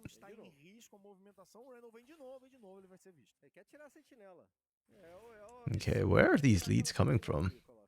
Yeah, it's actually just First Strike lead, I think, for and First Blood for Tavares. So I guess First Strike's kind of paying off a little bit here. So they've got 400 more gold from that, and then I mean we don't know how much empty has right now, but right. Forlan just soloed. Okay, Forlan not bad. Forlan lost a game too. I mean, Fluxu won partially because he was on that on the Jax, yeah, like one tapping people, right? The laning was rough for that Jax though. That did not work out. But the team fights were largely on like Forlan trying to find Sant. So much better laning this time for Forlan. And he got the ult out and lost that trade. He didn't land most of it, unfortunately. Also red white for Juliera. Yeah. Red white time to fight. We need to find better or more rhymes for the other guns as well, gun combos, because you got to do purple blue as well. That combination's a team fight monstrosity. Yeah. Purple blue, you're not allowed to move. You're about to get blue queued into purple queued, and your whole team is CC'd. Have fun. Purple blue, big doo doo. I don't know. I don't. That one doesn't quite roll out. No, that's it. I don't care. Next team fight that happens, Write it for down, write it I down. want you to be screaming that. Next time we No see an further questions, Infernum Your ult. Honor. I can hear the call now. Like, all right, yeah. Ninja Kiwi setting up for Baron. Out comes the Infernum ult. Purple, blue, big doo doo. Grab some blocks on the front line. The Infernum crits on 5. Purple, blue, big dude. You know that one comes out in the like on a stage game and like the LCS. Everyone's gonna like just turn and look up at the caster booth like, what did It'd he be say? like the It'll be Lick the in Bush moment. Kangas. It'll be the Kangas Skibidi moment all over again. Oh, yeah, exactly. Skibidi moment. I hate that those are real words that we have to be able to say. They are not real words. I am not saying that. You I don't even just get it. said it. You put it out there. Yeah, but not as like a word. More as just like a thing. Oh, what is this dive we're setting up here? The idea of Skibbity Toilet, not actual Skibbity Toilet. I don't even know what the toilet thing is, actually. I just know the word Skibbity toilet. I don't know what it references. It's No, I it's a really don't source care, Brent. filmmaker. I really No, don't I'm care. not- I don't know. It's a source filmmaker thing. It's like a Gen Alpha meme. I'm a millennial, bite me. I don't get it either. I'm not Gen Alpha. I don't understand why there's toilet people. I don't understand why it took over the internet. Okay, I just know it's a Gen Alpha meme. I do also want to add, this game has gone really weird. Like, I think the Los Grandes comp was supposed to win the side lanes and alleviate pressure on, like, draw attention away from the mid lane. Fluxu is winning every single lane, so that's allowing Zoska and Ankith to losing go for both that. side lanes. Yeah. Oh, and there's the mid lane dive. Yep. Yeah. And yeah, I think Los just lost his nameplates on. Like, literally, it's just a nameplate stuff. Am I wrong about Vi? Is Vi just good? If you're ahead, yeah. I guess. Who's our Yes, best it is not Vi's? Dark Knight. Who's our best Vi's on the season? Good It question. doesn't look like it's any one region. Yike's been playing it in LEC. Pioshik's been playing it. River's been playing it. So it's widespread. This is illegal from Los Grandes. Why are we doing this? Oh, because Anchor's Okay. locked up. Okay. Is this not illegal? Have the laws changed in Runeterra when I wasn't watching? Nope. Damn. Purple, blue.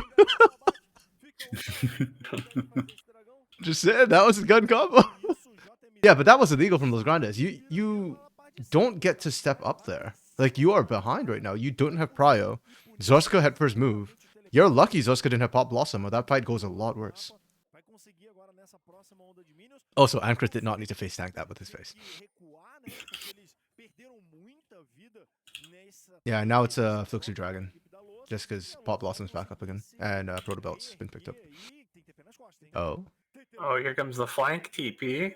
Oh, baby. Why? Okay, good timing. Forces him into the Gnar. Okay. The kick says, see ya.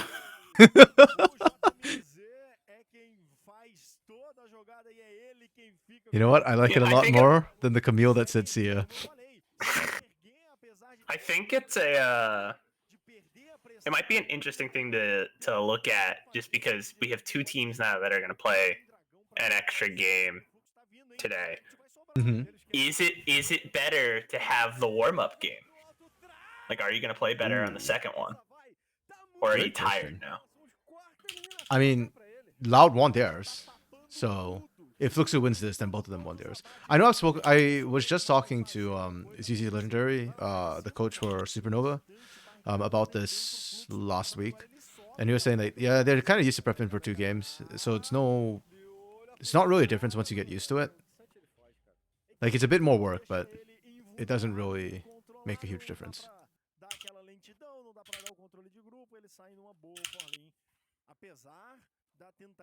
And I think for the players specifically, like, I think for a lot of the players, it's like, well, they just work on fundamentals, and it's more the coaching staff who care or have to do more work. That makes sense. I missed the void grub count. Did anybody catch that, by the way? No. Okay. Los Grandes had a lot of them, and Fluxu had none of them. Okay, I just want to check if Los picked up all of them. They did indeed do so. Yeah, this is how that top lane matchups go. I don't know how or why Jota What has lost so happened to early. JMC early? Like, he just got Casante'd. Yeah, But Nara is supposed to be a champ that doesn't just get Casante'd. yeah, because he just outranged the Cassante, but apparently not. Ooh, Julir and Kick are feeling spicy. They're opting to stick around. Have the red white. Out comes the Nami. Oh, Julira, is he him? Oh, He is not. Or maybe? Hey, okay, got one. We'll take Yeah, that. that's worth. That's worth. Take a 1-for-1 on the dive. Randall's behind because of that. Ankrith is just taking everything topside. And you killed the 80 carry, so actually worth. Well, kind of worth. Kick picks up the kill. So much healing and shielding. Ridiculous numbers. Bye-bye, Jota Miz.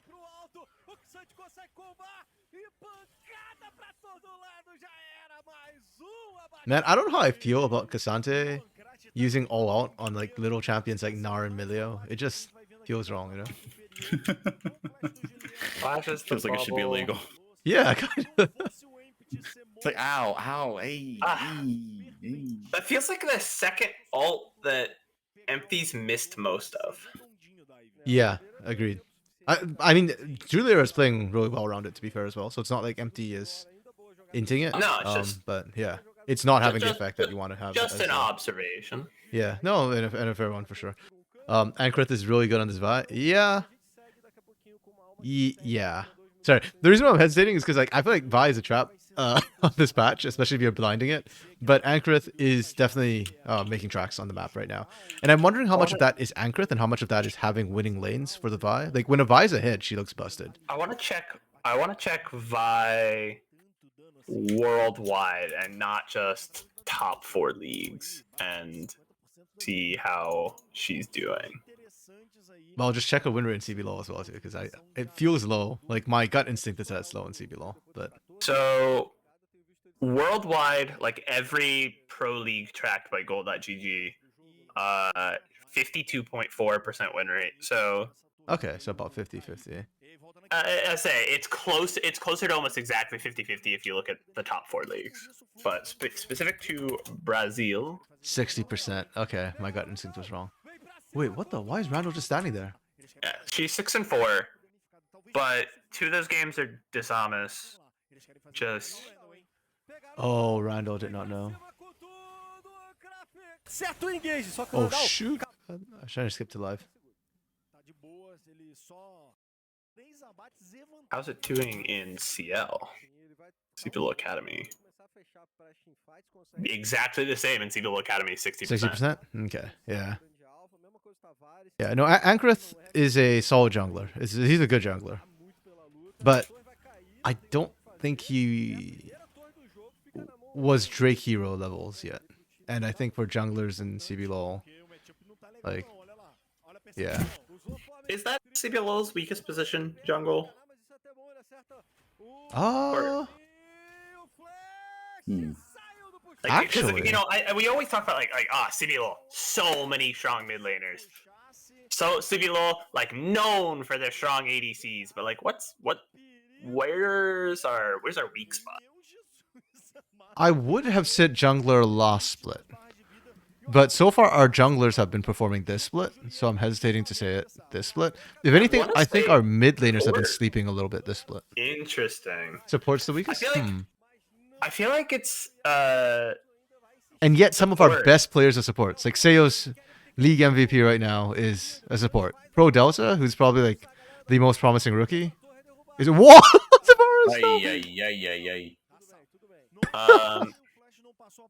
Happens to the best of us. That's okay. Support in jungle. I think Pro Delta has been Oh, Okay. That did surprisingly little damage. Vi's a bait. that was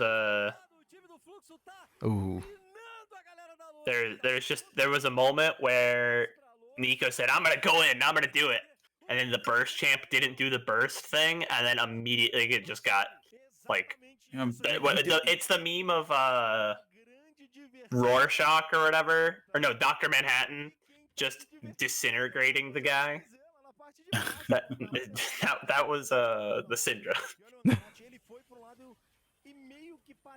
Yeah, look at how little damage that did. What the hell? Neither of them are below half, and then Syndra just says, "I'm gonna press one button, and you're gonna stop existing." I swear, if I see a Shadow Flame, I'm about to go on a rant when we tap out of this.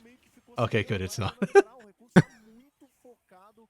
Yeah, that's weird. Zoska's Nico ults just have not impressed me. I mean, the Silas Nico ults didn't even land the last game, so first game of the day.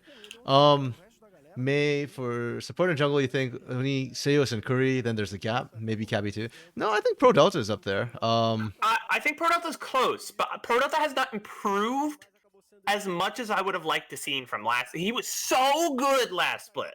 Like, I think he's still really good this split. Like, I don't think he's done anything wrong. No, he's not done anything wrong. I was just really hoping that there'd be like he would just he would be fighting Seos for that best support, and he's still. I think he's just as good, and he doesn't feel like he's I mean, he's still just second split. So yeah, I think it also depends on your AD carry, right? Like Smalley's not true. That is like true. a Titan It's style not player, right? Whereas Natuno is, so Natuno will often force more things to happen, and so Seos will look better with a player like Natuno. That's true, and he doesn't, he's and Pro Delta is no longer, on a just perennially top of the table team. Yeah. Though Cage is looking real spicy. I think this week there was like an actual conversation of whether they'd be like second place or even first place, but then Payne took them out. So yeah, Payne took them out. I still think, like, especially with the allowed loss, there's a legitimate argument that their ceiling is they win the split. Yeah, no, I still think they are the favorites ceiling. to do so. I mean, Payne will win it, but yeah, lots of the favorites to do so. VKS, No, another crap out from Zoska. Okay, you know what? Bagra for this game is Zoska for me. Like, it also comes from the first game. Like, these Nico ults just aren't hitting. VKS, like, their ceiling, I see them.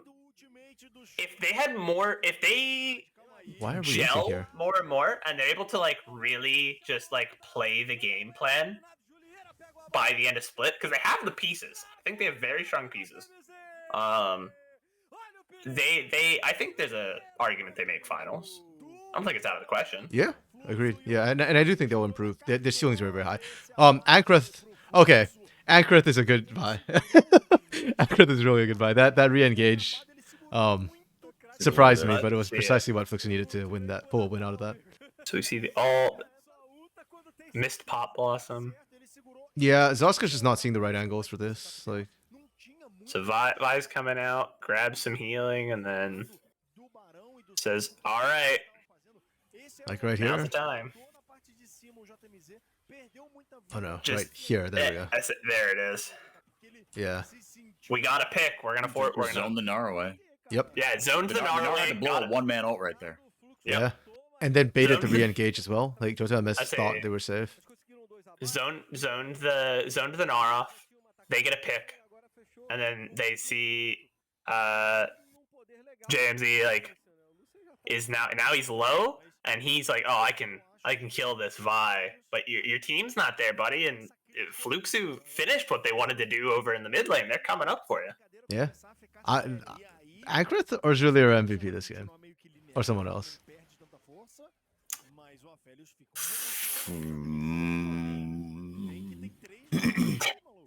Like, part of me is tempted to just look at the KDA and be like, Cassante. Portland? Yeah. Because I mean, he did some things to that Gnar that were like, that's not what Cassante should be doing that to Gnar. I mean, that's a fair point. I do think Ankrith has played every team fight very well. Yeah, because I mean, Julia is probably going to be the ultimate game carry at the rate things are going. Oh, and I should note, Los Grandes is up in gold, so it's kind of weird that I'm talking like Fluxu won this game. True. Compositionally, it feels like it doesn't feel like this game ends in the next 6 minutes. Yeah. Oh, Zoska, 4-man. What the hell? Did nothing again. And again, no damage. This Nico. Why? What is this? Why is this happening? I don't understand. I don't know, because they don't have a reason to hard itemize magic resist on the other side, right? No, Like, and you caught there's the carries. The carries don't have magic resist. Maybe like boots. Oh no, not even boots. Yeah. not What even the boots. hell? No. Yo, is something bugged with Nico? Why is she not doing anything? Syndra go canceled him? with- Wait, Dark Knight said Syndra canceled. I'm just gonna quickly go. Wait, we'll watch this fight and then I'll go back and double check. It might have been canceled. Maybe that might have been why. That would So explain a lot. here's what I'm gonna go with. Nico has no early pen because they are magic resist boots over sorcerer boots. Oh, Oh Anchor. my goodness. Oh my. Oh, that goodness. flash! Oh my!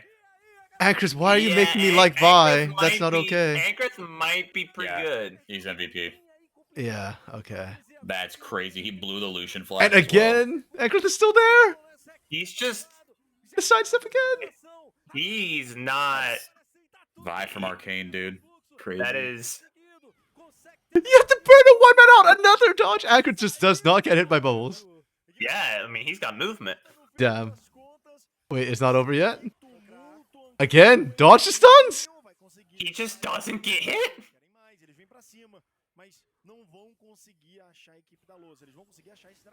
That is okay. It's over now, right? I can go back and check. Like okay, so Nico invested into the Dark Seal and doesn't have any stacks on it because they died twice, or they have one stack, I think.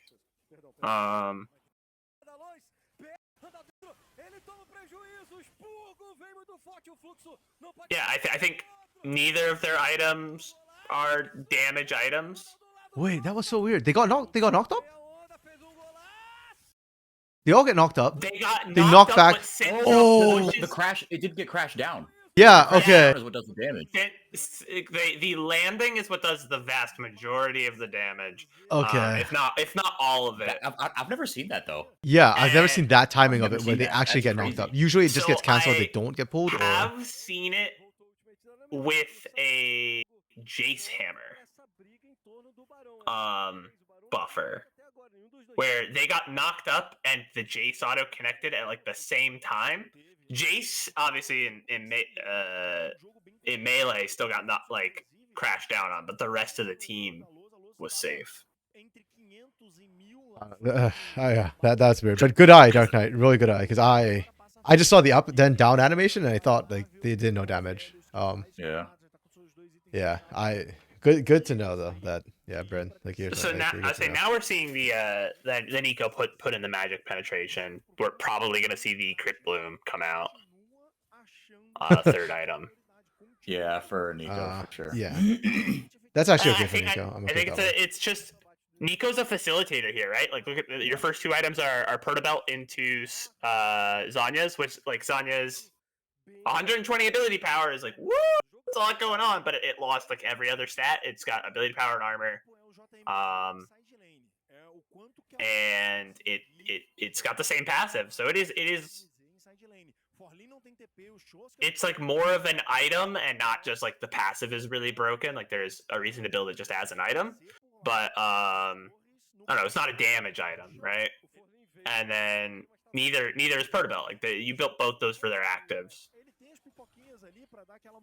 Yeah, but even so, the problem is that we haven't really gotten to see the Pop Blossom damage like come through. Because even the one time it landed, it was like underwhelming. Even though you didn't build like straight AP, I would have expected a bit more, pop onto the carries there. Yeah. Okay, Flux was actually up in gold now, so that means Flux will win, right? And I mean, realistically, it is on Fluxu to lose this game, right? It's certainly Because feeling like it. If you don't make a mistake with the comp they're playing, Aphelios just does Aphelios things in a late game team fight, and then your game's over. That's it. Yeah, but I mean, you have tools to try and threaten. It's just that I think the last couple of team fights have all been Fluxu favored. Los Grandes have been doing a good job individually, which is why they're like up CS in most of their lanes, and their kills I feel like are just more individual picks. But the team fighting has all gone Fluxu's way, which is what I suspect will define this game in how many minutes? No, Baron's up already. So yeah, anytime they could just fight for Baron, and then the team that wins will probably break the game open.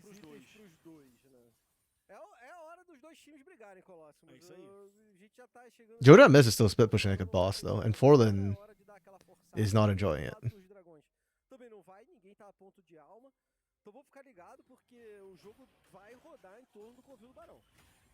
Interesting choice. Wit's End into Cassandra. Mas o Forlin quer treta, já usou o fantasma. Chamou pra briga, Forlin tentou como dar dano, meu amigo. JVZ tá pequenininho e vai ficar. Okay. Wit's End into Cassandra. Wow. Why does Jamesy have a wit's end? We were just talking about how like even the one time Nico landed the combo, it still did no damage, and that's the only maybe he's really scared of the. No, I mean that feels troll because it's like if you're Gnar, you're trying to get everybody with your ult, right? Like you're not like the only person you're dueling in a side lane would be that Cassante. Like you're not gonna send Nico into the side lane. Yeah, maybe he's just really scared of Milio passive on Juliera really melting through him. Yeah. Don't know. I mean, God, the other thing I can think of is maybe for tenacity, but that's kind of weird too. Like, oh yes, Emilio running at you is definitely Emilio. Oh, Gravita missed. Why would you lead with that? It's insane. You have a Nico on your team and you just raw dog a Moonlight Vigil? I actually prefer that. I think too, because Zoska's been struggling to find the engage, so the non-committal engage at least means you don't get screwed. Yeah, but they got screwed anyways. Also, the teams were in the wrong spots on the map there. Wait. Like red.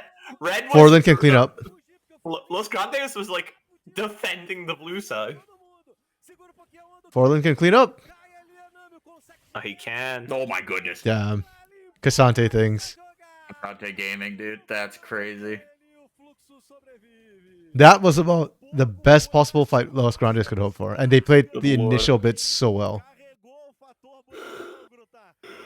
I think Anchor, they should have let Anchorith initiate this instead of the Moonlight Vigil coming out. So Anchorith does, and then Zoshka pops the ult after getting knocked back, and he doesn't get enough distance in, so he only gets one knock up onto the Syndra. Although it still works out for Fluxu, like because Forlin. Yeah. But yeah, also there's like no damage left for the side of Los Grandes, so yeah, you got two tanks and a Nami. So like that is the one good thing about that Nico. It only caught one person, but it caught the second biggest damage dealer. Right? Yeah, you caught the big burst mage. So this is gonna be what attracts people to my stream is that when I cast, I am overwhelmingly like I'm rarely negative. On this co-stream, I gotta be kind of negative because Zoska, like if I was casting, I'm like, oh yes, Syndra is a counter pick. It is a hard matchup, but at the same time, we've seen this matchup happen enough times, and Zoska has not found a single good flank on the Pop Blossom. That to me is an issue. And I know you're an academy player, so I don't expect perfection from you, but I do expect 1-0. Happened like at least one time where it's like, that's the Nico just changed the fight, and it just hasn't happened. Yeah. Yet. Like Nico as a champion. And it was this before the changes, but definitely so after the changes. Like is defined by like if you ult correctly in a team fight, you'll probably win that team fight. Yeah. I don't think any other mid laner has quite the same size of an ultimate, or if it is that size, they don't have quite as much damage. So yeah, like you live or die by the ult, and so far, Zoska's 1, 3, and 6, and I think that says a lot. There's a couple other champs that are like, oh, they kind of live and die by the ult. Like Orianna is a similar situation, but like, Orianna like has really good early poke. They can really run people down, and the ult's much smaller, and it's a displacement. So I mean, I would argue that it's slightly different in that it's less committal. Same thing with why I'm okay with Juliera being the one to initiate, because if you whip the ult, oops. But also, just guys chill for 50 seconds, Whereas like if a Nico whips an ult, it's like, oops, guys, I'm dead for 50 seconds. Mm-hmm. Exactly. That's Nico is in a very unique spot in the mid lane where like that's what she does. Like the other mid lane champ who's got that committal game changing ult would be Azir, right? He's got to Yeah. dash in and then throw back. But if he can't, he sits there in autos, right? He's still Azir. Yeah. Um And you don't truly shuffle for the damage anyways. Exactly. No, I just meant in the way that like it's Yeah. gonna change a fight if you get a hit a good shuffle, right? And Yep, it yep. is um I get the way I would put it is Nico. It has two wolves inside of them. One, your alt is game changing and does damage, Oriana, and the other wolf, your alt is game changing and committal, Azir. So there's just not another mid laner that their alt is game changing, committal, does damage. Like it's her whole power budget is that alt. Like, I don't know, her Q's pretty strong, but Saiu da onda o time do Fluxo, é um engage importante que a Lois perde. O Fluxo então vai marretar essa Bro! Julia is not winning MVP for this game. Oh, shit, you have so many engaged duels, and you insist on they were under their own tower. What's the point? What?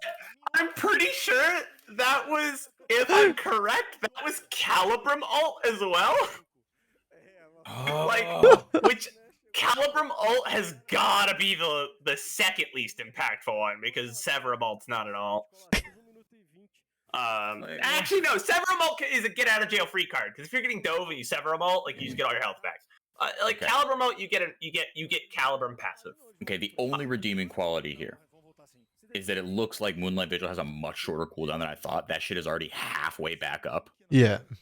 Yeah, it is a pretty short cooldown, And that especially I at did. this stage. I apologize, Moonlight Vigil cooldown. I wasn't familiar with your game. apologize. God, it's making me so sad. No, I'm with you. This game is drawing out longer than it probably should be. That said, I'm trying to think, like, is there anybody on Los Grandes who's standing out for y'all right now? Because, like I mentioned, Los Grandes is the team that has way more rookies, right? Yeah, I mean, I don't know. Who am I looking Maybe at on Randall Los and Grandes? Tavares, because I can't think of anything actively bad they've done. Kanseki's waves have been solid. Yeah, I'm trying to look at like I'm who trying to am think of, I? like empty. Like he got caught out by the Vi a few times, but I don't know if that's really him or if that's just Vi being like Q flash ult. Like I just have 6. I'm putting that on Ancraft's movement. Has Yeah. been crazy That's this right. game, and no one can Oh, look him down. look at that Aphelios flank, because there's definitely an Oh my Aphelios who's goodness. flanking you. There goes the Aphelios ult. Calibrum Moonlight Vigil. I'm gonna be honest, Fluxu did not deserve to win that fight. Oh, Juliera, you had Infernum Vigil, and you just didn't hit it after the Vi lockdown. Please. Oh man, this is why I couldn't play. Yeah, it's over.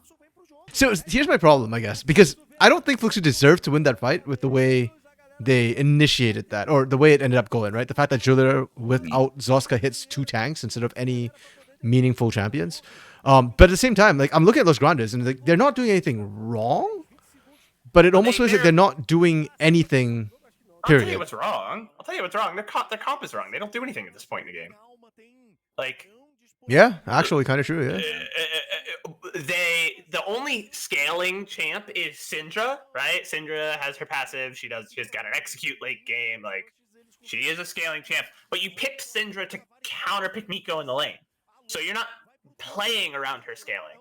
And so you were supposed to like keep them safe, but they have a pretty strong counter pick in the mid lane, and then get ahead on your sides. And they didn't get ahead on their sides. And Lucian isn't really his range. He still does damage, but his range is such an issue if he doesn't do an overwhelming amount of damage, right? Because if people aren't afraid to step to him, if every single fight Ancraft is like, I'm just gonna press R on Lucian and I'm not gonna die instantly, Yeah. you don't do anything. Yeah, I guess. Yeah, that is true. But even so, right? The problem is, even if you don't do damage, like I still want to see some sort of fight out of you. Whereas with the Los Grandes, it doesn't feel like I'm getting that fight. It feels like they're spending a lot of time in fights repositioning to try and survive rather than trying to like actually pump out the damage, and that's I think what's that's it. giving Fuxu time to like recover from missing all the engages. I think that it's an issue that's pretty common in lower leagues because I see it a lot in collegiate, where the instinct. Oh, there we is, go. Like, There we go. That's what I was looking for from the Whoa. team. Okay.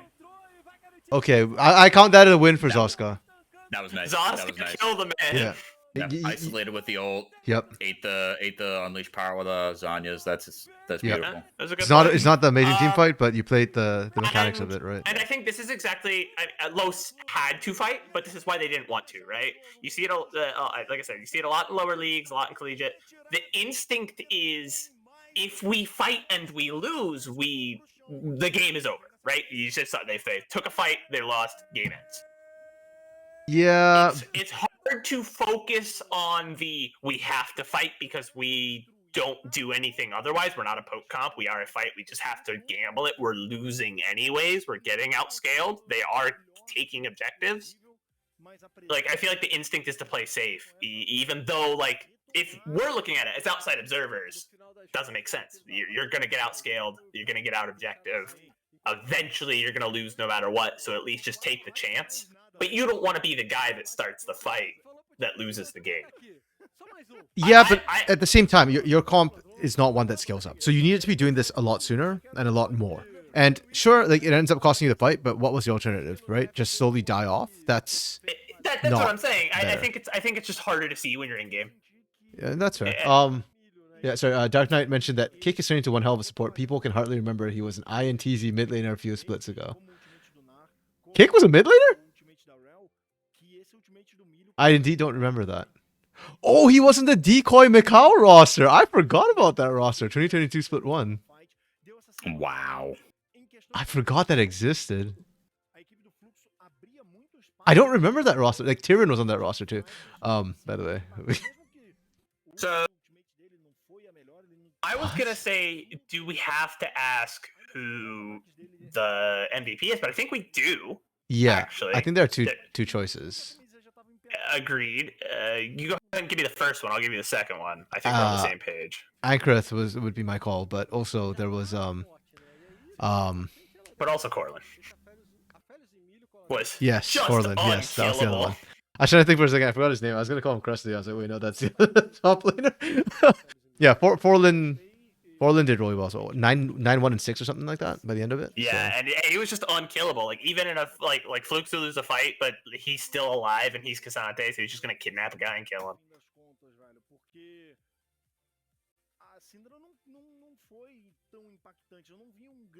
Yeah, I think for me, Los Grandes as a whole just feels very like they don't know what they're doing. They're very INTZ-esque.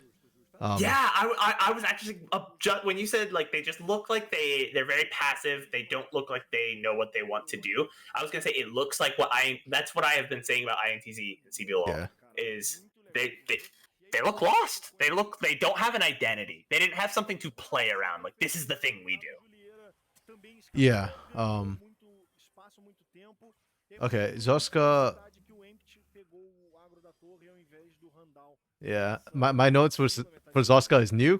Laning was meh, mid game solid, still kind of meh with a lot of silence ults. Meh in all caps at this point. Like, I don't know why.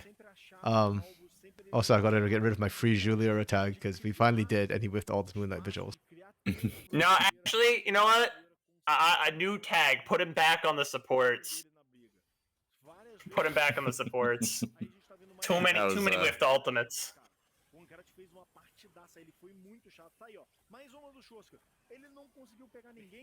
Only person who got that. It's like the Rumble ults. Yeah, Yeah. you know, Who are they aiming at? The casters? I guess in Brazil, getting taken to Chicago might be the new like getting you taken go. to Brazil. Chicago! Wait, no, you're not in Chicago right now, are you? You moved, right? FourY4? I'm not. But the spirit of the joke was a good one. Are you in what? Pennsylvania? Allentown, PA, baby. Philadelphia.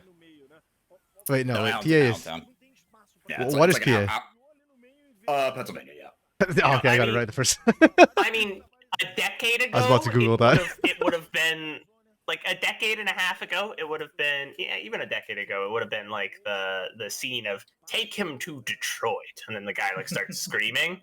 But like that joke's so tired now because like if you've been to Detroit, it's actually quite a nice city now. I have You don't not. have to I've say only that heard just of 'cause I'm Detroit. here, SuperBren. No.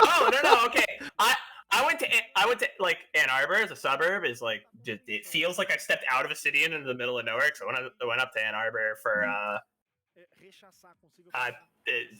group I was in. We play flag football against Michigan every year. We crush them every year. Last year we beat them 55-0 flag football. It was like it was just like from go. It was like, oh no, they have a problem. Another But, top laner just did top damage that game. Like what? Yeah, maybe this Cassante champ is a little Yeah, goofy. it took a year, but maybe it is busted. Learned how to play Cassante. Yeah, I'm actually curious about who they'll award MVP now. Okay, they get a Farland. Huh, okay. I am okay with that. Yeah, I'm fine with that. Yeah, I agree with our night. Like, I thought Anchor's MVP, but that's okay. Nick's game's hype. Nick's game was like my game to watch this split, which was Kaboom versus Pain. No, but actually, like not even just gassing up Detroit because you're here FourY4. Just like actually downtown Detroit's a pretty nice spot. No, I agree. No, they cleaned it up, like you said. Look, it's not the crime rate is still very high, but like you said, downtown is wonderful. And yeah, certain blocks you gotta watch out, but you know, Detroit has it at a higher proportion. But any big city, you gotta know where you shouldn't go in that, right? Any big city, Any big city. But yeah, no, downtown, I'm a huge fan. I'm biased, but downtown Detroit's fun. I went for the Lions Rams game, the playoff game. Oh, man. It was electric. So I didn't get into the NFL. Like I grew up in Columbus, so we have a professional football team. It's called the Buckeyes. And my parents were not they had NFL teams they liked. They didn't like sit down and watch it. Sure. So like I just never had any real incentive to watch the NFL. And especially as a kid, I was like, oh, it's so much slower than college football. And now as an adult, now as an adult, I look at it and I'm like, oh, they're just really good. Yeah. So I don't have a favorite team, but I've been so happy to see the Lions. Like every time I see the Lions doing well, Dan Campbell talking about eating kneecaps and stuff, man, it makes me smile. We're America's team, man. We're America's team. It's so true. And anybody who says the Cowboys are America's team is either A cowboys fan, or B, Gen X. And those are fine, but if you say anything other than that, you're deluded. Like if you grew up with the Cowboys winning everything and you think they're America's team, okay. It's like Cowboys fans are like Manchester United fans, right? It's like clear. It's like either you're a Man U fan, like how you feel about Man U tells you a lot about someone. Either when they were born, how they grew up, or just that they are a Man U fan. That's like that with the Cowboys. I don't know how Cowboys fans could keep saying like, no, we're America's team. Everyone in America loves us. It's like, no, you are the Yankees of the NFL. Yankees. Everyone hates you. You are awful. No team when they lose does a bigger percentage of the population laugh at them. Oh my goodness. All right, fellas. Like I'm gonna get some din. All right. But pleasure as always. I will talk to you boys later. Have a good one. FourY4, have a good one. Bye. Okay. Came back just in time to see him leave. É sim um cara que eu me espelho bastante, um cara que eu admiro muito e tenho grande carinho por ele. Olha o engage, o Quads vai receber lá na frente, o Consegue acaba sendo eliminado. Ele some do jogo. Ainda double kill. Now Dando pra cima do JMZ. O time da PEN this. todo mundo pra base. Vem pra poder obliterar, vem pra poder pegar o Ace. O Royce na manga, é o Ace que chama. Bom, acho que pelo fato de ser a minha estreia na Academy, eu achei que ia ser um pouquinho mais difícil. Eu achei que ia ficar um pouco mais nervoso, só que foi tudo bem tranquilo. Acho que os outros times, eles estavam bem, só que acho que eles também estavam nervosos, então isso acabou afetando a gameplay deles. Eu tava mais tranquilinho. Acho que meu time, pelo fato de ter bastante jogadores velhos, entre aspas, tipo, já estão há um tempo na Academy, então acho que isso ajudou bastante. Acho que mais ajuda, assim, que mais pega no pé é o Tatu mesmo, né? Ele é um cara que gosta de ser líder, gosta de se impor nas coisas, então ele pega um pouco no pé, isso é bom, ajuda bastante. O Giggs também, que é o tá há um tempo já aí na Academy, um jogador experiente, já passou pelo CBLOL, me ajuda bastante quando ele pode. Todo o conhecimento que ele tem, eu tento absorver dele, tento pegar pra mim um pouco.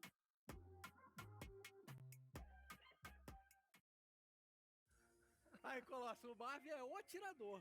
O maluco chamou todo mundo de velho, falou que o Tatu Okay, let's go. Kaboom Academy versus Pain Gaming Academy. 20 anos tem, o cara tá chamando geral de velho, pô.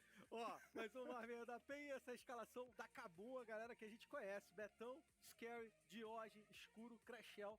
Timaço aí do Academy. Time muito forte. O Dioge foi grande Yo, craque Bren, you there? da última split. Sorry, no, Okay. I was profoundly impacted by someone at my university quoting Adventure Time, and I'm like, okay, here we go. A children's show I didn't really watch, and I'm not gonna get it. And then the quote was, maybe history repeats itself because no one lives long enough to learn anything, and I'm like, that is profoundly impactful. That's from Adventure Time? Dang. I was not expecting that from a children's show. Yeah. Ooh. I may have to watch that. I'm gonna be an adult watching cartoons, and I'm gonna like it. What the hell? We've got a Vladimir? Okay, I actually kind of like the Vlad here into LeBlanc. I think that's a good matchup. Yeah, no, like LeBlanc is, I'm gonna poke you down and not interact with you, and Vlad just says, "Okay, that's my champ. That's what I do, but I'm actually better at it." Yeah. But Rumble, Callista, this is how you draft a Rumble for your composition, right here.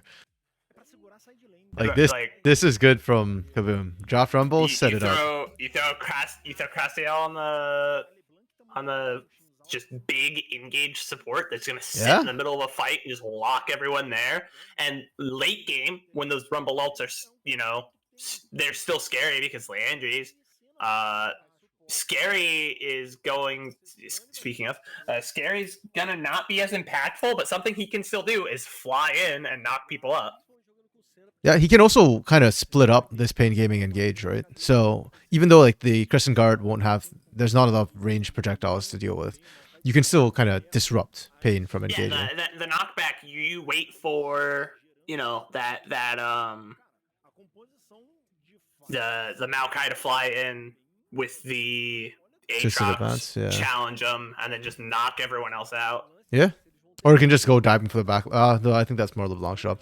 But I do like Pain's response to this as well. They went like a super tanky death ball composition that it's going to take Callista a while to cut through. They are so tanky. Yeah, I think I favor Kaboom's composition though. Even nameplates off. They had a Lee Sin ban against Scary. That's hilarious to me. And a Vi ban against Tatu? Oh my goodness. I mean, maybe. Yes, it is Dark Maybe Knight. it's not just Aircraft. Maybe Vi is just Scary. Maybe. I mean, you've got a Callista, so I kind of understand it, because anything that can lock down a Callista is her worst nightmare. But like, still, it's some of those bans, man. Like, this is what I kind of love about Academy, is that players are good enough that you need bans. That's what I like about Zai. The fact that you have to freaking ban Pike against him is hilarious. Pike. Oh, it's so exciting. You love to see that. Yeah, it's hilarious. Yup's Aatrox though is built different. That's interesting. I feel like if there is somebody who can win that Rumble matchup with the melee champion, it will be Yups on Aatrox. And they said we're not going to target ban you because we have a Rumble, and Yup said, nah, I'd win. Yo, Cakes, we won. The viewers have been winning today. Which game are you asking about? The last game played? We just started Kaboom Pain, which is to me the most exciting match. But last game it was Fluxu. Yes, I think about that for a second. Yes, it was Fluxu. Yes. My brain was still like stuck on the fact that Anchor didn't win MVP. But as Dark Knight pointed out, that wasn't as egregious as the Hugado winning MVP. MVP, I got it. I just want to talk. Yeah, that one I really want an explanation of like what. And unfortunately, I'm sure they gave it. I just don't understand Portuguese, so I didn't hear it. I say me on my way to message Legolas on Twitter like, "Hi, I'm reaching out as the community manager of CBLOL English, and our entire community wants an explanation." Yeah, that one's odd. Ooh, I love this collapse actually. Ooh, Batao. I'll be flash burnt. Yep, there we Yeah, go. they get him out though, so it's a flash for flash. Support for top. I think you take that though. Yeah, 100%. If you have Because- pain, you just revisit that top lane. Yeah, Pain comes back, and does Geeks need his flash in this lane? Like he'd like to have it, but spending it that early, I don't think Skuro and Crastiel are going to be in a position to punish him not having it before it's back up. Yeah, no, you just play safe in that lane with Senna. Oh, this. Exactly. This might hurt them though. They don't know. Thi- Toss the this sap. is- Oh, they don't have this is sapling. spooky. Oh, this is actually really No good from Kaboom. sapling. Dio showed a little early, but it doesn't matter. Good first blood from Kaboom. Yeah, because Geeks went Twisted Advance with that topside gang, so there's no way to actually check the bush. Really well played from Kaboom. And this is why, like I said, this is not fair. This roster actually has CBLOL experience almost across the board. They are It's only Dio she talented doesn't. individual. Like all of these players, like I would argue that most of them aren't even. It's not like they're fringe CBLOL. Like these are CBLOL players. These are not Yeah. guys that might be good enough. Like they are good enough. Oh, okay. Can they punish Scary? I kind of like it. I mean, They could punish. There's Twisted Advance. Scary's just saying, "Hey, man, I'm one of the very few Oh. junglers that's capable of fighting Sejuani early game." Are they gonna lose their support for it? They Yeah, are. but that's fine. You take that. It's worth. Also, Costream, by the way, like I said this last year, or was it 2022 or 2023 split one? I actually think Costream is a good support even by CBLOL standards. Like I think I had him top 3, that split. So yeah. How did Kaboom get away with this? How did no one say, "Hey guys, this is a developmental league"? Because they already own Costream and Skuro and Scary. And I guess nobody picked up Vital. Or maybe Vital might have said, "Hey, I see Scary, Dio, Skuro, and Costream. This is the roster I want to be on because they're stacked." Like Dio's is top 2 mid last split. Arguably top mid laner last split. So he's the only one without CBLOL experience. Yeah. Ooh, almost. But now Tatu's up a creek with no paddle if they want to collapse on this. Do they want to collapse on Good Tatu? poke coming out onto Skuro, but that Callista ever mobile just gonna kite away. Oh, interesting. Okay. So I thought Skuro and Costream fall back to pinch on Tatu, but they don't, and that means Scary suffers for it. Okay, so Tatu's okay. They've equalized the jungle by setting Scary behind. Both junglers are so far behind now. I say neither jungler is gonna get through their clear in a correct amount of time because both have gone out of the way just to impact the other. Yeah, but Dio's stacking up a big lane here. Lead here in lane. yeah. So Dark Knight, the mid matchup. The idea is that anytime LeBlanc wants to fully commit onto you, you just go into Sanguine Pool as Vladimir. But the problem is that's good against AP LeBlanc. And unfortunately, as Tinoans has started a trend, in Brazil we run AD LeBlanc, which means that that's just going to get poked. And then you're just trying to sustain as best you can and trade back. I don't think it's going to work very well. I think AD LeBlanc counters Vladimir. So Tatu on the invade top side. They have the vision. Scary clearing his bot side. Does Tatu look for the dive here top lane? Batal no flash up. I don't think you can do it. Batal's a level up from Yups. Like, Yups needs to focus this wave if they want to do it. Oh. Tatu's considering it. Here he comes through the back of the lane. Yeah, this is why I said I don't think it's going to work. But Batal said, "I'll fight both of you. I don't think you guys can kill me."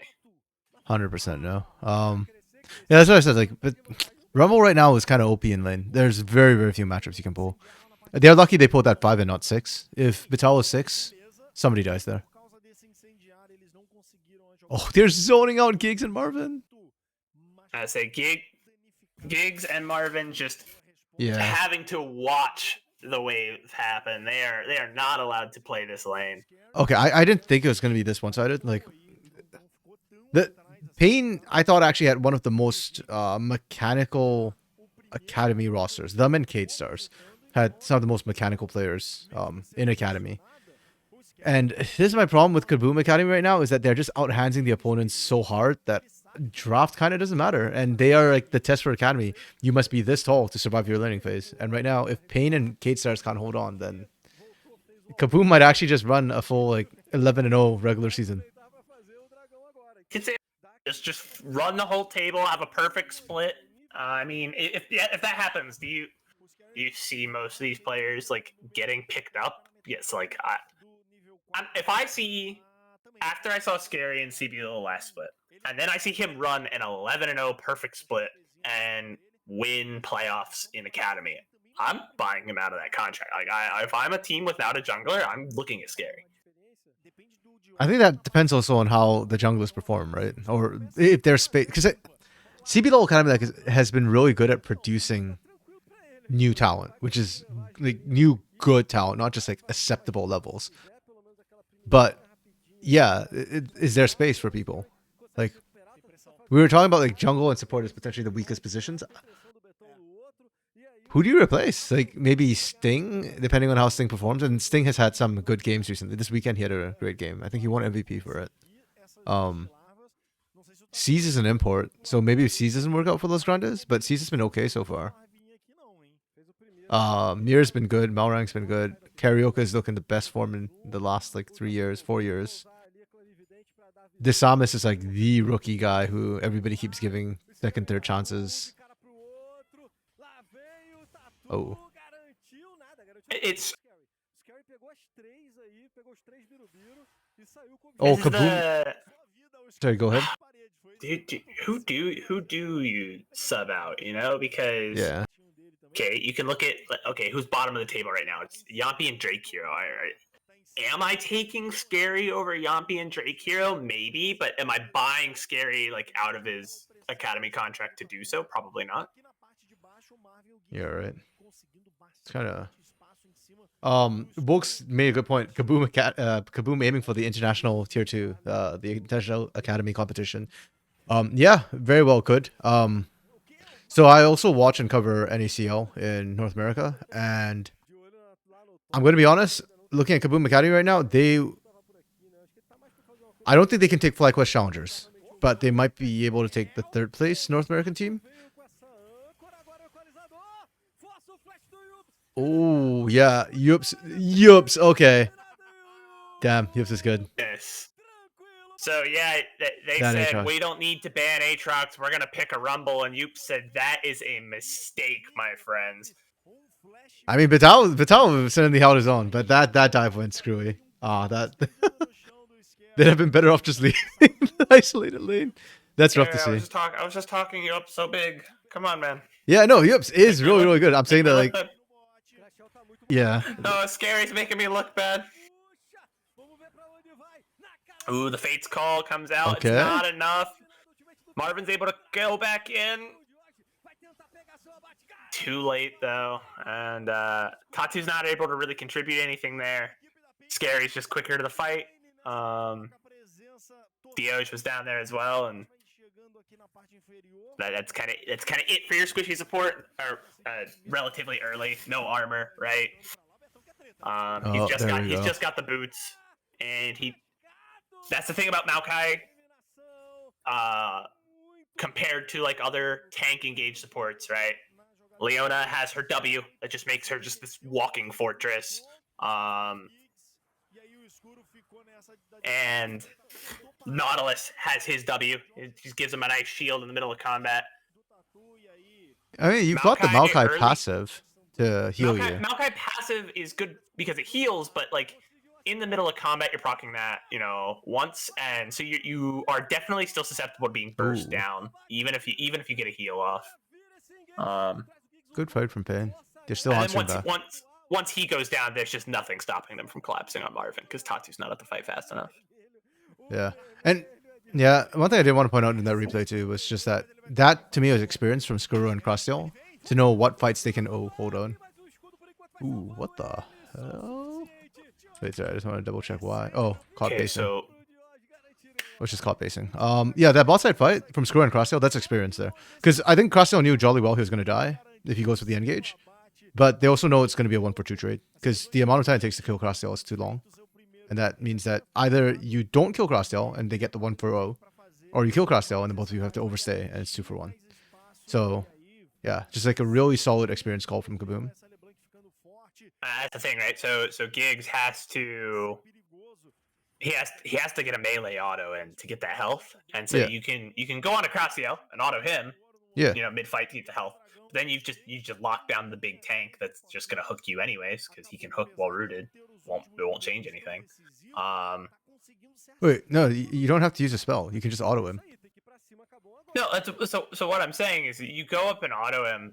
Yeah. Are you closing the distance to Nautilus without using your W? Yeah. As Giggs. 100%. Yeah. Nautilus, Nautilus should be engaging logically on Marvin. Well, the thing though is that like the Nautilus has to land a hook on somebody to actually find the engage. So as long as Geeks doesn't separate from Marvin, which you have no reason to do unless depth charge has been dropped on one of you, you should theoretically be in auto range if Crosstail's in auto range.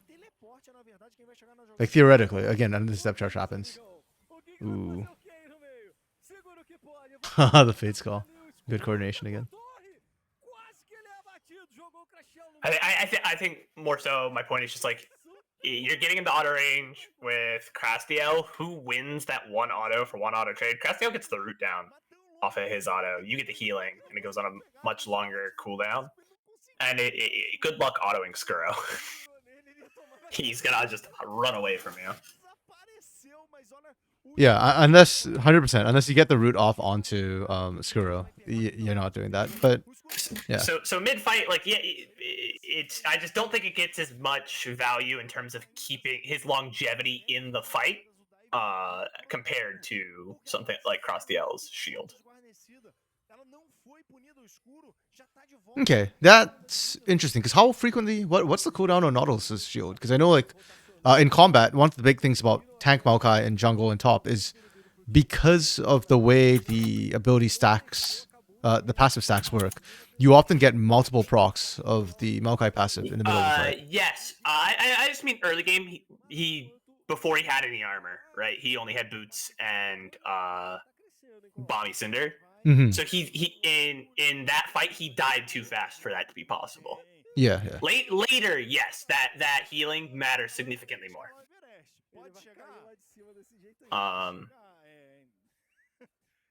Because later you're getting it off far more often because you're so much harder to kill.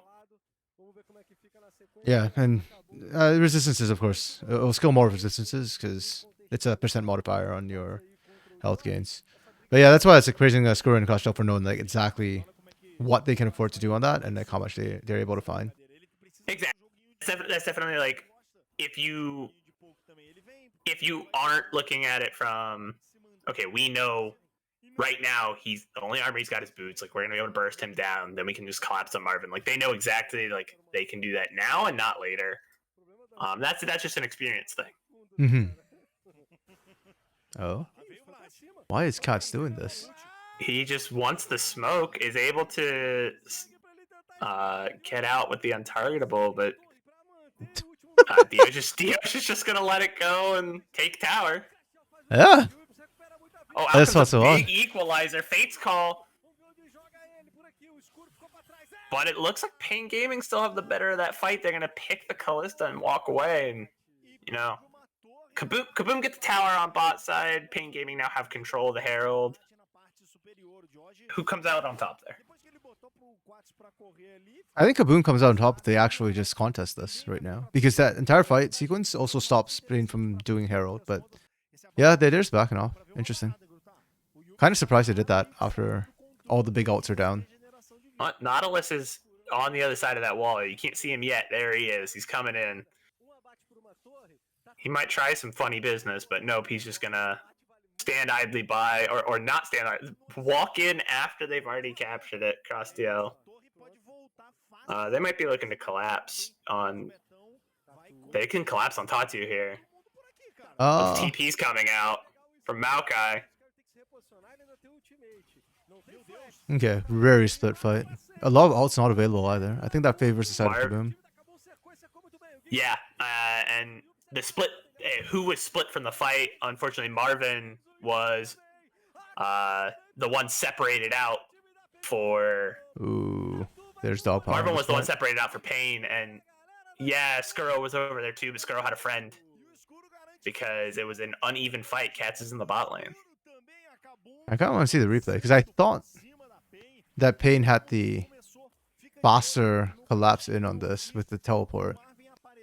But I guess no, numbers advantage because, yeah, Cats didn't move. Numbers advantage, and Crastio was just waiting over the wall. They knew Marvin was not the top side of that jungle. They knew they had Marvin's number.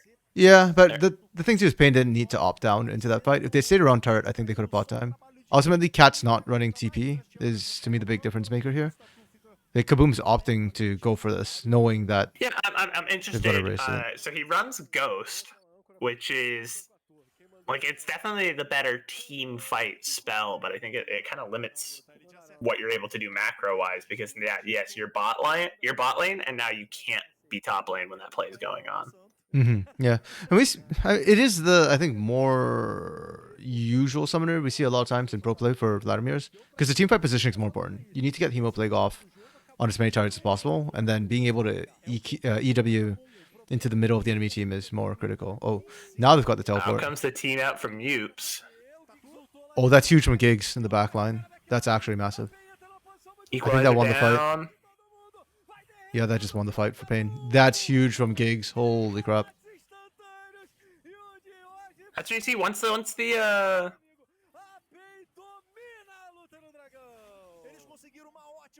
Yeah, that Nature's Grasp from the back completely Nature's Grasp is big, and once Giggs is able to get some bulk onto his champion, he can just walk in there, and now he's not as quick to go down. That burst does not affect him as much. He can then really make use of that passive and just heal it back out. I think Vital was the only actually Kaboom member who was even facing off against Giggs. One guy's enough to get your because yeah, but I mean, yeah, Vital's the only one there. But Tao does a lot of damage. Oh, Skuro. Yeah. Okay. Yeah, that's kind of rough. Once he's got those resistances in a different life where he's further behind, Skuro hops over, autos him, rends him, he dies. But he's just tanky enough that he just locks Skuro down, hits the ult, heals off of Skuro, and that's all she wrote. Yeah, I don't even think the heal matters in that situation. Like, if Skuro actually had enough damage, perhaps, but there's the amount of damage that came down so quickly onto Skuro, kind of didn't matter. The fact they managed to hold back so many people and stop them from engaging was, to me, the critical key. Oh yeah, no, like. Oh. Okay. There's the pay. By the way, can you hear the commentators a little bit? I have them pretty soft, but it might just be because of like the way you're streaming to Discord. I don't think I have any audio. Oh, you'd have. Oh, okay, right. Yeah. Unfortunate. Yeah, because they just went pay. So nice. Good to know that's still well and alive. Yeah, I agree with you, Dark Knights. Geek's definitely MVP so far. That fight's probably the most critical fight. He played that really well. Yeah. Yeah, he doesn't have the early game tankiness that makes like that's why Leona, like if she gets level 2 before you, she's just gonna try and fight you because she presses W and you're level 2, you cannot kill her with her W up. But once you have the like half an item, 3/4 of an item down on Maokai, he sticks around so long. His spacing is so good. Oh, Kaboom's getting picked now. This is just sloppy rotations a little bit from Kaboom, which surprises me a lot, actually.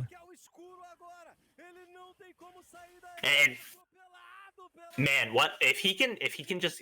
He's got the armor now. He's tanky enough to just walk up to Skuro and he's got friends there. He doesn't have to think about it. He's going in on Skuros. He's gotta be Callista's like worst nightmare is this Maokai. It's just the point and click route. Well, they've also built multiple Frozen Hearts. Like Pain knows jolly well They what they need to deal are with. they're getting the memo. Oh. They understood the assignment. Okay, this is huge for Diosh if he can. Yep. Okay, that's huge from Kaboom. They stop the Baron. They don't lose anybody. Stop the Baron. No one dies. Dioge Oh, just did I speak too dashing soon? away. Scary gets the Crescent Guard out. But Wait, it's not no, enough. no Everyone's equalizer! going in, but he's still alive. Scary is still up. Wait, Now Diosh they're might be in getting trouble now. damage down. Can Diosh try and kill?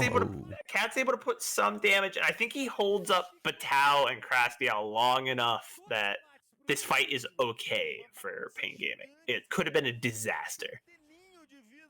Yeah, that collapse from Kaboom came faster than I thought. And if they had equalizer, man, Kaboom take that. But yeah, it was. This is more the match I was expecting between Kaboom and Pain Gaming than what we saw in the early game. In the early game, it was just Kaboom like hands checking Pain across the board, but now like Pain's actually woken up, and I think they have better skilling with Vladimir and Senna. So, May PBF, nice try. Yep, fully agree. Dark Knight LeBlanc was winning side against both Vlad and Aatrox, and his team goes. Yes, on one hand, yes, but also that's to me props for Pain knowing what their win con is, which is. They need to force fights, but yeah, actually, no, I take that back. Kaboom mispositioned to start things off. Skuro was just way too far up without sufficient support. Yeah.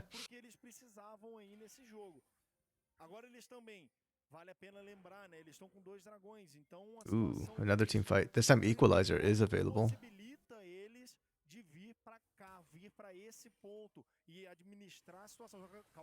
I bet Pain wants a team fight here.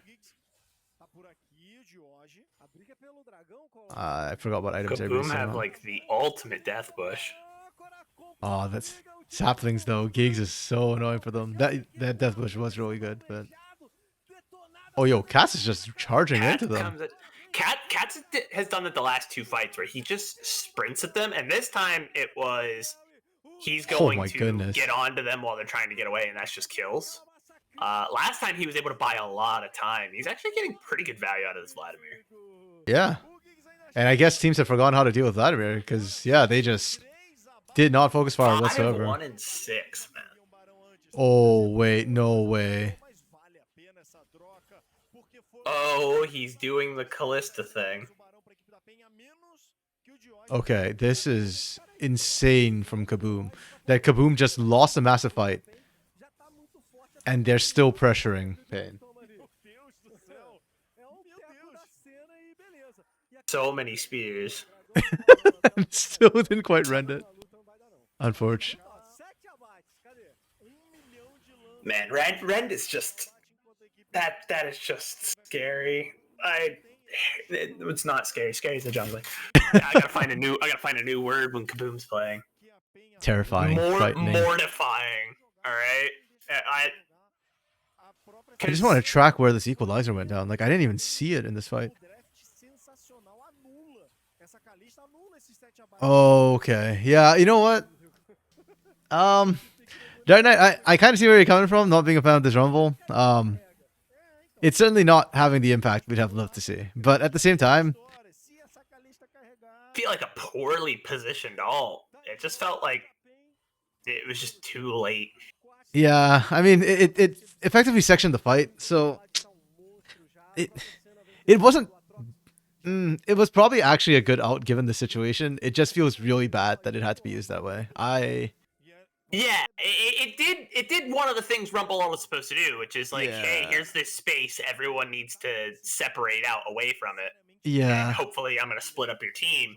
But there was no way for Kaboom to do anything with that. They were on the run. Yeah. And I will say this about Batal so far. The 3 games he's played, I think he played Garen. What was the first game he played? He played something which was lane dominant and didn't dominate with it. Urgot. That's right. He played Urgot. Garen and Urgot. This guy's a maniac. Yeah, because in CB LoL, on Furia, Batal was relegated to just like tanks, pretty much. And his one carry game was on a Rumble, where he did pretty well on it. So I was actually pretty happy to see him unlocked from just playing tanks. But yeah, he's not having that big carry performance that would, I think, really cement his position as being like a carry player. So yeah, like it's not, he's not doing anything wrong necessarily with this rumble, but I too am hesitant to call myself a fan of Batawa's carries right now. Go so far as to say I am whelmed. Yeah. Yeah, Payne's playing this really well. And Cat's, I think right now for me, MVP of the game for Payne is Giggs. It was Giggs in the early game. It's shifting to its Cats right now because this Vladimir just looks unstoppable. Yeah, and this is where the ghost pays off, right? Early game, he doesn't have the teleport, he can't get the plays, but now no one's getting away from him, and his damage is ridiculous. And when you think you're about to kill him, no, he is Vladimir. Yep. And Yeah. he's gonna keep going at you. I mean, it's tough to deal with. Yeah, I'm just looking at Kaboom's comp right now, trying to figure out like how do they win this from here. Yeah, They still have the split what's- push threat from Dioj. Like AD LeBlanc will always be a factor, but I'm just more about the team fighting. If Payne can run you down, then you can't even hold 4v5. Well, what they have is soul point is a big deal. They can choose whether or not they want to fight like the next 2 dragons, right? Yeah, I mean, they definitely So want the Hex deck because that's going to be massive. Like Hex deck Soul is the most you want the powerful soul soul, run. but I guess more so you don't have to take a bad fight over this next dragon. Yeah. Right. If you're looking at it, you're like, okay, nope, we can't do anything. You get pressure down on your side lanes. You know, you push out, you establish a good cross map, and you can give a dragon here. Yeah. Game is at a point where either Dioj pulls a Tinons or they lose. Yeah, kind of. Actually. Oh, insta nice from Skura. Yeah. And normally I actually criticize the AD LeBlanc for putting their team in a position where it's like Tinons or lose. But this game, I don't feel like it was on Dioj for picking this pick to mess them up. I think that's more just like even if you went AP LeBlanc, I don't think you win. I'm trying to think like what pick you'd run against Vladimir to win in a team fight, and like Oriana's not gonna cut it. Azir can't deal with it. Vladimir was in response to the LeBlanc, right? Yes, it was a So first pick I say LeBlanc. maybe if you drop just like, okay, I'm gonna play the Azir, I'm gonna play the Corki. Maybe there's not a Vladimir on the other side running your team down, but maybe Pain Gaming was planning to run Vlad from the start, just needed the excuse. Yeah, So because you don't know. the Vlad works really well into I think almost everything that Kaboom wants to do. If anything, I'd argue the AD LeBlanc was a counter, and looking at the CS differential, I think Dioj did exactly what.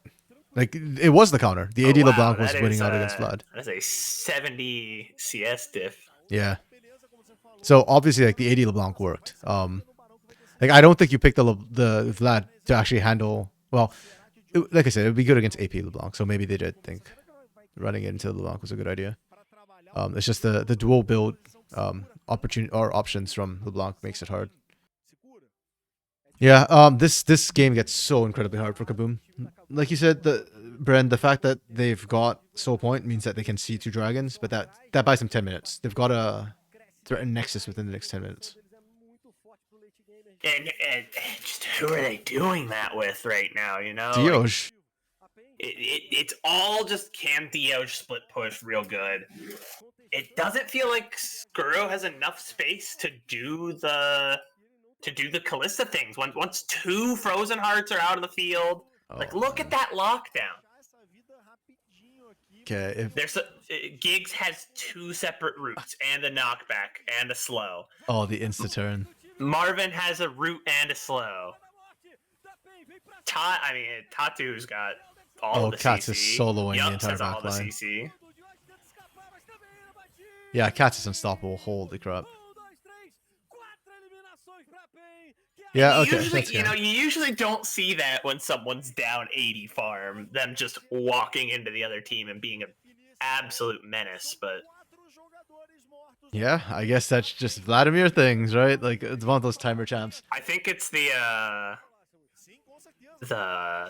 Rift Maker Leandri's combo is so good. Like those items synergize so well together. Yeah, and the healing between Hemoplague, like, is there any heal cut? There's not even heal cut that There's came through. not a single heal cut item built. Jeez. Into Vlad, Senna, Aatrox. That feels suspicious to me. Yeah. I mean, the problem is, like, who's going to build it and where in their kit or where in their build would they have put it, right? Who does build it? I guess Batao, right? Like he's gonna apply it the most consistently with Morello. Because that's the problem too. Like, I think Pain played really well around those equalizers. Like, they didn't step in them after the initial bit. No, so, yeah, it comes down, and they never were in a position. They never put themselves in a position where it's like, okay, we have to walk through this equalizer or we lose. They were always able to just, it comes down, they just scurry away and wait for it to go away. Yeah. And there's just nothing. And Kaboom just couldn't capitalize on it. Yeah, Dark Knights, I agree. I think it's Cats or Gigs here. I'm leaning towards Cats personally, but Gigs' early game is honestly what kept Kaboom in it. Bren, you have a MVP vote in mind? I mean, I'm definitely, I'm a little biased because I love to see supports get it, because support is like, no, it feels like one of the it's being the healer, right? You're just, your job as a support is to make everyone else look cool. You're not the cool kid. So I want to see the support, but I gotta give it to Cats, man. That guy was just controlling fights by the end of the game. Yeah, a lot of those fights felt almost like a 1v3, 1v4 situation to Vladimir. Yeah, that's the reason why I'm giving Cats as well. Likewise. I will say I don't think there's a Bagre, like there wasn't a catfish this game. Bagre, like there's nobody I looked at and said, oh, that person trolled. That's what Bagre means. It means catfish. Yes. Gotcha. I believe. Again, if anybody in chat, if I'm wrong, please correct us. But I believe that's how it goes. Bringing all our conversations full circle. How do you feel about the Nashville Predators throwing catfish on the ice? Wait, sorry, what? So Nashville Predators fans have a tradition where they will smuggle a catfish into the game and throw a catfish onto the ice. I did not know about that. Yeah, look it up. I don't know how to feel about that. Like, it's like the most random thing ever. It has nothing. I just want to know, how did that start? Who thought, like, I'm gonna bring a dead catfish to the game today, guys? It's gonna be so funny.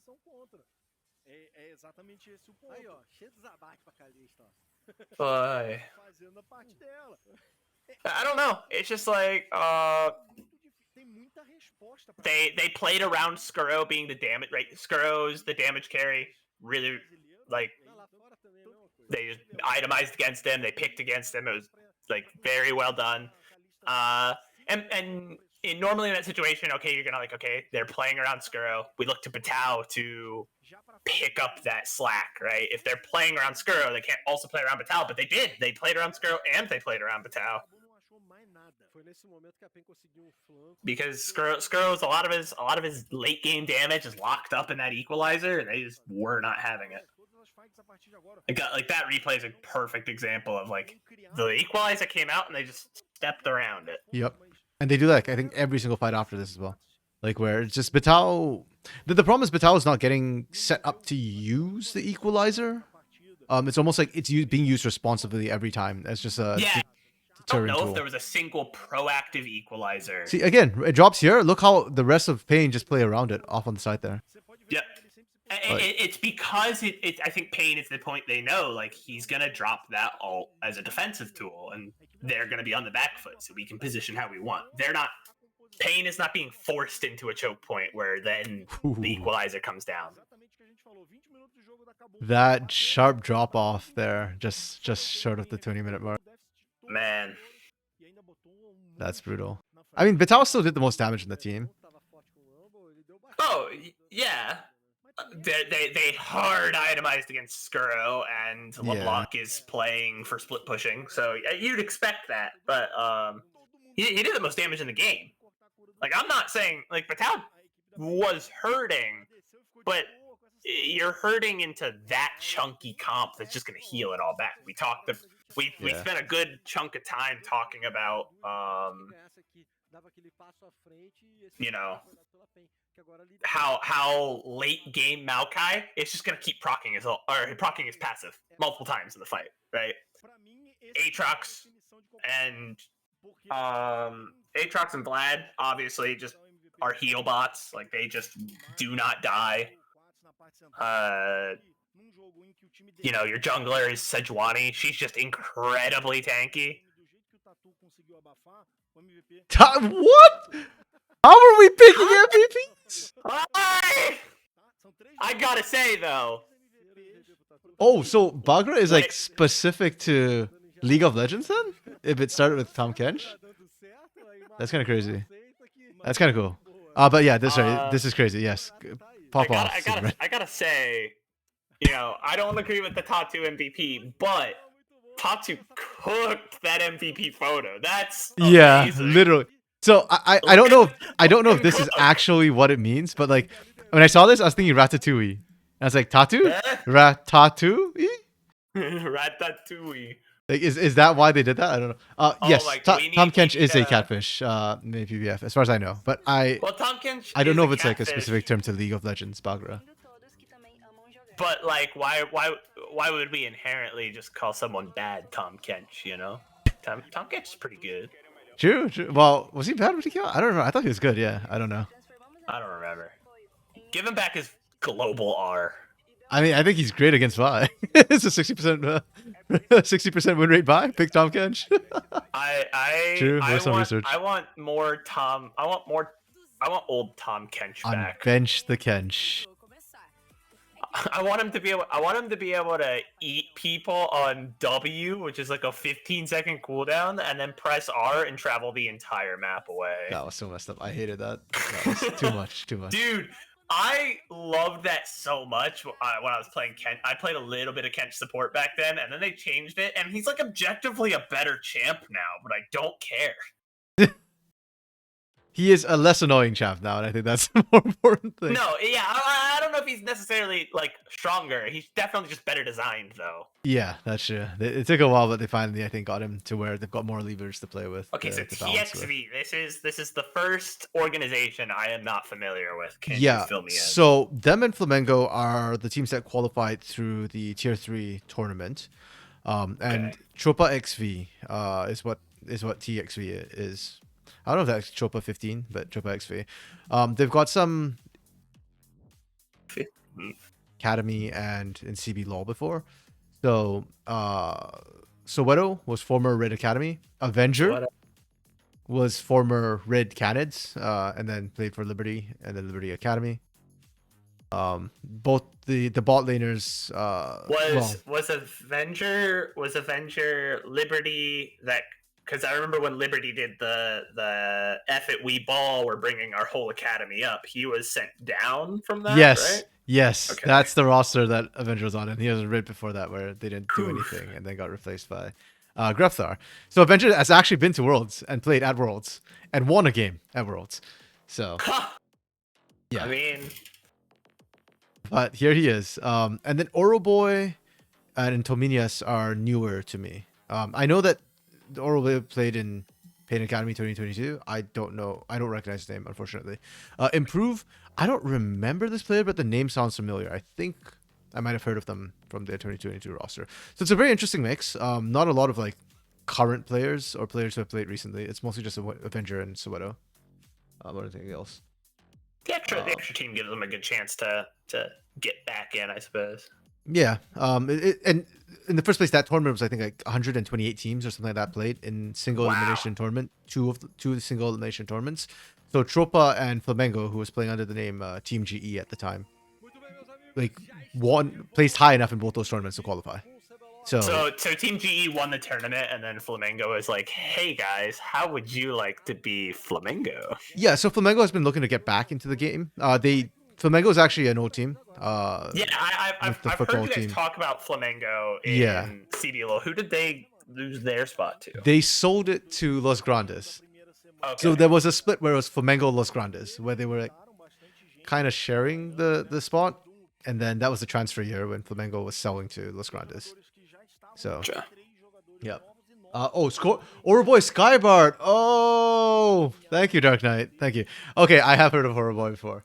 Oh, he's Skybart was an interesting player. I remember him as like a carry, but also one that coin flipped a lot of games. Okay, so that explains a lot about Boy then. Interesting. I saw. I'm gonna be real. I didn't see the second O, and I just saw our boy Skybart. I thought I was speaking a different language. Our boy Skybart, yeah. I don't know what we're talking about. I wonder too if Oro in this case means gold, golden boy. Yeah, that makes a lot of sense. Yeah. I wonder. Bagre, pretty sure it's from football where people call others Cabeça de Gabre, Bagre's head, which means a fool or something similar. Oh, okay. Oh, that's cool. You know what? That's even cooler that it actually works so well with League of Legends, because Tom Kench and Catfish. So Tom Kench moment. yeah, it's actually going. Yeah, we're gonna start doing Bagre of the week and Tom Kench. We're gonna have a little animated Tom Kench graphic. I'm calling it right now. I'm DMing Solari furiously. That'd be hilarious. Let me move out the way so we can look at draft here. Milio first pick again, love it. Caitlyn and Lucian ban. So interesting that we're going with Ash Milio instead of the Aphelios Milio. Huh. It's interesting on blue side that you are planning. You have to have your blue one planned, right? Like you have a couple of different blue ones in case one gets banned out. Obviously, the draft. Yeah. I have seen coaches go through like their draft boards, and it's like 7-page document per game. It's kind of crazy. Yeah. I mean, I agree with the blue one pick. I think Milio is I like the best. blue one pick. I don't understand why we're banning Caitlyn if we're planning to blue one the Milio, right? Because then you force the other team to say, like, if they, I guess the bans come out in the same order, right? This is the pick order, the draft order. Pardon me. Yeah. Yeah. Well, I'm saying bans happen in the same order that picks do, correct? Like it's blue 1 ban, red 1 2 ban, or is it right? Yeah, so crazy? B1 and then R1 R2. Yeah, then. So I'm just saying bans happen at the same order as picks. I don't know why my brain is not happening. Not exactly, right? Because bans go 1 1 1 1 1 1. Okay, bans just go back and forth. Yeah. So the Lucian ban happens after the Caitlyn ban. So I wonder if we don't ban Caitlyn here, would they still ban Lucian? And then you leave yourself open to we pick the Milio, then they pick the Lucian, and then you don't have anything to play against the Lucian. No. Other way around. I don't understand. I don't understand banning the Caitlyn because, right? Ideally, you want to put them in a situation where they have to choose, right? Yeah. And you just get the Caitlyn. Yeah. Or you get the Lucian. I mean, I'm gonna be honest. I don't understand either the Lucian or the Caitlyn ban. Yeah, I don't really get it. If you ban, so banning the Caitlyn, as you already explained, your explanation is perfect. Yep, it doesn't make sense to ban the Caitlyn here because if they pick Caitlyn, you pick Lucian, and then you have Lucian Milio, and you can actually match your range with Caitlyn. Those abilities. The Lucian ban doesn't make sense to me either because now Caitlyn's banned. What are you worried about? Like they first pick Lucian. If you first pick Lucian, then you go R2 Milio, R1 Milio and R2 Aphelios, and then you can play into Lucianami and you'll still be fine.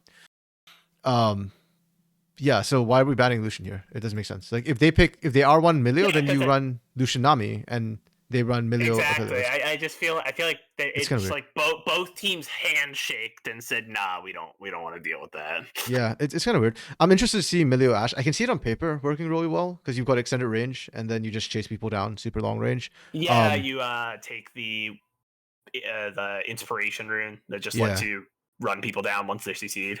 The whatever velocity, terminal velocity or something like that? Yeah, terminal velocity. I don't know if that's the actual right name. I think I want to say it is. Blinding Azir when Corki is open is just criminal. And it has never worked in Academy. Like it worked in CB LoL when Takui did it, but like other than that, this is just a really rough play. It's also He's Takui, dude. Yeah, the more important question is they chose Varus over Ashe. Yeah, actually, you know what?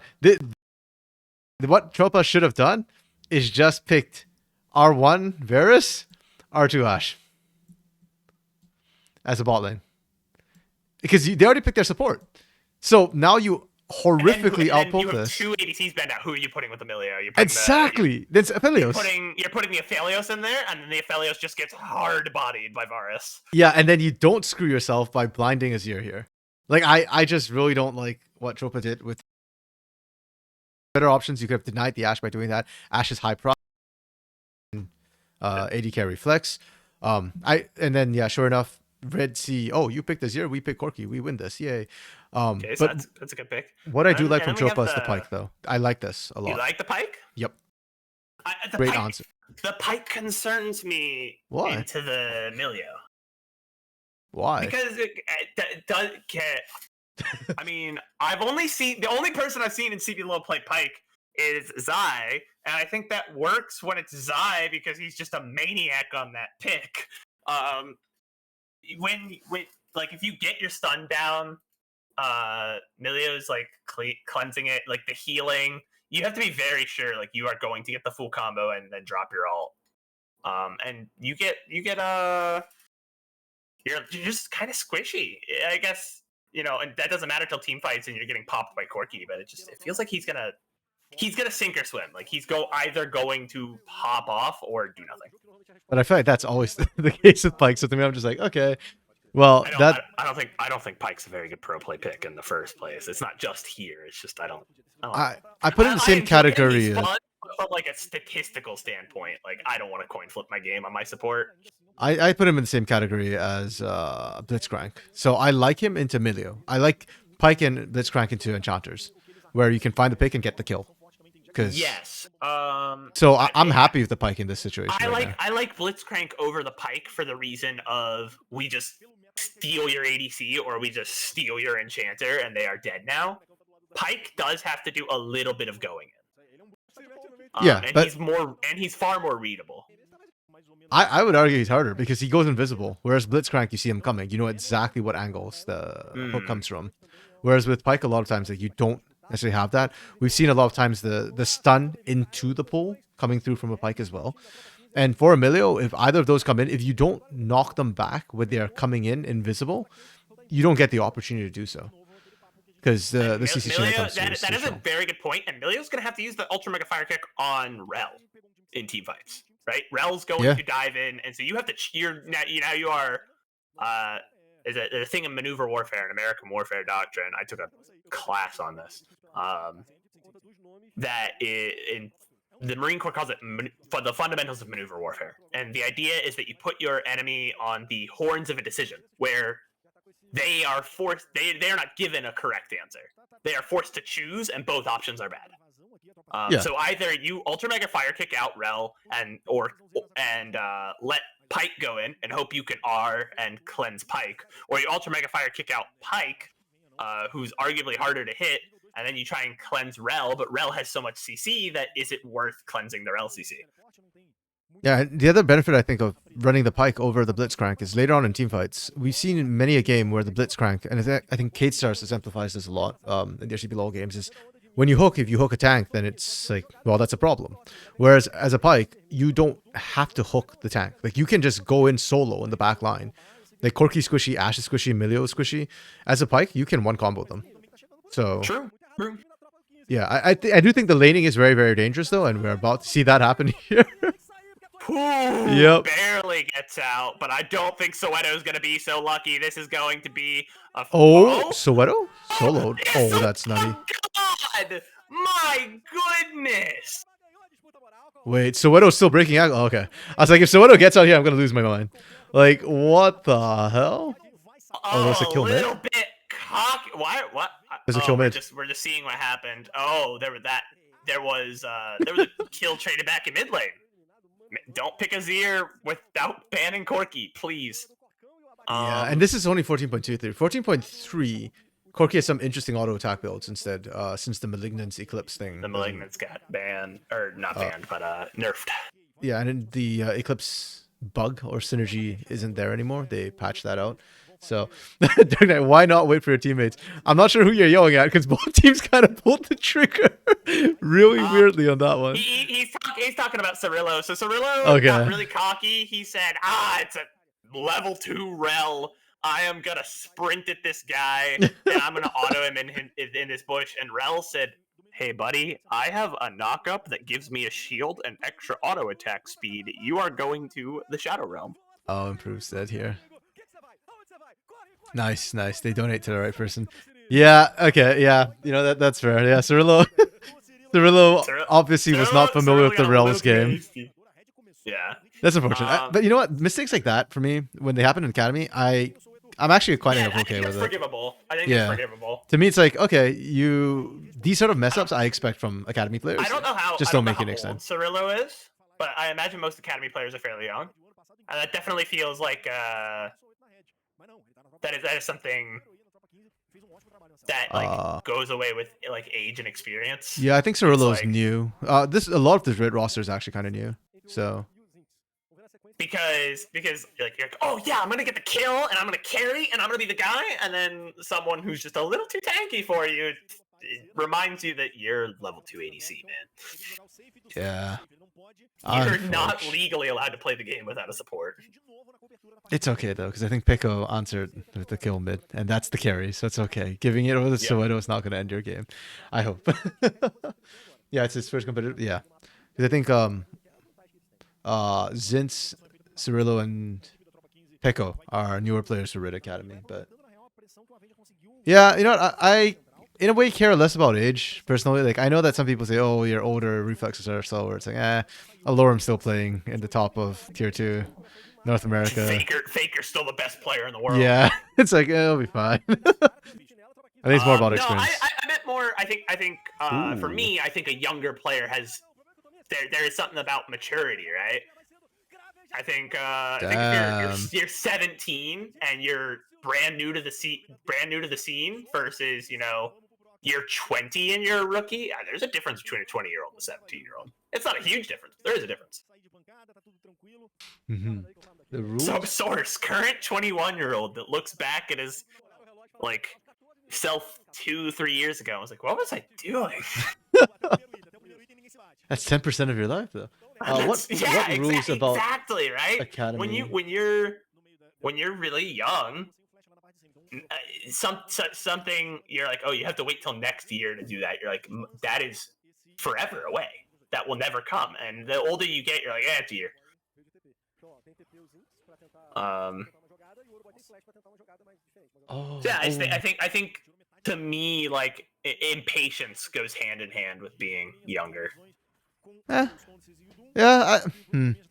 To me, I guess I still think of it as experience. I mean, like, when I look at some of the tier 3 players in North America, like, they're 17-year-old, 16-year-old players, right? And like, some of them look really. They have good trigger discipline in a way, right? Like, they don't seem that impatient when they're playing the game. It's not universal. So, that's for sure. Oh, what? We're right back to the fighting. Okay. These teams do not want to stop. I actually really like this from Red, though. Oh! Like, Red are just pressing this advantage they have on the bot side, and they are just punishing. I love seeing it. Piling up the kills. Top side, Zintz saw the Cassante before picking the Jack. So it's interesting to me, because I think of Cassante as a bit of a Jack's counter. Okay, let's look at... So Wave is almost in the middle of lane. Does that... it benefits Zintz, right? Because Zintz has his teleport. Yeah. Yeah, it does. Exactly. So I mean... So Zintz will take that trade, and now he's going to shove a Wave down your throat. But yeah, I'm just worried. I was just surprised that Zintz opted for this particular matchup. It's kind of a hard thing. And because Red is focusing so heavily bot side, it's isolating the matchup, which should, on paper, be worse for Zintz. But surprisingly hasn't been. So we talked about that Pyke, potentially being a problem, diving into the backline. Something Zintz can do if that happens is just to pop his counter strike, dive backwards, and save his backline. And once Pyke's locked down, he's a very squishy character. Sure, yeah. I think that might very well be how Red are going to play those fights later on. Especially if they're putting this much investment into the bot side. Yeah, because you got people for the backline. Dark Knight, if you hit 23 or something, you already fit one criteria to not be able to play. Oh, right. There was some rule about you need 3 out of 5 players or something that have to be a little certain age, right? So, okay. Interesting, yeah. I did not think about that, but yes, that would definitely be a factor for these teams to consider. And I think that's a great rule because you want a blend of like, you don't want all veteran players somehow just sitting in the academy squad. That's like the garage thing that I think CB Law memed about in the past. So, yeah, I like that rule. Yeah, this red roster is playing really well for such a new, fresh roster. But they're currently 0-2. So, you know what? Like, they have a really good start. The question is, can they close? Yep, and there's another pick for Triple The white 15 flag. there. Wait, why are they not running home? Why were they flashing emotes? Avenger got a little bit of revenge on the Pecco. Yeah, Avenger needs. They need to be careful here. They should know that Doom's just sitting in that bush, right? Probably, or even if they don't, I don't think Improve is looking to push out anyways. That's a massive wave pushing in, so they're probably just catching at this point and straight showing. Yeah, but if the game goes on, I do favor the red cannons roster comp significantly because if Zinz can get out of lane fairly even, that's a win. Corki outranges, Ash has a lot of tools to stop disengage, and then for Tropo, it just comes down to me a lot to this pike for Dominius. So, Man, Zinz is playing this very well. yeah. Oh my god! Wait, how many people do we need? 3 people topside. The Kasante goes in, uses the all out. Doesn't matter. Zinz flashes away, but is it too late? Soweto using his E. Able to get the crash down, but it doesn't matter. Zinz ward hops out, and that's a lot of wasted time for the top side of Tropa 15, and they're gonna get punished as Cirillo is shoving this mid tower. I'm actually. I mean, I understand wanting to throw resources up there, but I feel like there's nowhere for them to go is the problem. Like, mid lane would have been a good place to gank, but at the same time, it's a shorter lane. Oh, I kind of like this from Or a boy Tropa. down at Pecco. It's a 2v1. Pecco needs to get out of there. Ash Arrow goes wide, but the teleport will come out from Zinz. And this Emperor's Divide might prevent it from happening, but they're looking to fight here. It's a 5-on-2. Doom going on Aura Boy. The Azir Tower comes out, but it's not enough to save Avenger. And that's just a clean rotation from Red. Again, a lot committed. Same as like the topside play, right? So I think Tropa's okay. It's not ideal. You're trading 2 for a turret. That's a little bit expensive. If they get Herald as well, though, I think for Tropa it's kind of worth. Yeah, the teams are trying to force plays, I think, a bit too far, a bit too much. And I don't think they have the leeway to do that just yet. I actually thought Orboy might get away for a second there. He's so tanky, and I don't think they have like a Blade of the Ruined King or something like that to cut them down just yet. So I'll tell you, I didn't say it when FourY4 was here. Man, I'm like trying to do like a little bit of like the play-by-play thing, just kind of break things down as they happen. And how do you guys remember the names of all the champion abilities? I know Rels because I play Rel. You don't have to. Sometimes you describe it, right? Also, like, I think too many people are affected by the whole Captain Flowers style of casting, which is Rap God. Oh, hold up. Dang, that stun was clean. Yeah, it's because Captain Flowers is awesome. Wait, can they still turn this? I don't think Pico had package there. Ooh.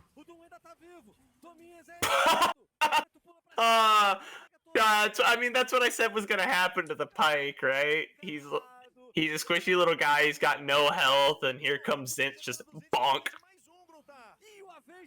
Yeah. Oh, okay. That still works. I think that still works out for TXV. It's like a 2 for 2, 3 for 3. There's a. Ooh, but Zinz, Zinz barely doesn't get Avenger there. Oh.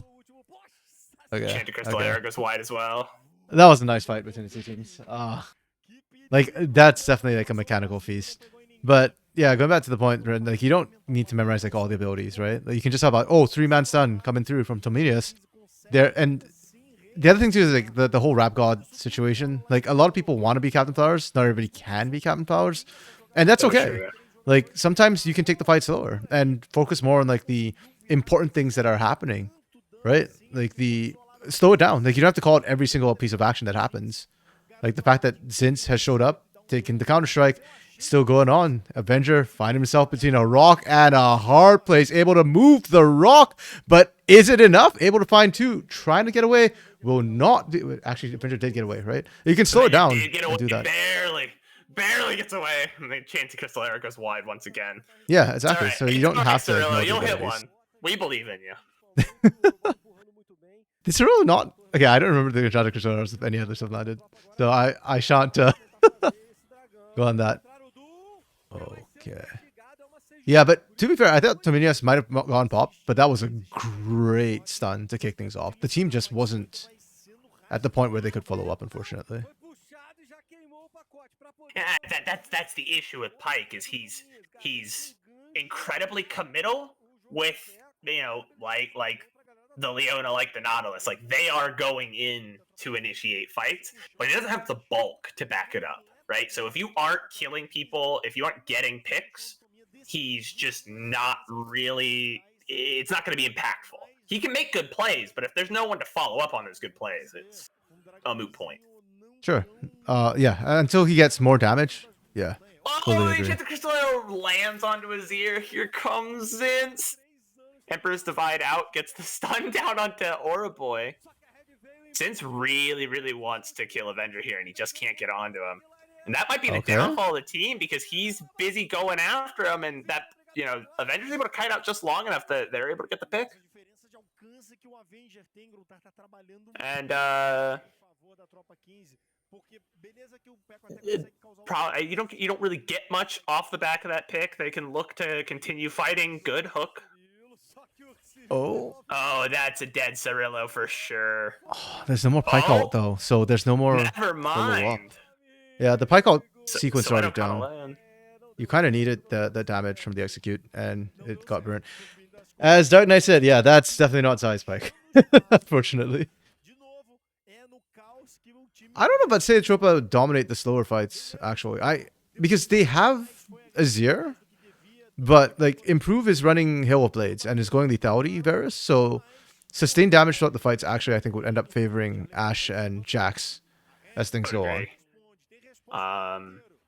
Ashe, it's just like gotta be like the most just consistent damage carry, right? Like you're like, oh, it's not that much damage. It's not that much damage. I'm dead. And Zinz obviously is going to be able to just keep whacking people in the head over and over and over again. Other than Azir, like almost all of TXV's damage is just up front, right? Yep, very burst oriented. So yeah, if anything, like I need to see Tropa like pop harder initially. Is anyone piloting that? No, that's just wandering on its own. AI Baron or AI. Oh, Auraboy wants to go for a ride. Is he gonna do it? I think that he'd die if he did, but it'd be funny. Okay. Soweto doesn't know, but he's just gonna crash down back out. Oh my goodness, he's doing it! He's gonna die for it. He's gonna die, and all he did was don't even get the charge off. That this time the Enchanted Crystal Arrow will hit. This is a tanky Cassante, but he is not getting out of a 4-on-1. No, Blade of the Ruin King's complete on Cirillo as well, so they can actually run it down. Run them down, I guess. Yeah, I like this response from Tropa, though. Blade of the Ruin King slowing people. That is new, correct? Yeah, it used to speed you up instead of slow them down. Oh wait, has it gone to... I forgot which way it went, actually. I am gonna double check that. Yeah, it slows them down now instead of speeding you up. Yeah. It used to speed you up, and then before that, it used to steal speed from the opponent, so they would be slowed and you'd be buffed.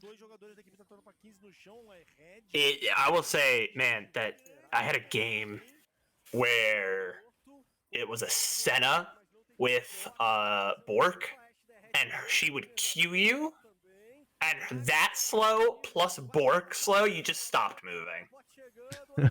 Like, you just didn't exist. Zinz, he's trying to get onto the Pike. The Pike's able to kite him out. Yeah, that zoning's enough. They just need to buy time. That's all they're looking for. Oh, okay. They should be able to get out, no Baron. Do they problem. get out of here? There's I no think chance they're of gonna corruption lose. to lock. Oh, they're actually turning on this? They're gonna turn. Boy's tanky enough. Gets hit with the Enchanted Crystal Arrow. No real follow-up. Here comes the Azir. Doesn't get Oh, down. they got baited. He doesn't have Emperor's Divide, but he does have the damage. And this could be disaster for Red. They lose 2 off of that Baron, and it is, unfortunately, one of them is your carry. Yeah, they did that so well. Dark Knight, they're baiting Corki and Jack so well. The last 2 fights about this. You know, Dark Knight, I would argue that Red are slowing the game down, and that means it's better for them, and you shouldn't be able to bait the Jax and Corki as much. But Tropa did it again, so I can't say that.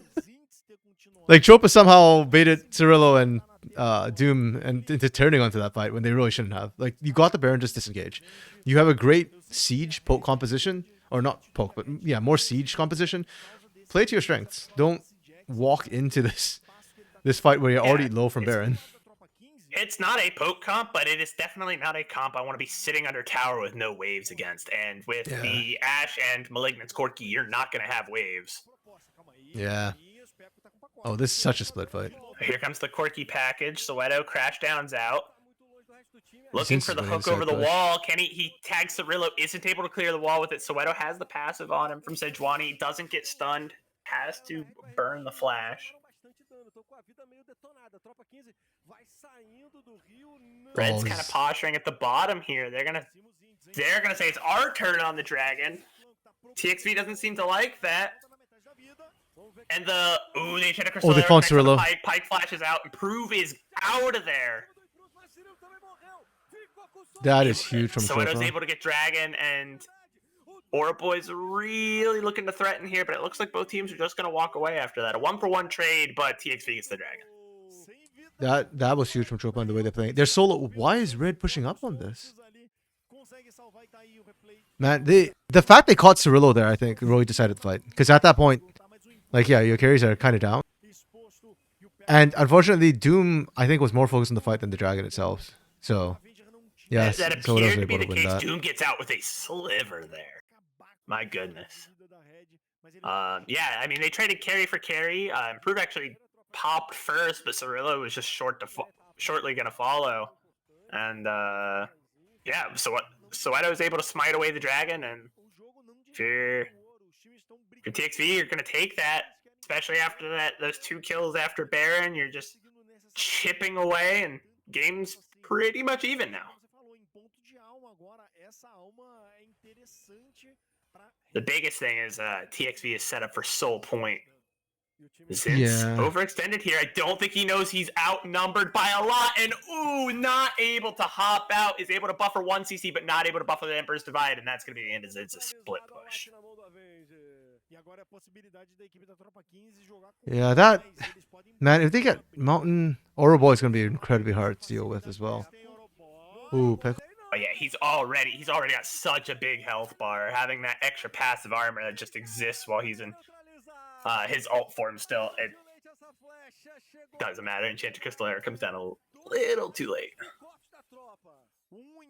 Are we gonna see another Cassante just lead the damage charts? Please, just Azir. I need you to do damage, buddy.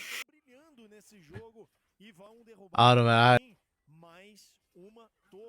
Actually be kind of almost annoyed at another Cassante topping the charts. I'm actually curious how much damage Improve is doing here. Dark Knight experience talking. Aside from bot lane, the rest is comp experience. For Red or for Tropa? Because I thought Improve played for somebody. Tropa.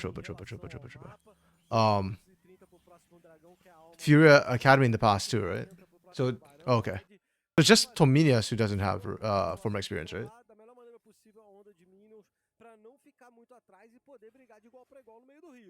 A situação não é tão simples assim, porque a equipe da Tropa 15 vai começar a dominar o Rio, vai começar a jogar Yeah, Rid is on the back foot, like really, really on the back foot, and surprised me because theoretically, I would have thought the game's slowing down. Their comp would have more time to like, do what they want to do, but somehow like they're getting picked a lot. Like it's not like Tropa's dominating team fights. The team fights are pretty even. Yeah, I mean, yes, but I don't know. It's just like the team fights are even, but Tropa has the tools set up for picks, right? Like The Pike. Pike is just like he is a champ that is preying on picking one champion at a time, and he's got good follow up for that in a lethality Varus. So True. Yeah. it's very easy for them to what? just pop someone. Wait, what just hit Cirillo there? Was it just Verispoke? Damn.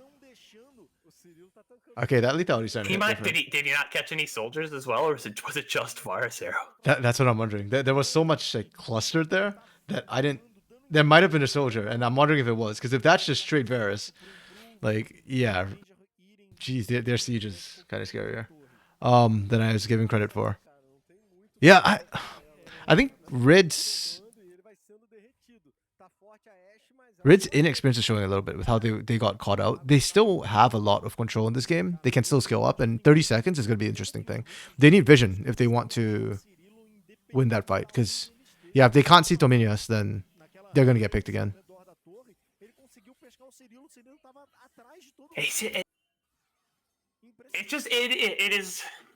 It's this battle of like who can get in position and get their vision down first, because like if you have all your vision set up as red, you can safely go in because you know where everyone is. Like Tominius can't catch you by surprise, and if he just tries to approach you from the front, he's so squishy. They also have some decent burst to poke him down. Not nearly as much as Tropa's, but good enough.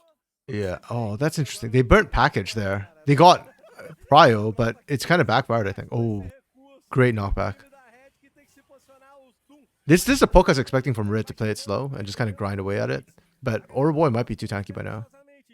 Yeah, we see it time and time and again in CBLOL, right? Like the poke comp is just harder to execute, and even though in theory it just looks like, oh man, they're gonna be able to siege and they're gonna catch everyone at a choke point and they're gonna win, and then you have the comp that can just go in and hit people.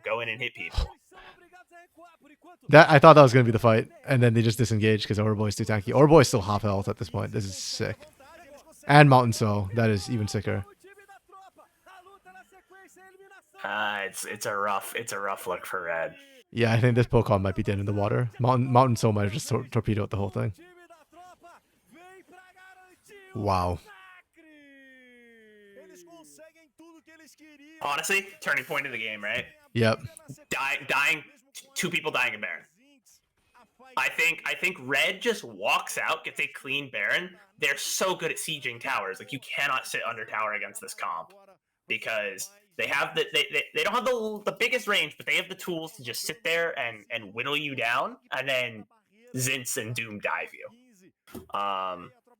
So you can't sit under towers. So you're giving them towers, but they lost that priority once they had two people die at Baron, and it's been all Tropa since then. Yeah, it just feels like Red kind of they doubled down after they kind of got picked at the Baron part, and then they just got picked more and more and more, and then Tropa's snowballing.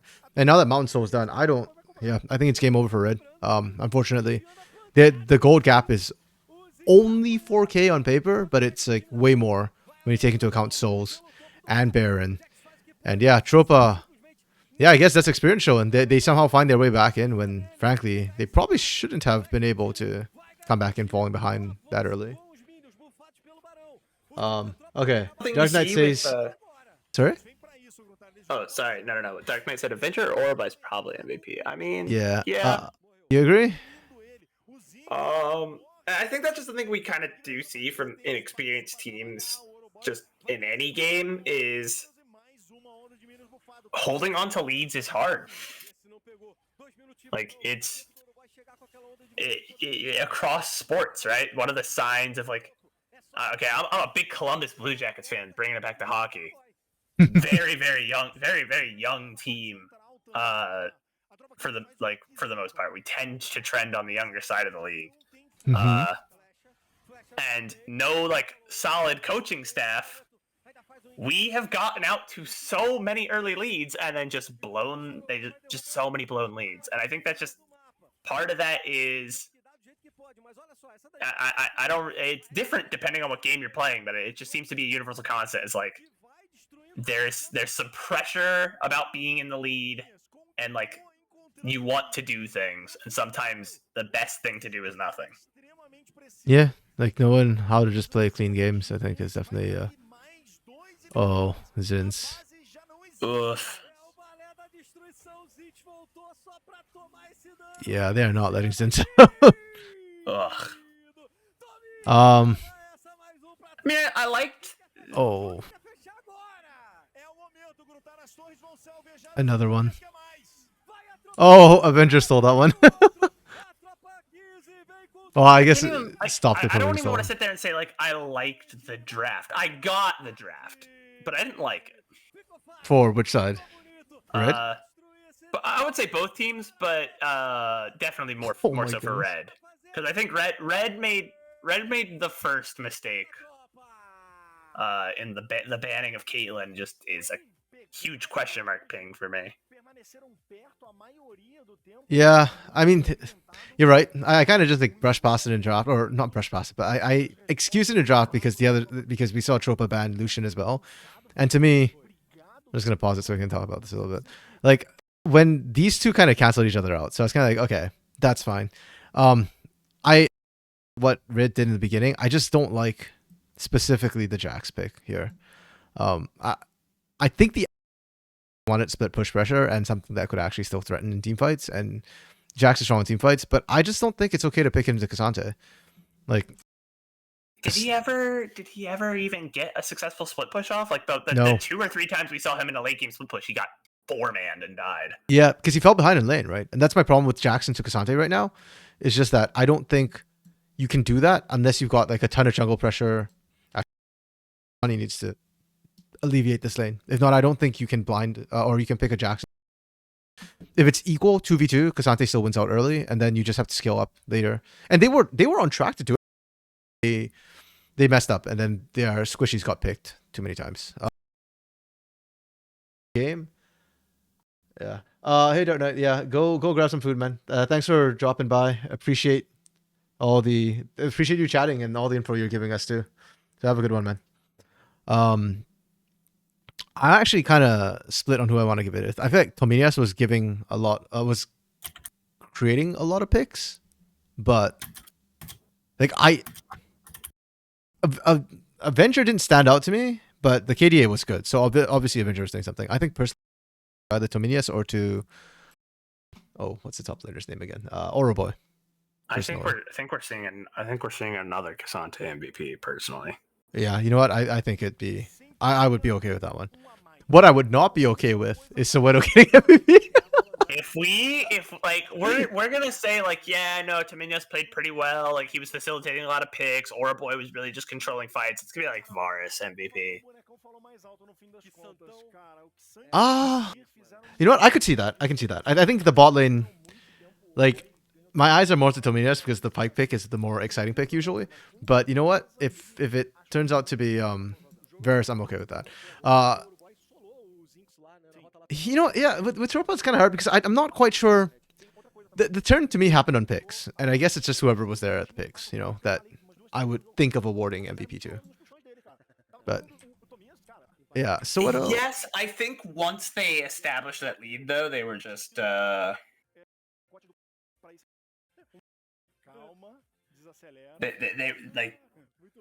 were like everyone else was so focused on pick, and Oroboy was like, "I'm just gonna outfight you." Like you can't. Yeah, you can't and do hey, anything it about worked. That sure it worked. Yeah, I think You know what? The more we talk about this, the more I think, yeah, you know what? I'm willing to give it to Orboy. I think Orboy had some really good flanks as well. And I don't have to worry about the improved Tominias argument about who deserved it more on the bot lane. Yeah, I think both those champs were getting picks because that's what both those champs do, right? Yeah. Lethality Varus is gonna finish off low health targets. Pike is, like his job is to pick.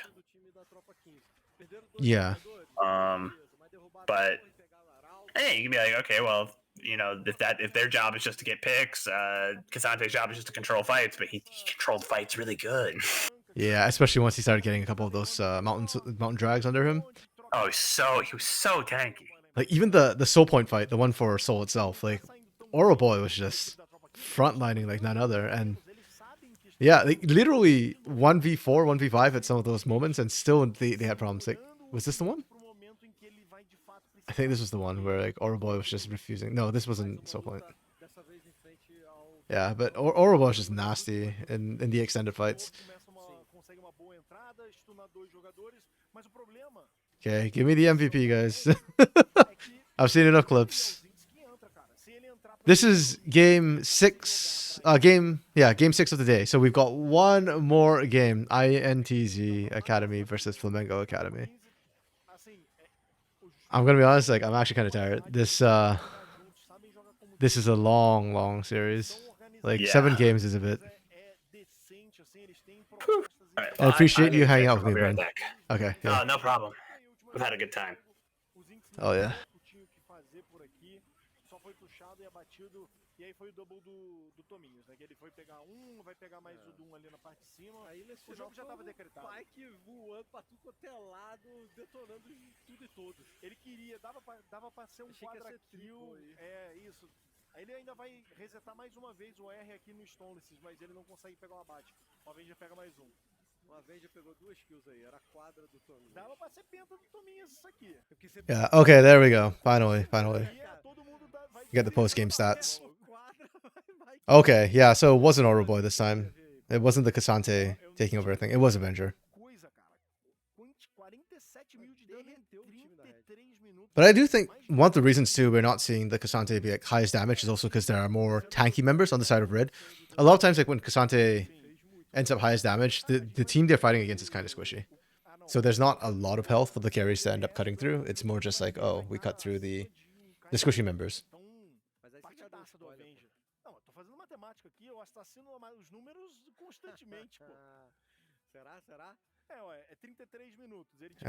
33-25. The game wasn't that long. I think we just had a lot of like highlight reelable moments. Oh, okay, I am back. Welcome back.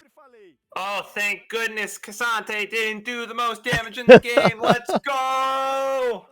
I was just saying, there's actual tanks on the other team for a change, so you know, like the carries actually get a chance to cut through people. Academy. What is Cassante's win rate down here right now? Did they announce MVP? Yeah. Not yet. There we go. Avenger. Okay, by damage done. Sure. I'll respect it. That's yeah. You know what? There were tanks he needed to cut through. I'll have Somebody to had to agree do with it. I can respect it. Yeah. I don't remember Avenger being the one to make the picks happen. Is the main reason why like I didn't think it'd be Avenger, but you know what? Yeah, like you said, we'll respect it. It's not bad by any means. Let me see. Wait, there have been 7 Cassante mids in pro play? Why? And it worked almost none of the time.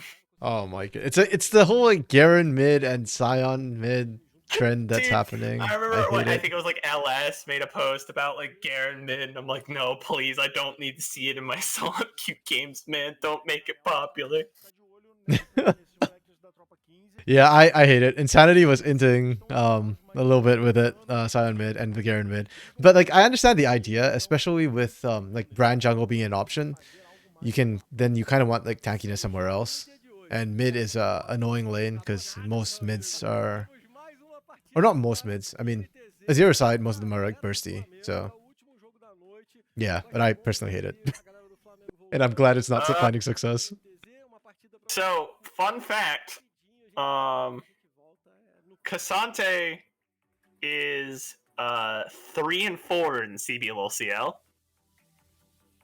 which means we've watched all 3 Cassante wins in the league happen today. Are we serious? Okay, Yes. let's go. one win for Curdy, 1 win for Forlin, 1 win for Oroboy. That's hilarious. I know there's a lot of Aatrox's priority in the first week, but I thought there were some in Cassante's. I guess there was only one. There was 4 other Cassantes. They just didn't win. Damn, that's rough. Yeah, best Cassante players, like it's listed right on Gold.gg. It shows the top. It shows the top 5 pro players on a pick based on your like filters. So when I Yeah. look at CBLCL, the top 3 are Curdy, who had a 17.0 KDA in his game. Forlin, who also had a 17.0 KDA during his game. Oroboy, because he just won. It hasn't updated with what his KDA is. And then Zinz and SKB, who both lost. SKB's lost twice on the pick, actually. Dang, and over in CB LOL, Cassante's like dominating. I know it was like a meme last split of like, please, Brazil, stop picking Cassante. It's not working. This And split, however, now it's they went into the off season. They said they can't talk to us like that. I'm gonna figure out how to play this champ. You can't stop me. they got progressively better. I mean, split 2, there were a couple people besides just FNB who were able to play Cassante. Like Weiser was able to do it, Gigo did it. Weiser was able to do it. Robo was able to do it a couple times. Like, Yeah, and then I think Gigo had some good games, but like by and large, most of those games, even if they played well, I looked at it, I'm like, that player can do so much more on not that champ. true. And now Weiser is 100% win rate on 5 games of Cassante. So like, don't give him any blue 1 Cassante if you're paying at this point. My goodness. Yeah, and he is actually carrying with it. It's not just like he's getting carried by his team. Oh Like, yeah, just- no, I mean he's still doing Weiser things. He's just now we've combined the power of like Weiser top lane with Cassante top lane, and oh no, You know what? I'm here for it. I'm a fan fan. So I'm good with that. they're assembling the Infinity Stones up there. Oh yeah. Okay, last one of today, INTZ versus Flamengo. You're asking about Goot. Goot's on this Flamengo Academy roster, who is also kind of like they don't feel like a newish team. It's got Goot and Steps and Bounty, who all have CBLOL experience. Their newer player is Nin, who I don't think has played Academy at all, and Blackie, who oh man, this player. We're looking at the Academy players, and like, we're like hesitating. Do we say the name? Do we not say the name? And it's like, it's the player's name. We just say it. But yeah, that's an interesting name. As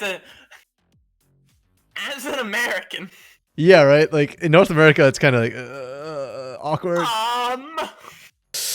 But you know what? It's fine. It's the player's name. It is what it is, right? Like maybe it's pronounced a Black Y. Blackway. Thought about that. Is that What was it? better? Pule and Key and Pule. Balake.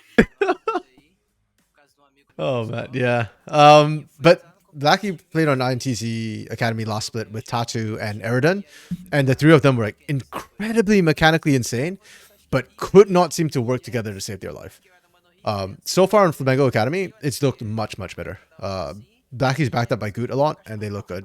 Bounty and Steps have looked fairly solid. So yeah, Flamengo Academy to me, even though they qualify with the tier 3 tournament, I probably have them like above average in CBLOL Academy as a team. I'm pretty high on this team. INTZ Academy, on the other hand, the former resting place for Blackie, I'm not so high on. They've had some odd drafts, which I'm not super sold on. Namiru has not impressed me, but my standards for Namiru are really high because this is a player that they said, oh, might share time with Aithuza on the main roster. So far hasn't been that big carry yet, so we'll see how it goes. INTZ Academy is like 0-2 coming into this game. And in contrast, Flamengo Academy are 1-1. And their loss was to... Who did they lose to, actually? Oh, it's to FourY Academy. Never mind. I thought they played like one of the Pain, Kaboom, or Kate Stars, but no. It was FourY that lost it. I mean, It's sometimes tough, right? Because especially like with the academy team, you have to look. It's like, okay, it's an 0-2 start. Like how much does like 1 week mean? But 0-2 is not a great way to start your split. Yeah. For sure. I mean, one thing to keep in mind though is that Academy switched from the best of one double round robin to the best of one single round robin because we have more teams now.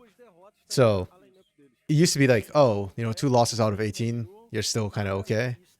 Now 2 out of 12, it's like, out of 11. I say 2 out of 11 could be so it's a significant number. yeah, it's sweating a little bit. I mean, it's not the end of the world. You're right. It's they played against Fuxu Academy and Tropa, who are 1-1 each as well. So it's not like they faced terrible teams or anything like that. But yeah, let's see if they're sweating. Okay, draft already finished. Let's go over this. Okay, so INTZ. Who's the ADC RMC? For INTC? Oh. Oh dear, not again. We're doing this. Who's the ADC? Senna Seraphine bot lane, and it's probably gonna be starting Senna, fasting Senna, pardon me. I say it's fasting Senna surely, but who do they have playing it? Tara. And then I think INTC did this last week as well. Let me see who played it. And how do I pronounce that support's name? Stha? I don't know. Stha? Sith? Anybody in chat, if you happen to know, please let us know. And Nin has been on May posted. I don't know when they posted this. Nin has been on Red Trainee but left. It's been a while. Oh, okay. Okay, so they're kind of like, it's been a hot minute. Nin was okay, but didn't particularly impress me. Maybe it was just getting that out of the way. Yeah, I don't know. Stha, Tara. If anybody knows how to pronounce the support for INTZ Academy, please let us know. If not, in the meantime, whatever works, Bren. Until we get told otherwise. And so looking at the draft, INTZ said we're gonna lock the Senna. Say. Okay. Stay. Okay. Very nice. They said we're gonna lock the Senna, and then you guys do whatever you want, and we'll figure out whatever we want to put out. We're gonna figure out whatever we want to put with it, and we're just gonna counterpick you with a second bot laner. I don't know how I feel about it. Okay, so first of all, May PBF has informed us it's an open E at the end of the, so I guess it's the. Okay. Yeah, I'm sorry, I'm really bad with accents. So thank you for explaining. Okay, so it's the. Okay, so I think Senna, Orianna, Xinjiao, I like that sort of pickup early. Those are just general power picks. I'm actually not a huge fan of Orianna personally when Azir is open. I think Azir wins the Orianna Azir matchup, but it's okay. I know that Orianna's fine pick. We did actually see a red 1 Cassandre, bro. They were like, it didn't work last week, boys, but it's working today. Hey, I mean, Cassandre's been popping off today, so you know what? Now's the time. they decided to go for that. I'm actually okay with that. Lucian Nami, and this is why. Okay, Lucian Nami, fine, strong. It's not the Milio, even though that got through. I guess these teams prefer the Nami. Fine, good. But this is what I really like from INTZ. First of all, note the Alawi ban. These are weird pocket bans, and that tells me that Lelis must have one really good Alawi. Same with Blackie's Akali. Last split was a monster on it. Cassandre even do into Alawi? Not great. Most of these sort of bruisers in lane don't do great into Alawi. When you play against Alawi, you want mobility and the ability to just disengage and not have to find the tentacle. Actually, it shouldn't be that bad. The few times I've seen it has been bad. Cassandre just dashes and then he dashes again? Yeah, like you can all out and pull her out with the tentacles, I guess. But the few times I've actually seen the matchup happen at tier 3 level, it's been really hard for Cassandre to do anything into the Alawi. So I think it's more like Lelis probably just has a really strong Alawi and they don't want to let that matchup happen more than anything else. But what I really liked was the Seraphine comes out. So Corki gets picked up. really, really strong in general. Still, patch 14.2 hasn't been changed. Ranged, I like it. And the answer here becomes Seraphine Senna, because now you heal up all that poke that comes through. You shield up most of it. Lucian's going to have one hell of a time as well. And Flamengo don't have like great sustained damage to actually cut through this. So I really like this draft from INTZ. Yeah, no, I like it, and it felt like I don't think you see a lot of Senna B1s, but this was a plan, right? Because they dropped the Senna, and then they said, you figure out what you want to do, and we will, like, either you're going to lock in your bot lane now, and that informs us of what we can pick to go with our Senna. We can pick a traditional support. We can pick, a tank that can farm for her. We can pick an enchanter. We can pick a Seraphine, right? There's a lot you can do. Or if Flamengo says, hey, we don't want to lock in our bot because we're going to get counterpicked, then you just ban out more bot laners on your last two bans, and you tell them what they can play, and you pick your preferred support anyways. Yeah. So a really good draft strategy. Really like it. And I think Flamengo just like I like what they did in isolation. Like the Flamengo draft is great in a void, but I just think INTC had a really good answer into it, and they're not even lacking damage with the Orianna, Aatrox, Xinjiao. One thing I like about Orianna as a clockwork passive, it actually makes her deceptively her sustained damage is actually pretty good in team fights. Like she can continue just pumping out autos if you ignore her, and they hurt, and her cooldowns are fairly low, so she almost acts as like a pseudo sustain mage at times. So yeah, no, I like this from INTC, which is a very big difference. Their week 1 drops did not impress me. I didn't like their week 1 drops, but week 2 I do. So yeah, we'll see how that goes. So which comp are we saying easier to execute here, right? I'd say INTC's comp probably easier to execute, right? Drop the Seraphine ult at a good time and let your damage dealers do their thing. You can follow that up with a Namiru ult, or Namiru ult can be followed up by Tara's. Because Flamengo is in the position that they have to win early, and we haven't seen that work out so well today. True. It's kind of awkward too, because like, do they want to win early? They got a Corki, they want scaling, but then like, yeah, I don't think the scaling's enough on that. So it's like they have to try to win early. Corki, and then I look at every other position, and I'm like, okay, Xante he beats out Aatrox early, right? You want to pummel him while you can. Yeah. You have the Lee Sin, who like that is a snowball jungler. That is someone that wants to get ahead and build lethality and kick you in the face, or build like a bruiser-ish build and kick you in the face. And then obviously the bot lane, that's such an early game focused bot lane, especially when you're up against Sarah Seraphine. Sarah Seraphine? I can't speak. Senna, Seraphine. You know what? I like that name for that duo, the Seraphine bot lane. The Seraphine bot lane? I think I've coined a new term today, boys. I hate that we'll probably still have to use it. I just hate this. Okay. Again, see, something about this patch just makes me hate a lot of things that are coming out here. So your Kangaskhan skibidi toilet is if you see Sarah Seraphine, you have to call it Seraphine on cast for me. All right? I will. You know what? I will definitely do it if I remember to do it. If I remember when it happens, sorry. I'll be spamming it in chat. Hell yeah, and then I'll call it that. I think that's a fire name, Seraphine. But yeah, I mean, Seraphine comes online at like 3 items, and Senna is just the hyperscaler, right? I mean, yeah. ASOL, but like, how many ASOLs are we seeing in Pro? Well, ASOL got hot fixed, so.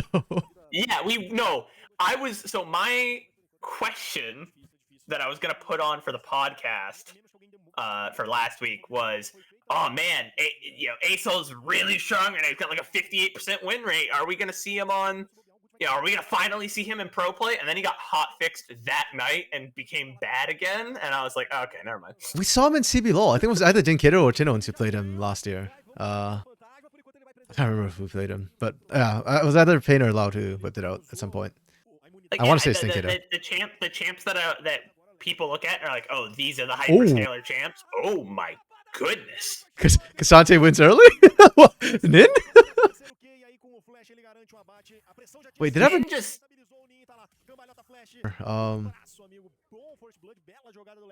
where was Nin going? Yeah, Nin did not look on the same page as the team. I don't know. I think Nin just, yeah. He know what? like walked up to his wave and then realized, oh my god, Aatrox is gonna come beat me to death. I should back away. But it was like too late. To be fair, I didn't expect Aatrox to do that either at this point in the game. I think you have to land like almost everything perfectly to hit that hard at level 4 at the time. Yeah, I mean, no, that's fair. I guess my response to that is then make him miss. You know, just dodge 5 hits. we say it like it's ridiculous. He is playing Cassante.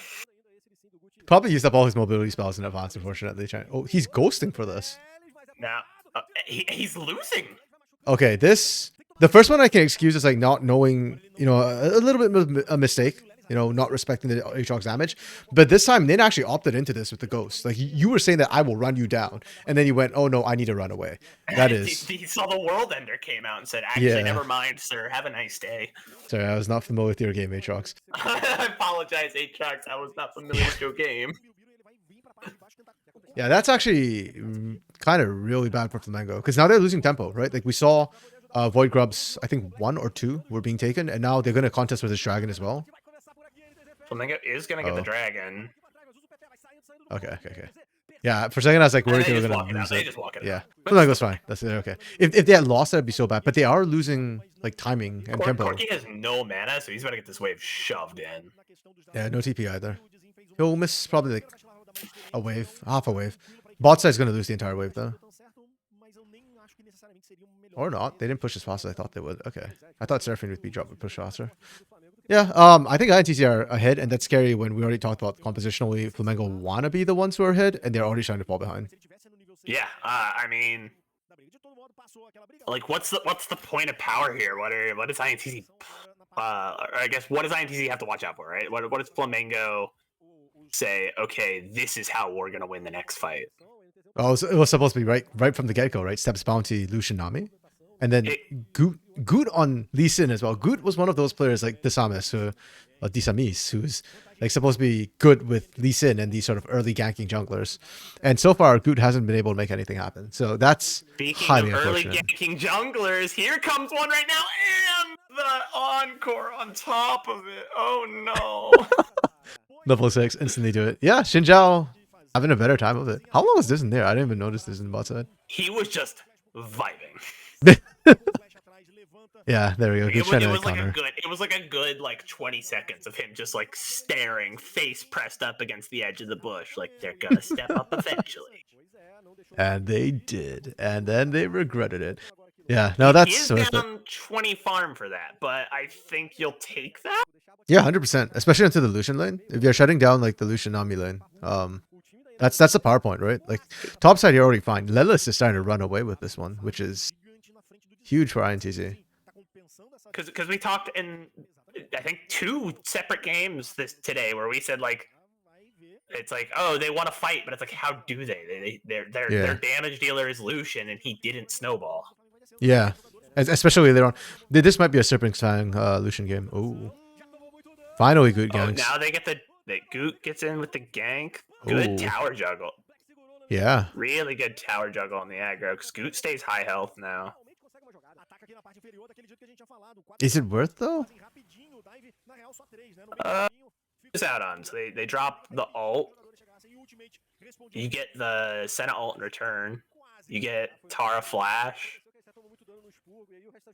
Okay. Yeah, no, you lost a little tempo mid. I was wondering more like if they'd be able to shove a wave into the turret against Steps and Bounty. Because if they can kind of do that, I think it's roughly, was it 16 minions equals 1 kill or something like that? And I was like, oh, if you can like salvage half the kill value, it'd be okay. But no, they didn't get the shove on. That's fine. Drance in 20 seconds. I think that's where Flamengo can look to make something happen with the package. Because this is a 14.2, 60-second packages. Blackie should still have that for the fight. But Oh, Nin is just getting abused up here. Lelis just wants the smoke at all times. Yeah. And hey, why not? Nin's out of mana too, so. Nin's out of mana. Aatrox said, I don't have such weaknesses, and will continue to just drop in a wave, a back, come back even stronger. We are Right, TPing because- from bot lane? Why are we TPing from bot lane? Why are we not flanking? Okay, here comes the flank TP. Okay. They're able to get something out of that. You said Flamengo has to look to do something at Dragon, and boy, did they. Yeah, that's... that was how I expected that to break down. Flamengo, I mean, this is why I like their players, right? Like, their players have quite a bit of experience between them. Good steps, bounty, all CB law experience. But I'm just confused by the Tara TP. Like, I understand that as a Seraphine without flash, it's so risky to come up the other end by yourself. But I feel like your Encore would have bought you more than enough time for your team to counter-engage if they tried to do that. So the flag from Seraphine I thought would have been better than TPing and then trying to walk in the front. And then they ended up being the ones getting pinched by the Cassante. You call that like, why is there no flank TP? And I'm like, what are you talking about? Here comes one right now. Yeah. I guess why the no flank teleport? Not why no flank teleport, but why no flank with that teleport coming through from Tara? It was like just that was odd. Okay, that's fine. Flamengo's back on track, and that's what they needed, right? If they can stack the drag, oh, it's Cloud. Never mind. Like, yeah, if they can stack Drakes, they can contest late. And I was like, oh, it's Cloud Drake. Never mind. You know,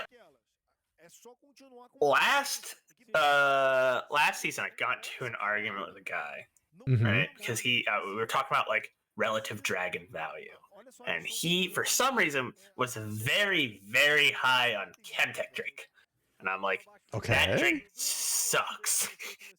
Like, the tenacity is whatever. Like, the champs that don't need tenacity aren't gonna get any value out of it because they're squishy and die, and the champs that like are big and will survive already are building it.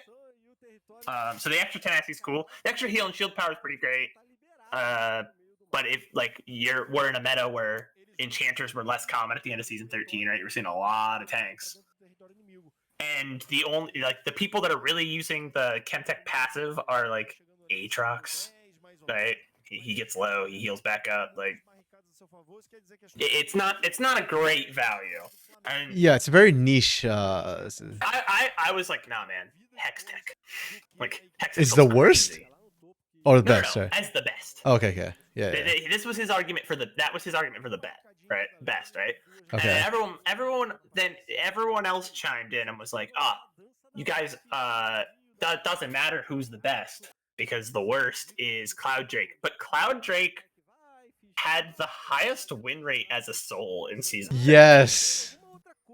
Yes, it still does, I think. People don't like Cloud Drake because it's boring. Cloud Drake is actually incredibly powerful, especially at this like top end where now you're at every fight just that little bit faster. You're in position just before they are. You know, there's a lot of value to that move speed. Funnily enough, actually, it's Plat, and if you include Plat and above, Cloud Soul is still the highest win rate. But once you hit Diamond or Masters Plus, it actually isn't anymore. Funnily enough, and I think it has to do more with like, I don't know. I agree that Cloud Soul isn't always the worst, but it's very situational and depends on your composition. And if you don't need to move fast, then it doesn't matter. The Soul is situational, like you like the same thing we said about Chemtech, right? Soul is very situational. If you have champs, if you have Lucian, Cloud Soul really good, right? Yep. Reposition better. Yep. It's very good on Cassante, kidnap someone, run back to the fight. But the difference between that and Chemtech is move speed. Out of combat move speed is always super valuable.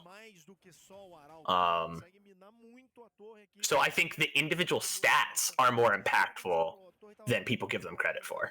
Because they nerfed the impact of individual dragons at some point during season 13. That big jungle update. But still, getting, 5% move speed? Well, That adds up. The problem is I think it depends on what your comp wants to do, right? Like if out of combat move speed I think is most valuable in the mid game, but once the game simplifies down to just meet objectives and fight, if your comp is a team fight composition, of course, then I think Cloud Soul ends up being, or Cloud buffs tend to be not as effective, especially when you consider what other stats the other ones would have given you instead. Like in isolation, like if you're just comparing to nothing, then yes, I think movement speed is very valuable. But compared to like combat stats, if you have a team fight composition, then Cloud pales in comparison. And the problem is a lot of teams right now are running team fight comps more than anything else. True. I think we did see a lot of poke comps last season. Yeah. Then I agree. It's very valuable for both teams. Move speed is so imperative for poke comps because you have to be there first. You have to control the objective. You're not meeting up at the objective. You're already there. Good package. Oh, okay. Flamengo just Non-core outplayed. hits Goop, but it's not enough. Okay, can INTZ actually turn it? Can Steps get in? Yeah. Okay. This is just Dude mechanical again? outplay from Flamengo right now. Damn. Yeah, like Who did Flamingo lose? They lost Corky. Okay. yeah, and that was for the That's for the package crazy out. package. Yeah. I take that any day of the week. Yeah, no, I'm pretty. Wait, did happy they for Corky. drive the Herald? Come on, man. You get like what, 25% bonus damage if you drive the Herald? And you get little guys. I don't know if the little guys spawn if you. Yeah, they don't if you're not riding the Void Yeah. the Herald when it hits the Void Mites. Oh, that was a good play by Nin. Oh The shield comes no! up into for him. You know what? I actually don't think Nin would have won that anyways, but we'll never know now. 'Cause Sludge just helped out. If I'm Nin, bro, oh my goodness, Senna ult, so crazy. Oh, this was such a good play from Flamengo as well. Like mechanically, they just dropped the wave and the package to cut them off. Like sure, you use Blackie, but that hard commits a lot of INTZ they Academy. had a hard commit for that, and then Yeah. Oh man, Steps just stays now, up. now you just punish.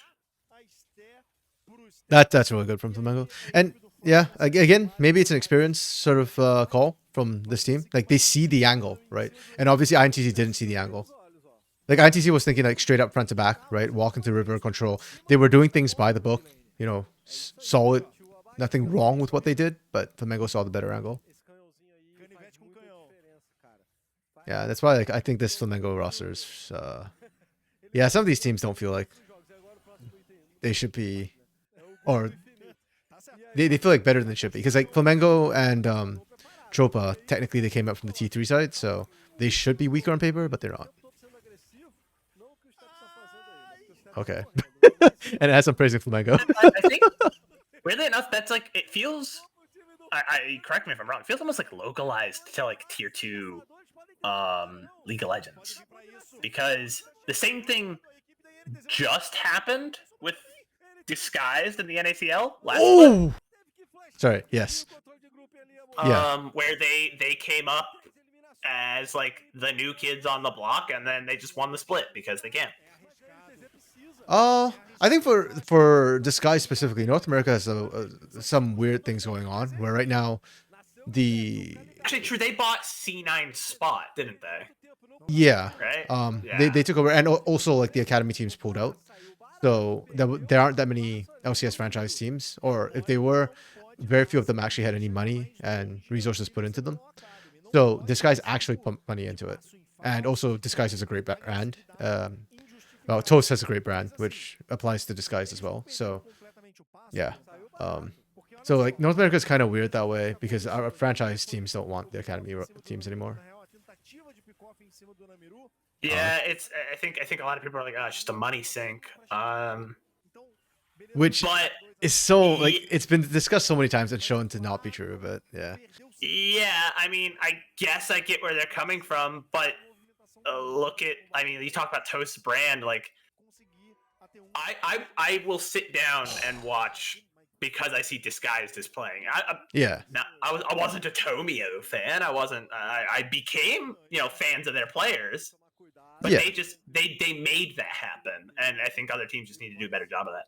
100%. And it's Toast that brought you there to even give it the chance for it to happen, sort of situation. Exactly. So. And I think what a good move, like just to build some credibility. letting players seek opportunities in the LCS, and like almost all those players got LCS opportunities. Yeah, I mean, they were a good team, and they are individually good players as well. So, yeah, and that's one of the reasons why like I'm really hyped for the international or the America's Tier 2 tournament as well, because to me, CBLOL has been very successful with their academy program, which is not something I can say for North America, and I'm not familiar with LLA's academy, so I don't know if like they are finding success or not.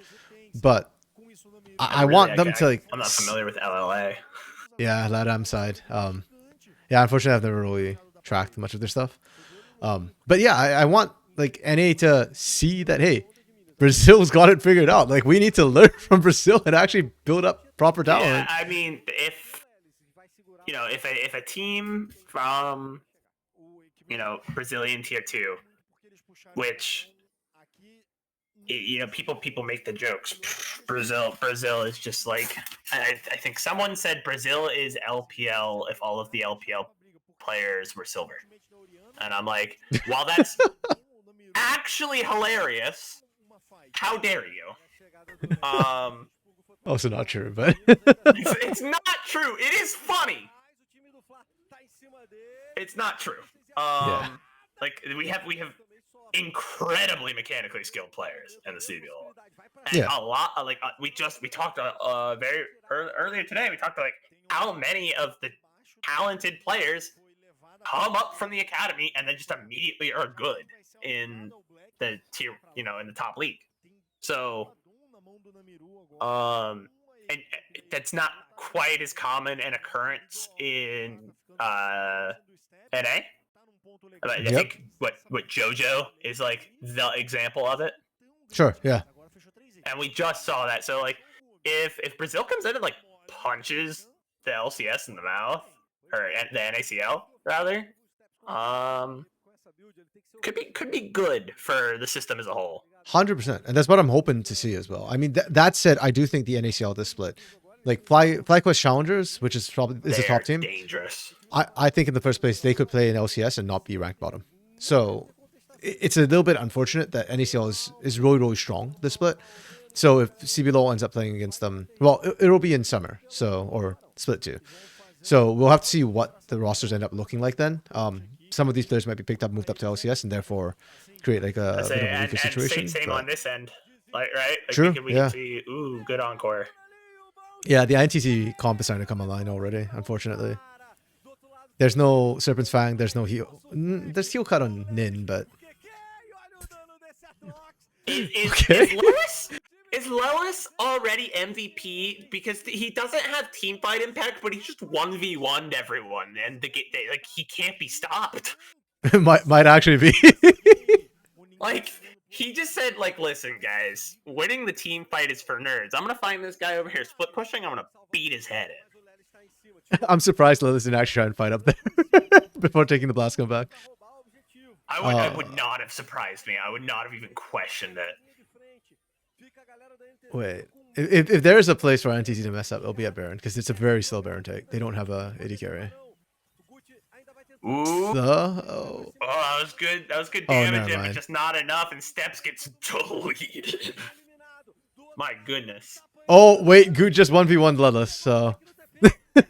No. He had a Nami. I saw that assist. It was just like a stray tidal wave hit in there. Oh, not tidal, like the bounce thing. The ebb and flow. That's what it was. Yeah. Okay. Let's just lost MVP for dying there. 1v1. Yeah, Savage. true. You finished the game like 7-0-0. You locked it in, buddy. But no. Now I'm gonna have to give it to Squints. To Goot. We give it to Goot for it's transferable, right? It's like the Elder Wand. He killed the MVP. Now he is the MVP. Exactly. That's it. I'm still struggling for Flamengo to try and win this right now. The game is not favoring them.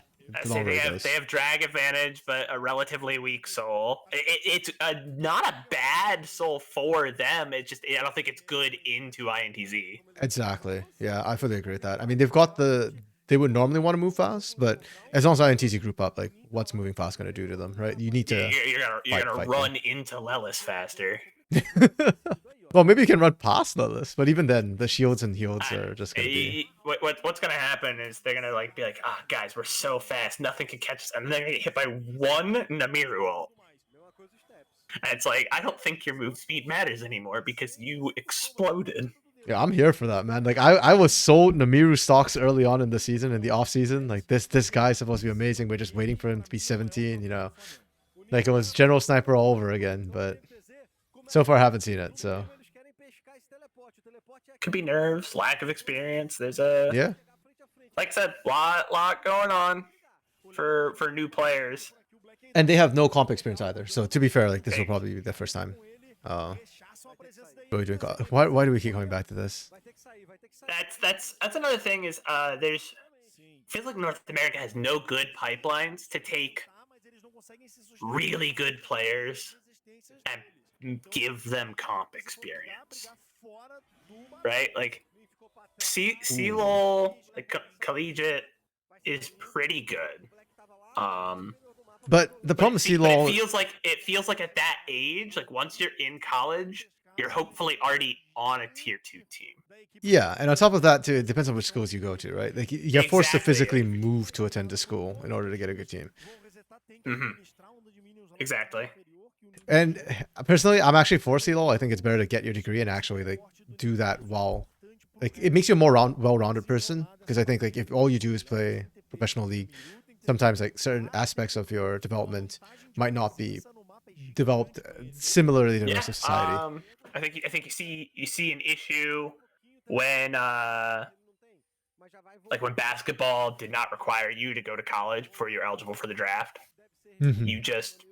You have high school kids who are like, this is the best basketball player of all time. He's gonna be like the next Michael Jordan, the next Kobe, and then maybe he gets injured or he just doesn't pan out the way he thought. And then like, you go straight from high school into playing professional ball. Like, I'm not saying they have no other skills. I'm just there was no time to build that experience. College, regardless of what you go to college for, regardless of what you do while you're in college, it makes you do new stuff. Yeah, exactly. And that's what you need to grow as a person. Okay, exactly. Wait. Is this the fight? Are they finally fighting? Ah, Disney whiffed. Ooh. Lelis will carry. Lelis will carry. Stuz dead. Good flash. Lelis did not carry. Oh! Okay, that shockwave from Namiru. There we go. Namiru stocks rising. It doesn't matter how fast you are, Lucian. The Namiru ult's gonna just turn him to dust. Even with the flash, couldn't quite get out of range of the shockwave. Wait, no. Does Blackie have package? Why are we basing here? It must be a package pickup, right? Yeah, he's TPing back in, so I'd imagine he based get package, and he's back now. Yeah, can't use it just yet, and they know where he is on the flank. So yeah, he had full health when he based, so I was like, he had to be picking up package. If not, I don't know what you're like. No items worth backing at the point. Dodges the ball, gets the package, and pretty low value package. I'm not gonna lie. They're able to get Tara. I don't know. Oh, Siv's back in this. The fight's gone on so long. Okay. Oh, good dodge. Bounty gets the kill on that from the tidal wave. What is happening? This is why I dislike the Cenopine comps, because this always happens where the fights get so extended, people die and come back and keep going. And we're gonna get a round 3, I think. I'm seeing another TP coming through. Not if they just murdered Dizen. He's gone. Okay. Yeah, he saw Namiru and was like running in and going down. It's a super low value package because it was like the same thing with all the Rumble ults in the one game where Batao they just walk away. But the problem is that Seraphine was on the wrong side of that walking away. They split Seraphine off from everyone else. So it actually was pretty good value because they just killed the Seraphine and now your comp doesn't function. Yeah, you need both Tara and Sta, I think, at this point of the game. You're not like far enough that. Oh, Namiru and Lelis, that earlier teleporters left them up a creek with no paddle. Wait, this could actually cost them the game. Like not right now, but the domino effect, right? Yeah. Did Goot actually absorb Lelis's MVP power? I mean, right now I'm looking at Good as MVP. Yeah. So I'm looking at it and I'm like, he's just kind of murdering people. yeah, he's doing a disgusting amount of damage. Thunder He's Sky's getting not onto murked yet. Yeah, and he's getting onto the right people, right? He's Yeah. taking out those bot laners very quickly, which is what you need on this comp. Yeah. Okay. To be fair, I think Blackie also just had to package where he packaged because he got caught by Dizzen. True. I was just like, I need to get out, Um, but it worked. He It worked out. It cut Yeah. off the rest of the team from Tara, so like that's just a dead Seraphine at that point. Oh man. Wait, why was Thara walking back into River? I feel like they had enough time that if they just continued walking to jungle, they don't get caught by that ult. I mean, I think it's just a bit too slow on the turn, and so it's just in a position where you're screwed no matter what happens. Like, yeah, you don't have a ton of movement speed, even with the boots of Swifty. Boots of Swiftness. Swifty boots. Yes, that's what the word is. Something about Swifty boots. Taylor Swift taking over the NFL, and now the Swifties are taking over League? Yeah, I wish Taylor Swift would play League. That would definitely rejuvenate League of Legends. Yo, if Taylor Swift plays League, we're gonna have like 1,000 new Seraphine players the next hour. No, Wokes. We only put Snillis and CB LOL if they manage to kill Goot. Because right now, Goot has killed Lillis. So Goot is MVP right now. That's how it works. That's how it's been. That must be how it's determined. If we go back and check, that's how who got it. That's just how the rules are, you know? We didn't make the rules. That's how Hugado got it. It's like how Draco Malfoy actually had the Elder Wand instead of Voldemort. Oh man, yeah, but Lillis is probably the big like damage dealer on INTZ and the big person who needs to keep surviving. A lot of these fights. He's still scary. It's just Yeah, like 100%. they're playing around him pretty well right now. Yeah, and with the Baron, it's so much easier for Flamengo now to actually play this out for the next minute. You can see the wave clear is just not there. You got those buff stats. Your minions are just impossible to remove. Yeah, and because Lelis is like one of their big wave clears, every time Lelis is stepping up, they get eating poke, they're eating poke, they're eating poke. Namiru didn't opt for the Luden's Companion, which by the way, I actually kind of like. I think Luden's Companion can be a bit of a trap, but it is the wave clear option, right? So without it, then your wave clear is like, Luden, kind of yeah.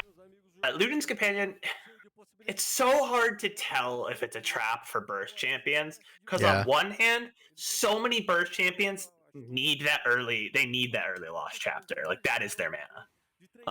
Storm Surge. So you go, build a Malignance, but like, are you building Malignance on a lot of burst champions? Are you really building the Malignance? It's like, okay, no. So you can build the Rod of Ages, but that's not great either. Seraph's Embrace, not Rod of Ages for Lost Chapter. Sorry? Lost not Chapter. Rod of Ages. Yeah. Seraph's Embrace, Archangel Staff, whichever. Yeah, Seraph's Embrace. Which is, I think, what most people are opting to run right now. Yeah. I mean, Namiru already built that, right? So. Well, I meant beyond just this game. Sorry. Yeah. It feels like that's what like a lot of mages are hovering towards. Is like, unless you are a Malignance mage, like you're probably going Seraphs over Luden's. I think Luden's got a buff on 14-3, right? Wanna check. Don't remember. I'm gonna check that. I know AP items did. I know Storm Surge did, but I don't remember if Luden's did.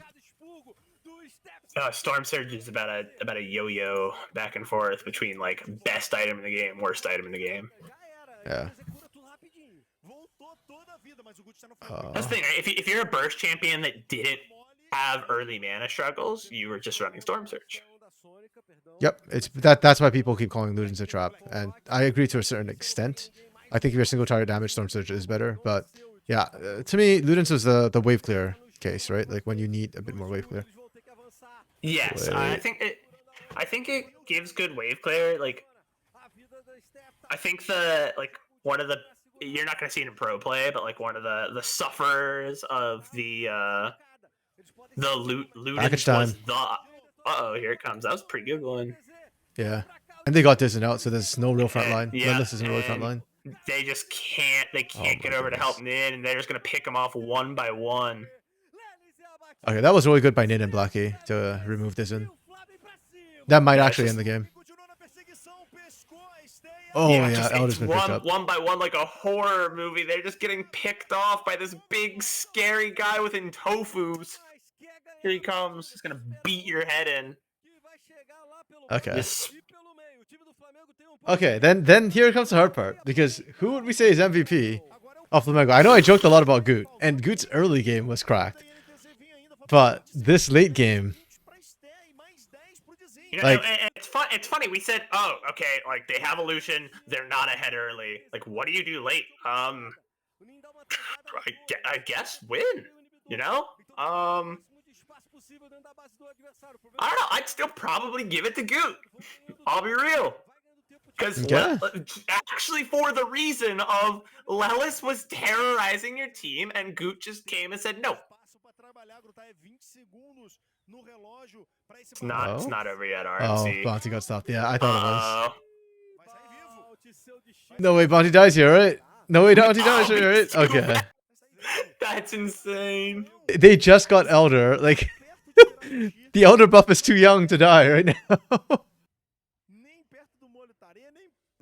Okay, very nice. Yeah, because those last couple of fights, I think Blackie's package and team fighting has been really on point. And especially the last fight, I think Nin was the one who kidnapped Dizen out the fight, removed the front line, which I think is key right now. Once Dizen's out, they don't have to tank, and then the Cenaphian combo isn't quite as sexy. Okay. Like a lot of burst damage on Flamengo's side, but they're still out damaging them in longer fights Oh my because goodness. either Senna or Seraphine is going down, and just Fiend isn't gonna cut it this game. Yeah. Also, I don't think they have enough damage to actually kill the Cassante. Again, was there any Leandries? Oh, there's a Leandris this game, Otara. Okay. There is a Leandries in the Seraphine. It came out as a third item, I want to say. Yeah, I guess Cassante is just too much for low damage class to handle. Cassante is 4-0 on the day.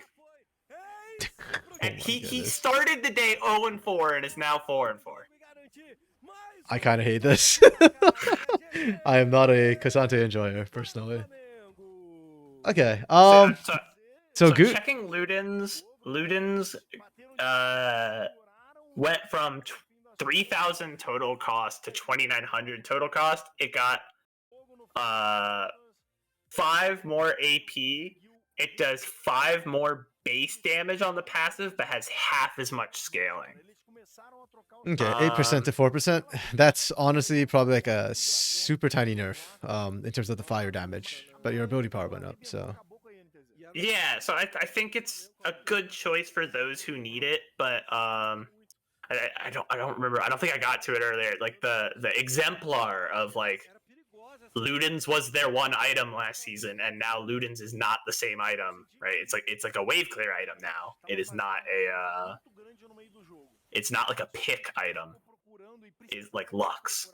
Right, Lux is a very simple champion. She sees very, very little use as a burst mage in pro play because there's just better options.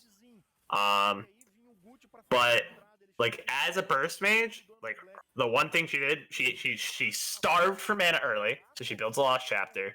Then she built Luden's Echo or Luden's Tempest, and she one combos people. Right, if she catches you with a combo and you're a squishy, you're gone. If she misses the combo, she's gone. Like that's kind of the gameplay loop on that character. And there's just not enough damage on Ludens to make that be the case anymore. But she couldn't run Storm Surge because she didn't have the mana for it. So there's a couple of champs that like fell into that category, but most of the ones that are successful in pro play are able to just run Seraph's Embrace. Another thing, Seraph's Embrace gives ability haste, and I think I hit on it a couple times. Ability haste is like really weirdly hard to build for mages this season. Yeah, they removed most of it. They made it a scarce resource, which frankly I'm actually kind of here for. I prefer it when you have like clear windows of opportunity and it's not like ults are up every single time, and there's actually an opportunity cost for trying to find a pick prior to a fight. So yeah. Also, yes, folks, INTZ has not found a win since the first week of CBLOL, and this team is now currently 0-3. Their academy team as well, which is weird. That's Yeah. It's got to be a rough feeling at the office. Yeah, and on top of that too, it's not like they're doing anything wrong. Like the INTZ roster didn't throw the game really at any point. It's just that they're not finding wins, right? They don't have that win condition in their head in terms of how to execute this comp or how to drive this composition forward. Whereas Flamengo had a very clear plan of, okay, we are falling behind. How do we get back in the game? We need to find these picks. We need to force these fights, and we need to like isolate certain targets. And they did that really, really well. So I think this game, more than anything else, was less a mechanics game and more of a macro, like, okay, what does each team want to do style thing. And if I had comms, whoever was shot calling for Flamengo, that's who I give MVP to. With no comms, I'm gonna give it to Goot because it looked like Goot was doing the most, but yeah, okay, Blackie's fine. Yeah, Blackie did the most damage by far. So, and the last couple of fights, the package was good. He had a couple very good packages that were just like, they weren't the big like insta kill package, but they just separated off all of the big tanky peelers and just up free Seraphine, up free Senna. Yep. Yeah, basically it didn't, because Lelis was really good, but Lelis was not the tank, right? Like once they're all gone, Lelis couldn't actually step up with all the damage that was coming through, even with the Seraphine and back pocket. So yeah, well played for them. May PBF have a good night, good morning, good wherever you are. Yeah, I will be back tomorrow to watch the games tomorrow. I might not be able to watch all 6 games, so we'll go as far as we can, and then I'll have to leave at some point because I've got another podcast I to record.